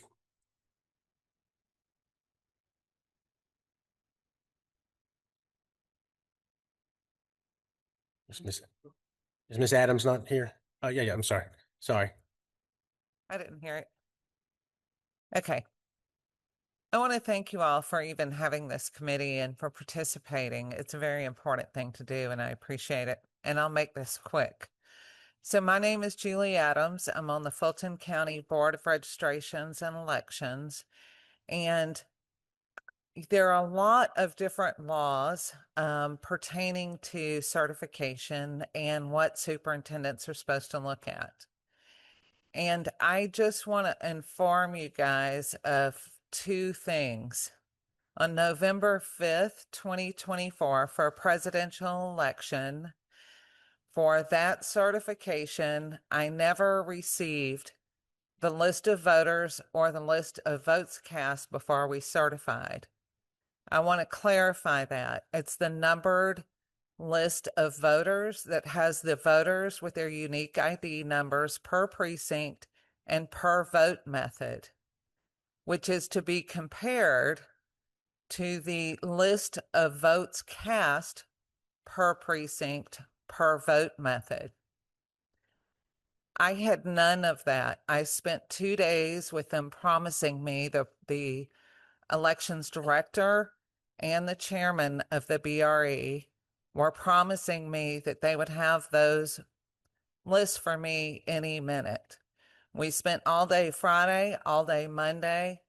We certified the vote. We're supposed to do it by 5 o'clock on Friday. We didn't do it until about 5:15 on Friday. And when I was on my way home, they emailed me the list of votes cast per precinct per vote method when I was on my way home from the certification meeting. I still don't have the numbered list of voters per precinct per vote method from that election. This is a problem. This is simple. You know, you go to the store, you buy 5 things, and they tell you how much it is. They didn't do that for me. I mean, there's no accounting whatsoever for this. Just want. Thank you, Ms. Adams. Thank you. Thank you. Next, we have Kristen Neighbors, followed by Brian Nunez. Hello, committee. My name is Kristen Neighbors. I'm the State Director for All Voting is Local Action. We are nonpartisan and advocate for expanding voter access. I want to start by thanking all of you for being part of the study committee. You have a fantastic opportunity to spend a lot of time really digging into elections in Georgia. You can look at what's working, what needs to be changed, and what tweaks could be made to make our elections even better. One of the key groups missing from the room today are election directors, as of course they're all running an election today. I hope you will consult and lean on them throughout this process. I was delighted to see Senator Williams here since he was an election director in Baldwin County for many years. But they are the folks who do this job day in and day out, year after year, no matter who's in the State House or in the governor's office or in the Secretary of State's office or even on the County Board of Elections. No one knows better than they do what the changes would mean for voters they serve and the departments they run. They're also the experts on the process. They can speak in detail about how our voting machines are tested for accuracy. They could probably even demonstrate the machine testing for you. I know they would have well-informed opinions about what changes or updates they'd like to see. They could show us how the risk limiting audit actually works. They could demonstrate it and whether they feel the current process is sufficient to confirm that our results are accurate. If you all are starting to think about what a new voting system could look like, Tate Fall in Cobb gave a really excellent testimony to the Ethics Committee earlier this year about the department she ran in Arlington, Virginia, which uses paper ballots and ballot-on-demand printers. So if that's something you want to look at for Georgia, she could give great insight into the pros and cons. When you're talking about whether or not Georgia should leave ERIC, I would encourage you to solicit testimonies from election officials in other states who have left. So you can ask them, how has it gone? Have they been able to clean their list with the same frequency and reliability? Have they had to hire extra staff to manage all the individual state contracts? Is it costing them more or less than it used to? I would also encourage you to invite someone from ERIC to come in so that you all can ask them their tough questions directly. I know that a couple of jurisdictions, okay. In short, thank you for your service. I hope that election directors are very well represented. And Ms. Neighbors, real quick, and I think Chairman Anderson mentioned this, our next meeting is solely going to be focused on the local elections directors. Fantastic. We'll have several of them come testify, talk Wonderful. to us about the recommendations.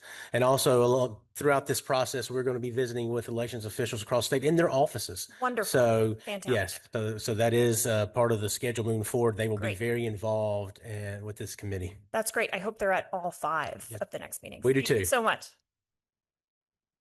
All right, next we have Brian Nunez. After him would be Phil Searcy. Good afternoon, members of the committee. I appreciate you guys definitely taking the time. My name is Brian Nunez, and I'm the Georgia Senior Policy Associate for the Southern Poverty Law Center. We are dedicated to safeguarding the civil and human rights of all people. First, I'm very happy to hear, Chairman, that you will definitely take into account the input of election officials most heavily, as they are the ones that know the day-to-day, in their 159 counties, how they, they better understand the changes play out. We must highlight that the capacity to effectively implement these changes is constrained by the lack of funding needed for them to successfully execute any additional requirements set by the legislature. Second, due to that due consideration is given to the reality of the problems sought to be addressed. A widespread false narrative about fraud in our election persists. The allegations have been proven time and time again to be unfounded. We should not pass laws and impose additional burdens based on problems that do not exist.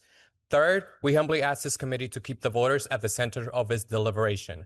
The ultimate goal of our electoral process must be fair, uninhibited access to all voters in Georgia. In pursuit of these principles, we humbly urge the committee to examine several key issues that align with both democratic values and sound election administration. First, the financial impact of recent election laws and the need for increased sustainable funding for county election offices to meet these expanded requirements. Second, proven access expanded reforms such as automatic voter registration, same-day registration, vote centers, and the automatic restoration of voting rights upon completion of incarceration. And lastly, the abuse of mass voter challenges and the need for clear statewide standards to ensure consistency, fairness, and due process across counties. As part of our ongoing work to protect and advance democracy in Georgia, the SPLC is committed to supporting the committee's efforts with research, policy guidance, and collaboration. We look forward to working together to ensure that our elections remain fair, efficient, and inclusive for all in Georgia. Thank you. Thank you.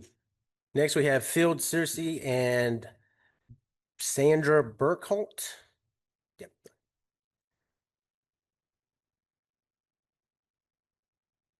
Good afternoon. My name is Field Searcy. I'm from Grady County. Thank you for this chance to speak about the critical issues facing Georgia's elections. Much like the fable, The Emperor's New Clothes, we continue to hear strong declarations that Georgia's elections are secure. Yet beneath these confident statements about public trust and high turnout are persistent, well-documented problems that are impossible to ignore for anyone paying attention. In my experience attending state election board meetings, I have heard detailed accounts of serious violations, such as those by Fulton County, and legislative testimony about incomplete and irregular voter rolls that do not comply with Georgia law. Unfortunately, efforts by citizens to address these issues are too often dismissed or met with indifference. True confidence cannot exist when it rests on a flawed foundation. One particular troubling issue persisted for 5 years after the installation of Georgia's current electronic voting system in 2020. Poll workers were required to certify tabulator tapes containing reference to the Local Authority Election Act, a law from Canada, not Georgia or the United States. Despite repeated warnings and appeals, the Secretary of State's office dismissed the error with "it doesn't matter." This is not a trivial misprint. It signals a worrying disregard for the legal and procedural accuracy required for public trust. Only after this flaw was exposed to legislators this January was the language removed from the most recent Public Service Commission election. Such a long-standing oversight raises serious doubts about how carefully election processes and materials are reviewed at the highest levels of our state. It is fair to ask whether the elections held under this oversight were ever truly legal or constitutional. Security problems in Georgia's voting system are not hypothetical or exaggerated. They are a matter of public record. Encryption codes stored in unprotected text files have been released through open records requests in 4 Georgia counties. The system administrator password is available for purchase on merchandise from Amazon. The voting system relies on foreign corporations and microchips, creating national security risk. These vulnerabilities have surfaced in court cases and legislative testimony. Mr. Secretary, we need a rapid. I'll finish up 2 points. A ballot marking device was even hacked with nothing but a ballpoint pen in a U.S. District Court. Governor Brian Kemp himself has put it plainly. You give anybody a voting machine and they can hack it. So I thank you for the time today. Thank you. All right. Ms. Burkholder, after on deck will be Sam Caroline with Georgia for the Truth. And then after that would be Mr. Richard Schrader. Sure. All right. Yes, ma'am. Go ahead. My name is Sandra Burkhart. I'm a woman of prayer. It's the most powerful force in the universe. It is followed by truth. And I pray that it's offered in this state, followed by justice. Brian Evans, the state election director, presented information that concerned me greatly this morning. I'm aware that many facts demonstrate there are major problems with Georgia elections. Georgia elections are far from being strong and secure. I'm convinced my honest vote does not count, and neither does yours.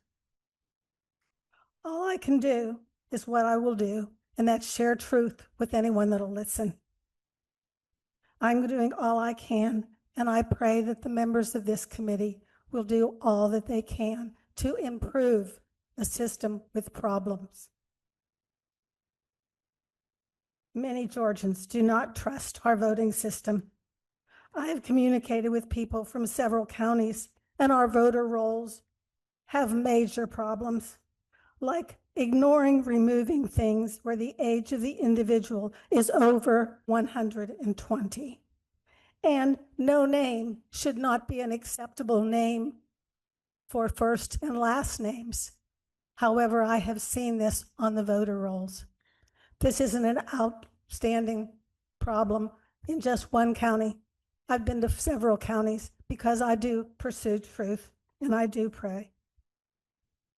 And I have a question. Who is paying for all these lists that go out to people that no longer vote in this state because they voted in another state? That's our tax dollars. And how many weeks of voting do we want? 4? It's very sad because it cost my money and I have a hard time managing that. Thank you for listening, and thank you for making a difference. Thank you. All right, Sam, and then followed by Richard. Sam Carnline, Grady County. Thank you for allowing me to speak. Mr. Chairman Fleming, you mentioned in your opening remarks the word trust, and that's what I want to speak on today. There's polls out there. Some of them were done by ballot. The Republican primary in 24, there was a question on there about paper ballots, and 64% of Georgia Republicans stated that they wanted paper ballots. 70%, not quite, 69% of the United States vote on a hand-marked paper ballot. That's what we want. We want a hand-marked paper ballot. I think that both sides of the aisle have people that want hand-marked paper ballot and get rid of that touchscreen machine that I can see here across the room when somebody's voting. I know a guy by the name of Clint Curtis. Y'all might not have ever heard of Clint Curtis, but I've met Clint Curtis. Clint Curtis wrote a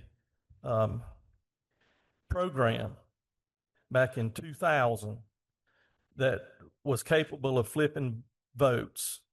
And he has testified in front of Congress that he wrote that program. And I understand that that program got handed down from Diebold to Dominion. And any rate, where I first learned not to trust our elections, and I've voted in every election I could since I was able to vote, was when I read then Senator William Ligon's document. And on the bottom of page 12, it was a 15-page synopsis of the 2020 election, where he wrote, "The 2020 election was so fraught with systemic irregularities and voter fraud that it should not be certified." And people, we're still voting on the same system we were voting on in 2020. Judge Totenberg said that the system didn't conform to the federal requirements. Let's get rid of that system and go to a hand-marked paper ballot system like 70% of the rest of the country does. I thank you. Thank you. All right, Richard Schrader, and then followed by Tamara Favorito. I appreciate you people here. And when I'm talking today, I got to separate you as a committee that's going to try to fix these elections compared to what the legislative body has done. We went through a living hell the last 5 years because they didn't go to a special session over the questionable 2020 election. You should have had a special session. You should have had a special session with Fulton County, Benny Willis, indicting 18 innocent people over a questionable election, and President Trump. They put him through hell. But you guys are separate. We're relying on you to work on our elections. I hope you all have a code book, a Georgia election code book. I hope you can wear it out. I got mine held together with duct tape. If you need any information about the laws, I'll spend all the time you need with it because we're not going by the law. Thank you. Thank you for everything you've done, Dr. Jan Johnson. She's here. She cares. She encouraged me as a poll worker to count the ballots at the precinct.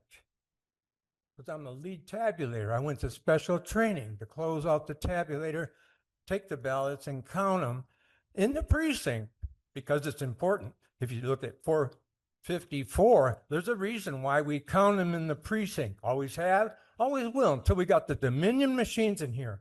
I try to stay calm because Sam and Field set such a good example for me. But I am passionate to get rid of these machines. You know they're vulnerable.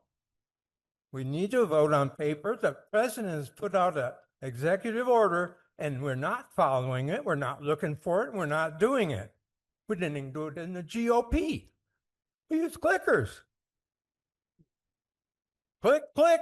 Thank you, sir. Please fix our election. Thank you. Seriously. Appreciate it. Thank you for coming. Thank Mr. Favorito?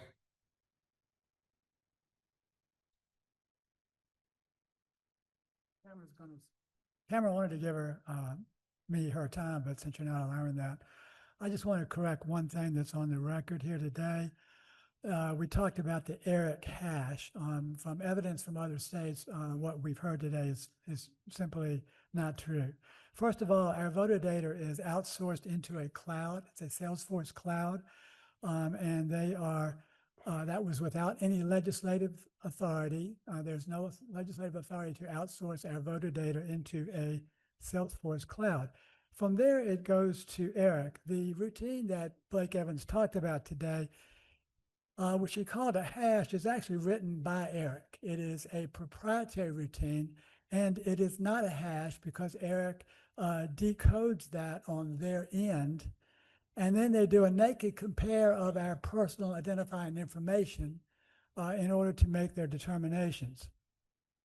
They then take that data and they take it back and they send it to CEIR, Center for Election Innovation Research. They also get that data from us, and this is all without our consent. So our PII is going out to everyone, these third parties, and they are, quite frankly, extremely rabid partisan, organizations, every one of these, CEIR and ERIC and even Salesforce, and which I can go into, but since we only have 2 minutes, I just want to make sure I want to get the record straight on that, and I would like to explain as a plaintiff in several cases, like to give you more information at another time. Thank you, Mr. Favorito. All right. Read this. Stephen Ayrshire. Okay. Thank you, sir. Thank you. Victoria Cruz.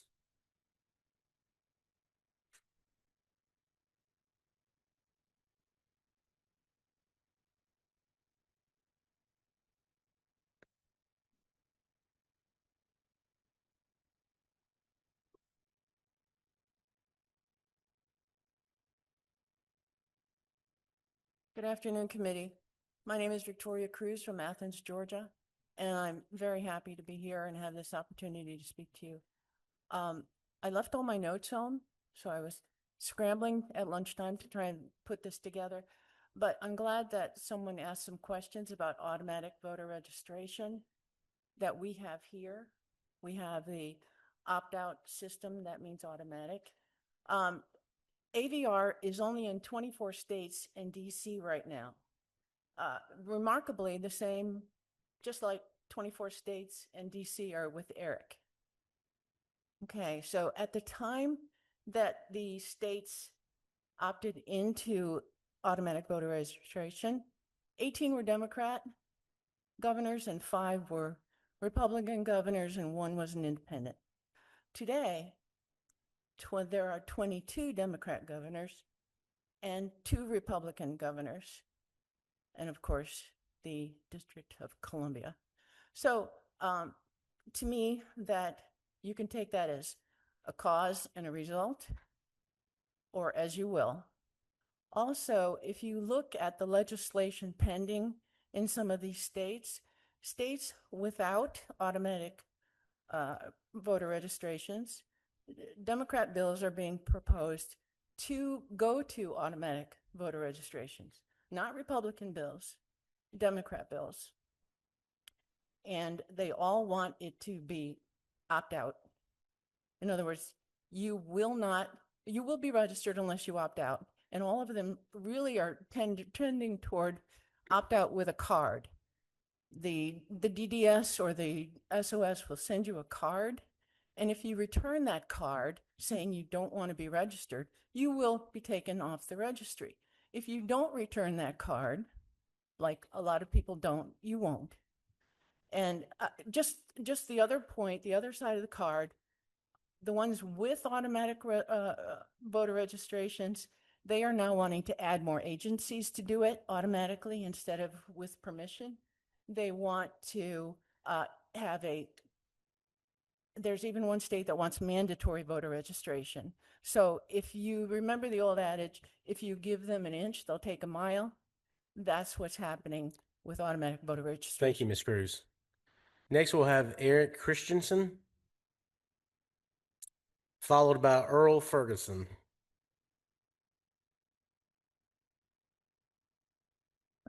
I'm Eric Christensen, and I am a former auditor with Arthur Andersen and a systems consultant with Deloitte. And I've been looking into this for a long time, since the past 5 years. And the only thing I care about is we get the count right. So I'm going to focus exclusively on ballots here, not about voters and registration, all that sort of thing. But we only need one database. We have a DDS database. Trying to reconcile 3 or 4 databases is almost impossible. So if we're going to spend money, let's spend money on getting the DDS database where everybody has an app on their phone. I just uploaded my boat title last week on the Department of Natural Resources. They sent me my registration. No problem. I don't know why we can't have that. So let's, I'm looking for real solutions of things that we could do. First, remove the SOS from elections and empower the SEB with the plenary power of the Georgia General Assembly to determine the place, manner, and timing of federal and state elections, including developing uniform policies, procedures, and forms for every precinct. I think we used to have those. I've looked back at some of the old Athens, Clark County stuff, and it looked like we had a really good process. And I don't know when that process went away, but we've got everything we need out there. It's just a question of putting it back together. We spent 100 years working on policies and procedures, and they were good. And at the end of the night, at every precinct, they posted on the door the results, and all you had to do was add those up. And that was the results of the election. So that's number one. Get the SOS. He has a conflict because he's an elected official. He shouldn't be overseeing himself, and he shouldn't be auditing himself. Maintain the physical care, custody, and control of ballots, unvoted and voted. This is already in the law, too. We're supposed to be reconciling the printing records back to the ballots that we've sent out to the precinct. I don't believe we do that. After they've been voted, we need to have them locked up and kept under lock and key, and they need to be available for audit. We have never had an audit. You guys authorized $500,000 for an audit, a paper ballot audit. And I called Max Burns right after I found this out. They did a scanned ballot audit through Dominion. We never got what we paid for there. Completely terrible. All the ballots, absentee, early, and voting day must be processed and scanned. Somebody's already talked about this at the precinct. We had precincts for 100 years and everything flowed through the precinct. That is your control point right there. It's like a segregation of duties thing in accounting. You've got to have that precinct is, That is where the rubber hits the road, right there. Thank you, sir. We got to get back to that, and then audit the results. And again, we've never had an audit. The only audit we had missed 3 times at Fulton County in absentee. We went 0 for 3 and Thank missed 36 line items. Those were rubber stamp recounts. It was never an audit. Thank you, sir. Mr. Ferguson, followed by Liz Troop.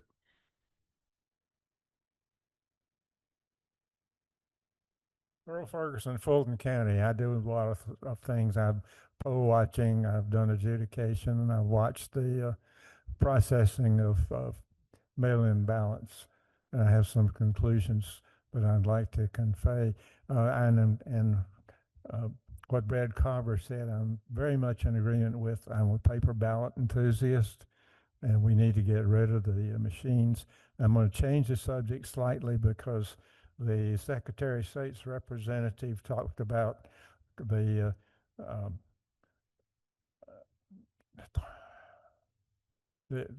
Eric. Eric does not represent 50 states, half of the country. 45 states do not belong to Eric.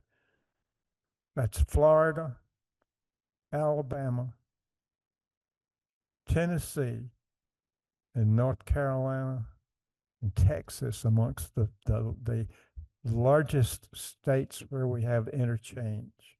And those are not covered by Eric. And so the conclusions have weaknesses.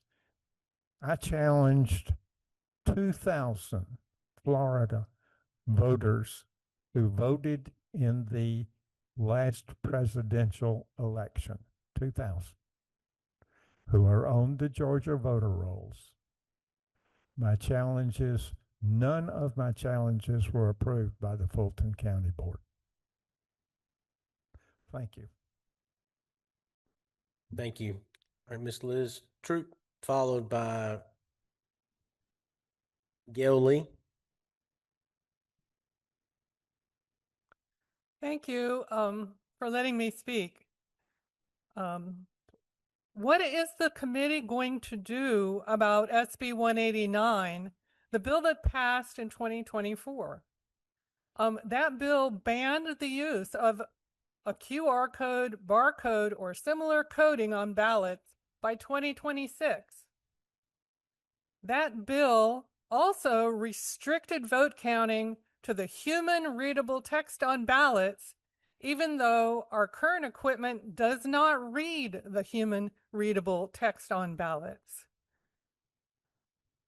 It wasn't clear whether Georgia could put software on existing equipment that could accurately read that tiny human readable text on our ballots, or whether such software would even meet state and federal standards.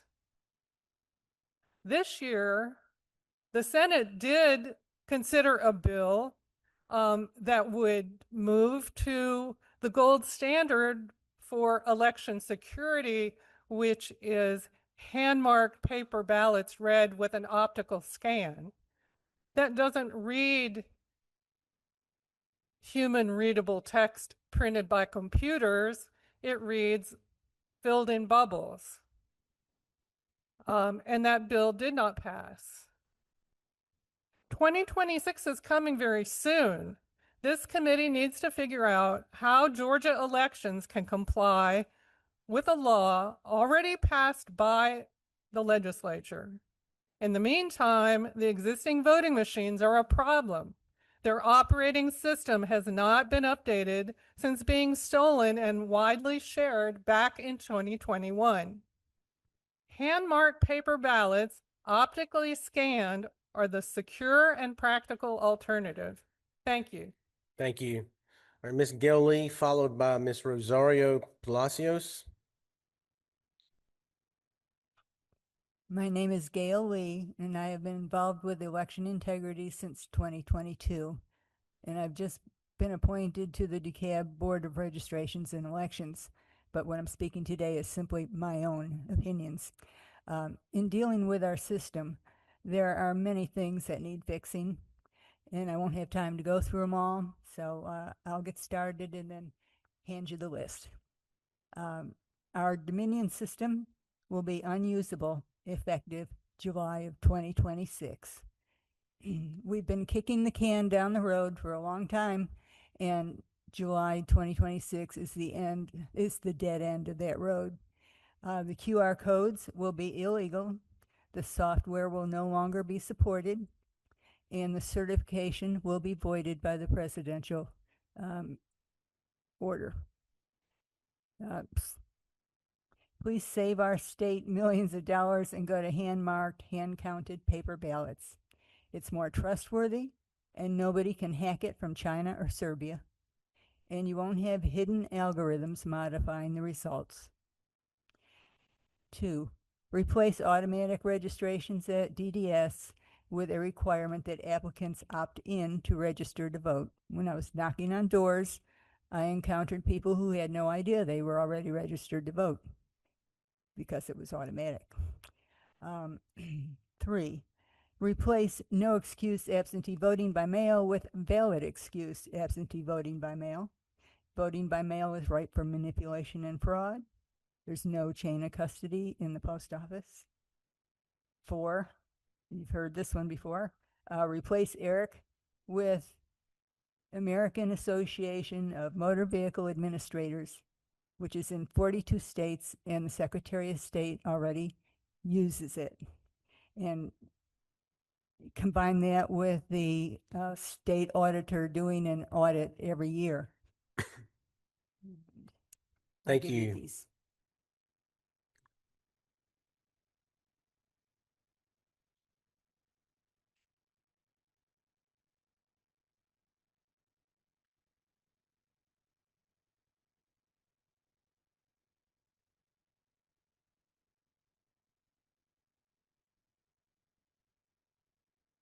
Good afternoon, Chairman Fleming and Vice Chairman Anderson, and the distinguished committee members and everyone here today. My name is Rosario Palacios, and I'm the Executive Director of Common Cause Georgia, a 55-year-old plus nonpartisan nonprofit organization dedicated to ensuring every Georgian has a voice in our democracy. Thank you so much for organizing this. I'm very appreciative to be able to offer some comments here today, and I also appreciate everyone's patience as I'm getting used to some braces that I have. So at Common Cause, we believe deeply in the integrity of our elections, and we believe that that is achieved by expanding participation, not restricting it. I'd like to outline a few practical approaches to be able to bolster election integrity through this way. We believe inclusive participation, especially for working class Georgians who are the backbone of our state, should be a priority. First, Georgia could prioritize a robust voter education and accessibility program. We know that accurate and timely voter information is fundamental. Director Evans's presentation earlier covered so well the many data systems that inform the structures. We think that expanding the accessible methods in which people can verify themselves as things are flagged, including online accessibility and simplified processes, would be of great use. I've seen poll workers who are not always familiar with, for instance, naturalization certificates or what is required to be able to verify a voter on a very important day where, understandably, there's duress and people are excited to be able to vote. Secondly, proactive election protection programs we think are vital. We've seen misguided lawsuits and unfounded challenges to voter eligibility happen across the state. As Common Cause, we've often intervened in some cases to be able to prevent unlawful voter roll purges. So we believe being able to have more consistent election administration practices by resourcing our county offices would assist with this. And then to end, we believe that transparency and accountability through popular education could be very vital, and I welcome anyone here or in the audience who wants to work on that with me to please reach out.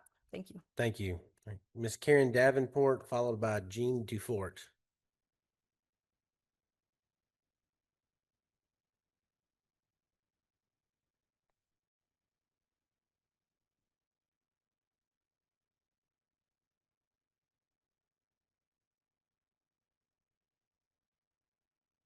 Thank you. Good afternoon. My name is Karen Davenport. I live in Decatur, Georgia. I'm here representing myself. I am very excited that the Blue Ribbon Committee on Election Procedures' goal is to examine what is working well and uncover areas for improvement and ensure an efficient electoral process is in place for every voter in the state.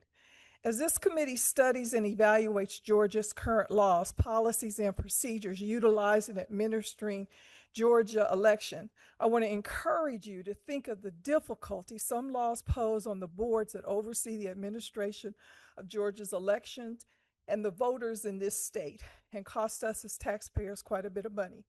I want you to strongly consider that giving election conspiracy theorists greater power to challenge their fellow voters is not beneficial for voters. It allows one person to challenge an unlimited number of voter registrations, which constitutes a voter intimidation tactic. The whole ideal of challenges takes what may have been a government mistake and puts the burden back on the citizens who had done their duty to register to vote. A 223 ProPublica investigation found that nearly 90% of the voter challenges filed since the passage of SB 202 encompasses 89,000 voters were submitted by just 6 people. Senate Bill 189, signed by the governor in May 2024, imposes more barriers for Georgia voters and election administrators. The law lowers the barrier for making biased and baseless voter challenges around the state, creates confusion for unhoused voters, and makes it more difficult for county election boards to interpret the law, and increases requirements for already overworked election officials and costs us a lot of money in terms of what they're doing. Elected state officials should strive to make voting easier and not more difficult for Georgians. Thank you. Thank you. Jean Dufort, followed by Joy Wasson.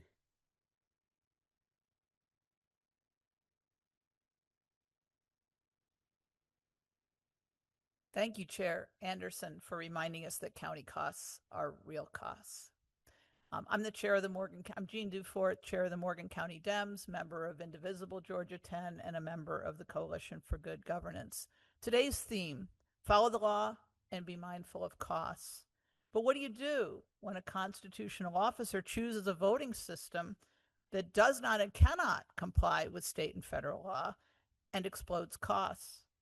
Mr. Favorito and I talked to the legislature before HB 316 passed, and we had some spreadsheets and said, this is going to be really expensive and it's going to explode local costs. But we were wrong. It was worse than we told you it would be, and time has shown us that. Voters can't read QR codes, which means we can't comply with state and federal law, and you passed a law saying get the QR code off the ballot, but you didn't fund it. Because Mr. Raffensperger came before you and said, it is going to be crazy expensive to do that software, install that software that'll do that. And you know what? Mark this day, I agree with Senator Raffensperger. Rare day. So how do you solve the problem when you have a system that has a component, one component of a system, not an entire system, a component that doesn't comply with the law and is crazy inexpensive to both operate and manage? Well, that's the job for this committee. You have an opportunity to create a pathway for change and adaptation, right? The system already includes marking ballots by hand. That's at 6% of people, including me, who usually submit a mail ballot. That is a certified part of our system. So you have an opportunity to create a pathway to legal compliance with the law you passed to say, get the QR code off of the ballot. Right? You can work with the state election board, because after that Supreme Court decision, they need a lot of cover, right? To step out there and say, here's the pathway. But your committee, through its report, can say, here's the pathway to that. So I urge you, be mindful of costs and follow the law. Thank you. Thank you. Ms. Joy Watson, followed by Ms. Cynthia Battle.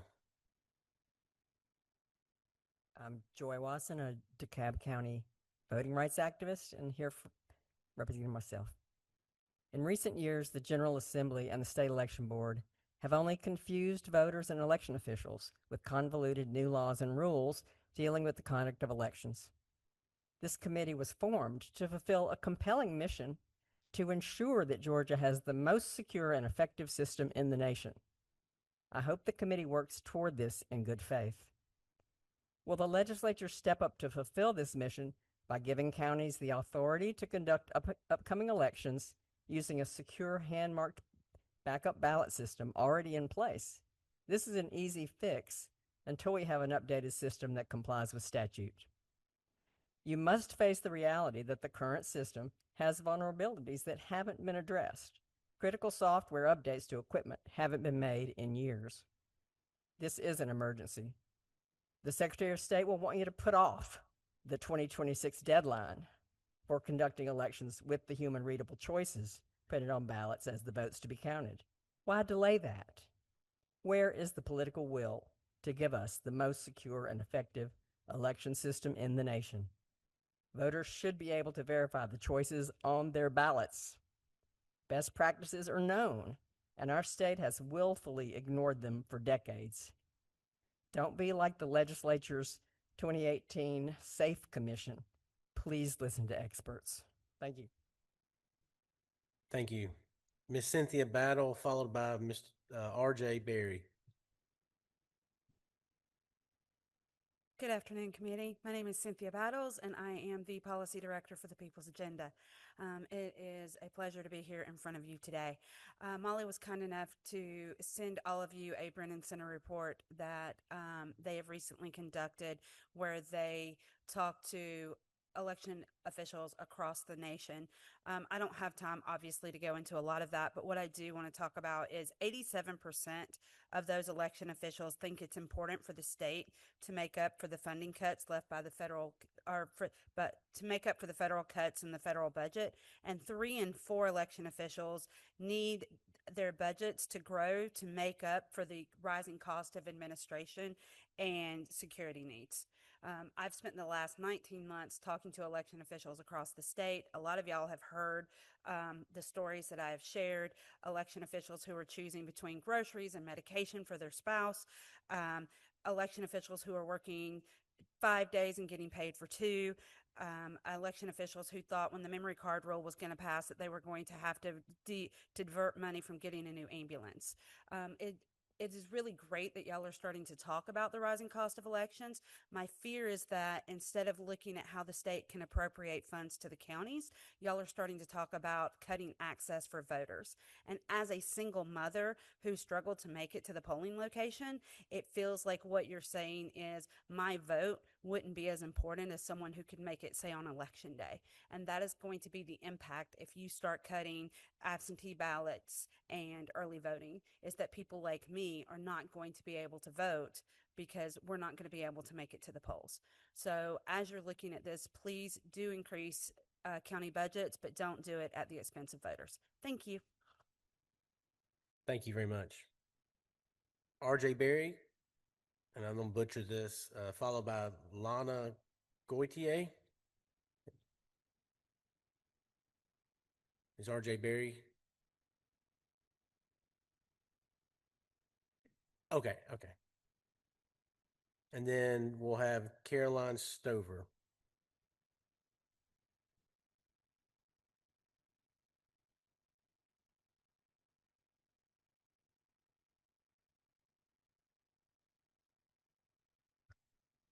Hi, committee members. My name is Lana Goitia-Paz. I'm the Senior Georgia Campaign Manager with All Voting is Local. I really want to thank y'all for having this committee and studying these really important topics and issues. As some folks before mentioned, funding challenges for county election officials have really intensified in recent years. Since external grants were outlawed in 2021, counties have been left to absorb rising costs for staffing, supplies, voting equipment, secure storage, and ongoing software maintenance without any increase in support from the state. On top of this, election offices are often expected to prepare for recounts and respond to voter challenges, which can consume hundreds of hours of staff time, even if those challenges are meritless. Many of these responsibilities that have been passed down to these election offices have come in the form of unfunded mandates, which force local governments to stretch already tight budgets. This is especially hard on rural and under-resourced counties. Yet, despite these growing demands, the legislature has not conducted any formal investigation in what it takes to actually run elections in Georgia. nor has additional funding been provided. So that's one of the reasons we're really happy that you guys are doing this study committee to really dig into that. And as folks have said before, really dig into this issue of election funding and how we can fund elections better and make sure we're having adequate voter access while also supporting our election officials. One more thing I want to point out before we wrap up is that our opt-out voter registration system that we currently have in place is an essential piece of election infrastructure for our state.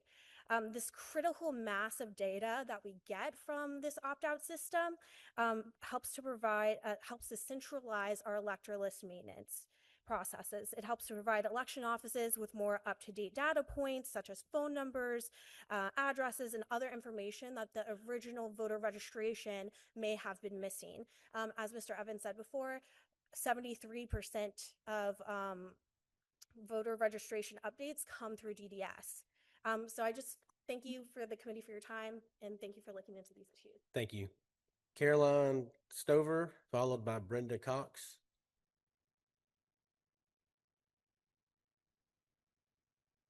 Miss Brenda left, you said? Oh, that's Brenda. Okay. Thank you.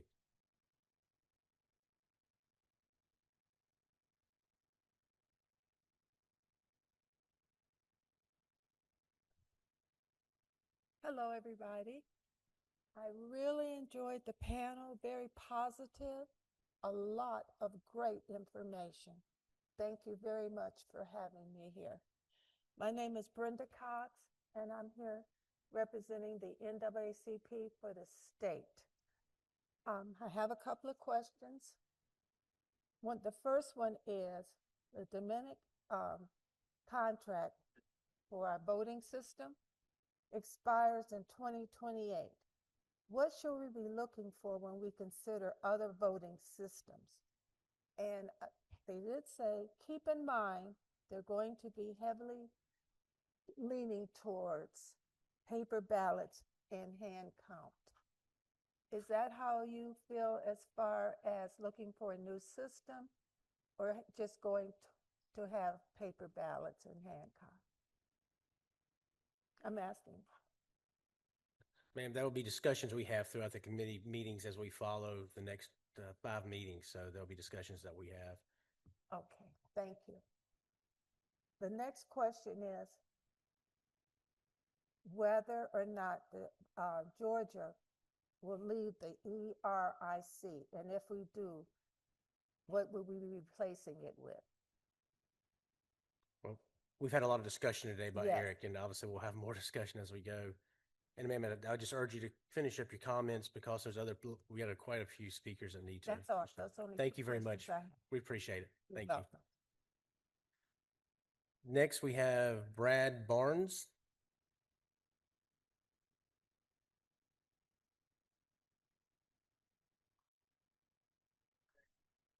Okay. Phoebe Eckhart. Oh, you're okay. Are you Brad? Oh, no, Brad, you're up now. Yeah, sorry.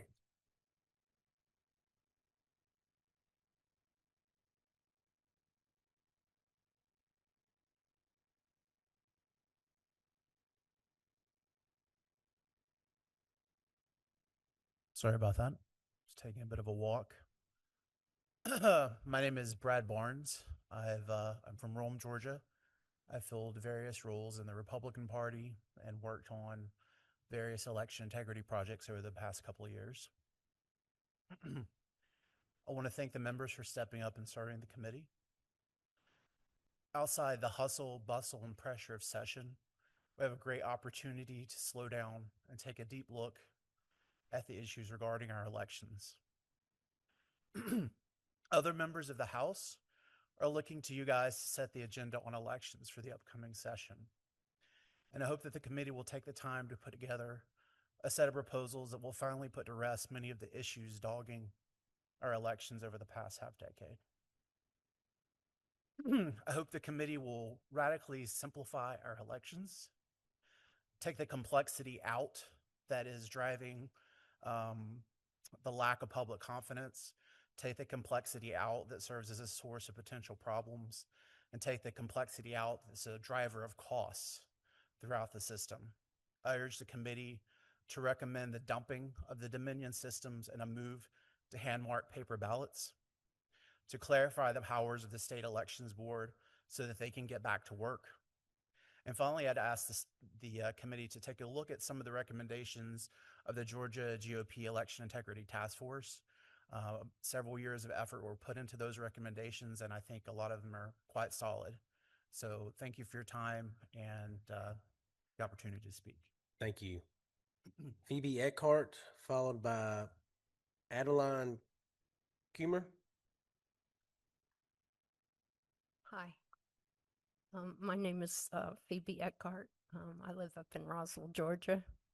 I want to say that all I've been able to think about over the past 2 days is the video that I saw many, many times of things that happened at night at what was the building, where they showed all the people who were counting ballots. Everyone was supposed to go home, right? All I can do is think about that. I saw it over and over again. I saw it over and over again. Them taking the ballots and putting them in the machine to over and over and over again to recount them. It was fraud. I even have a real good friend who followed ballots down to Atlanta because she was concerned about them being safe and saw, I mean, you just wouldn't believe what she saw. She was shocked and she took pictures. And she told a lot of people about it. Do you know that I ran for office last year? And do you know what? On the day that I stood in Alpharetta all day long holding my sign, that a lady came up to me and she just said, guess what? I worked the poll and I saw all this fraud. And she just told me her story. And she said, you know, I reported the fraud, but nobody cared. The person I reported it to, they didn't care. Then she said, I reported it to the next person up the line. And she said, they didn't care either. She said, I just couldn't believe it. I couldn't believe that that would happen right here in Alpharetta. You know, I've been hoping for 5 years that Republicans, you know, I was at a meeting, I was at a Republican breakfast, and when they outlawed a speaker, outlawed a person who was very passionate for election integrity, outlawed what were the top posed things of the Republican platform, and the very first one was election integrity. I just was like shocked that we've been 5 years and no election integrity in here. Please, can you do something about this? Thank you, ma'am. Adeline. And then Maria Guadio will be next. Adeline's wiped out. Okay. Maria Gaudio, All right. Fulton County. Oh, real quick, excuse me. After Julie Allen would be next. Yeah. Thank you. It's okay. Thank you. Fulton County.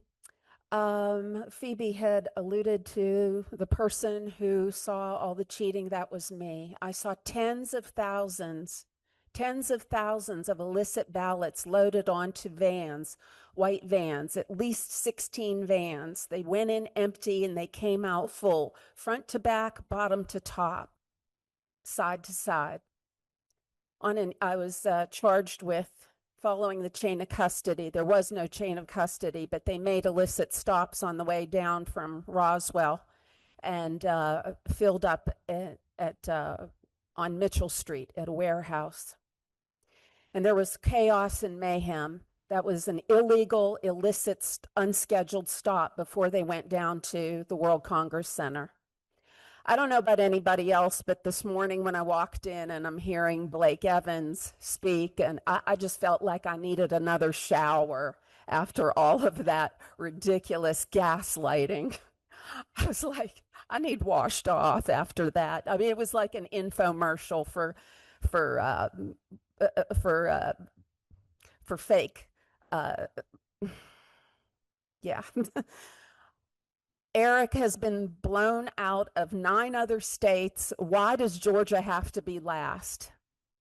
Let's get rid of Eric. We have to get on to cleaning our voter rolls. When Fulton County has 113% of the people who show up for an election, it's impossible to get 100%, let alone 113%. And they say our election rolls are fine. No way. They're not going to do it. It's the people it's the citizenry, the citizen journalists, the citizen investigators who have been the best at finding the fraud. We need to keep those people employed, maybe by ourselves. Thank you. Thank you. Miss Julie Allen, followed by Mr. Kevin McDowney, Muldowney. He left? Okay, then we'll have Sergio Ortega. Go ahead. Thank you. Thank you. I'll read my statement to be brief. My name is Julie Allen. I was the Republican candidate for House District 57 in 2024. Midtown Atlanta, a wonderfully diverse district with many great people. A Republican hadn't been on the ballot in more than 40 years. While Representative Stacey Evans and I differ on many issues, we also agree on some. I say the same here.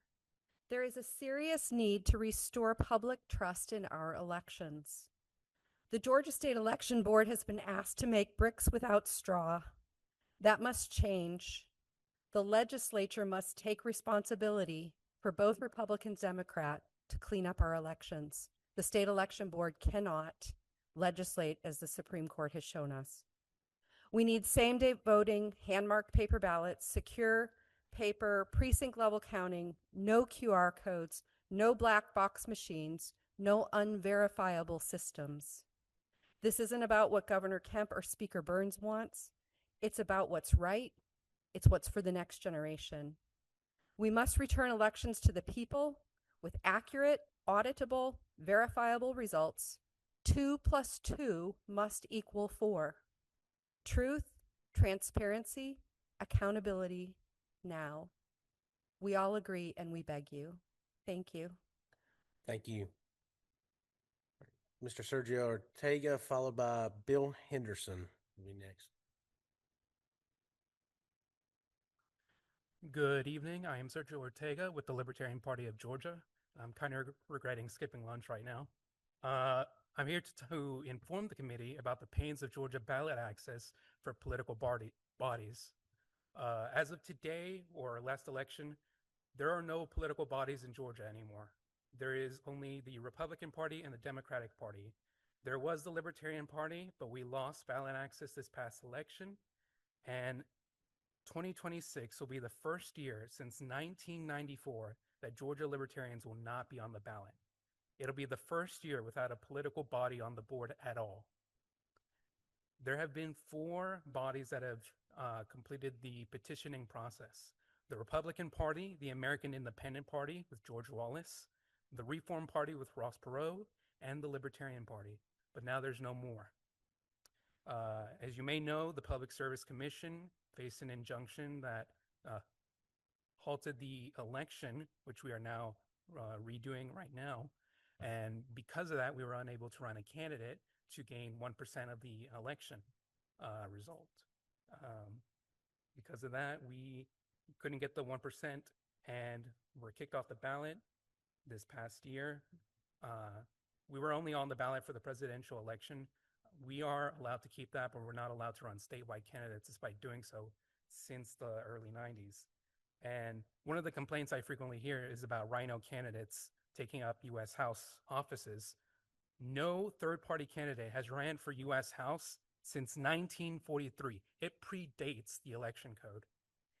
This is an actual problem. And as my vice chair pointed out, federal courts have found these high burdens to be unconstitutional.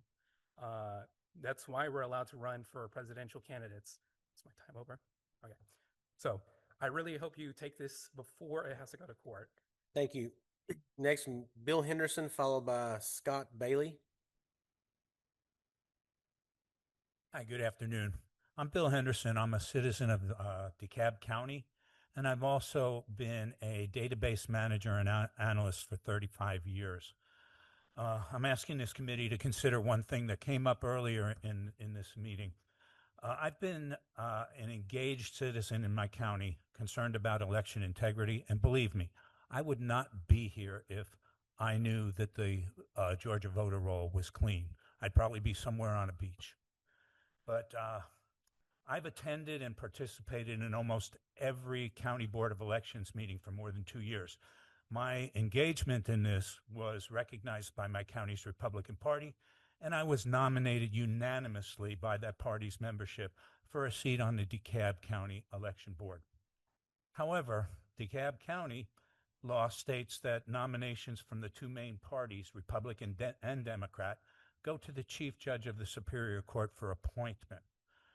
The rules in other counties differ, but they all have to go through a process because, as I understand it, appointments like these need to be made by elected officials. To be brief, my appointment was denied. Arguments can be made for and against the notion that the denial was due to partisan influence, and that is the problem. Both political parties deserve to have their nominees appointed without any taint of partisanship in every county. I call upon this committee to make the change to the law to make County Board of Elections appointments a ministerial function. Each political party should get to choose who represents them on the county election board without influence from the dominant political party in the county. This change would advance fairness and assure equal representation for both parties regardless of whomever is charged with making the appointments official. Thank you very much. Thank you. Scott Bailey, followed by Eric Christensen. My name's Scott Bailey. I'm here on behalf of America First Chamber of Commerce, and particularly on behalf of the populace of Georgia. I want to thank the attorney for this committee for recognizing Georgia's Constitution, Article 1, Section 2, Paragraphs 1 and 2, our inherent right to amend our government servants. In paragraph 9, I want to draw attention to is prescribed that ministerial functions are breached by our government servants, they're liable to suit. And I'm part of a group of citizen law fighters. We're having trouble in our courts. They're not enforcing the election code and upholding it. They have a ministerial function to do this. And I want to remind this committee that our representatives and senators have the authority to set suits that can remove any government official from office that refuse to comply with our Georgia law. And if you're interested, contact me at my email, bailey@americafirstchamber.org. I would love to show you our evidence that's being completely obstructed, because I'm here to uphold the election code. And what good is the code and y'all's time to prescribe it if it's not upheld? Thank you. Thank you. Eric Christensen. Hey, guys. Eileen Nakamura. No. All right, that is it for our public comment. Thank you, everybody, for being patient as we work through those. Just want to remind everybody that our next meeting will be August 8th in Rockmart, Georgia. It will start at 10 o'clock. And as I said, myself and Chairman Anderson earlier, it will focus on the local elections officials, where we'll have several there addressing the committee. Also, we've had several questions about the agendas. We will do our dead level best to get the agenda posted early on the committee website so y'all can see the order of the committee hearing and who will be speaking. If there are no other questions or comments from fellow committee members, we will stand adjourned and we will see y'all next month. Thank y'all.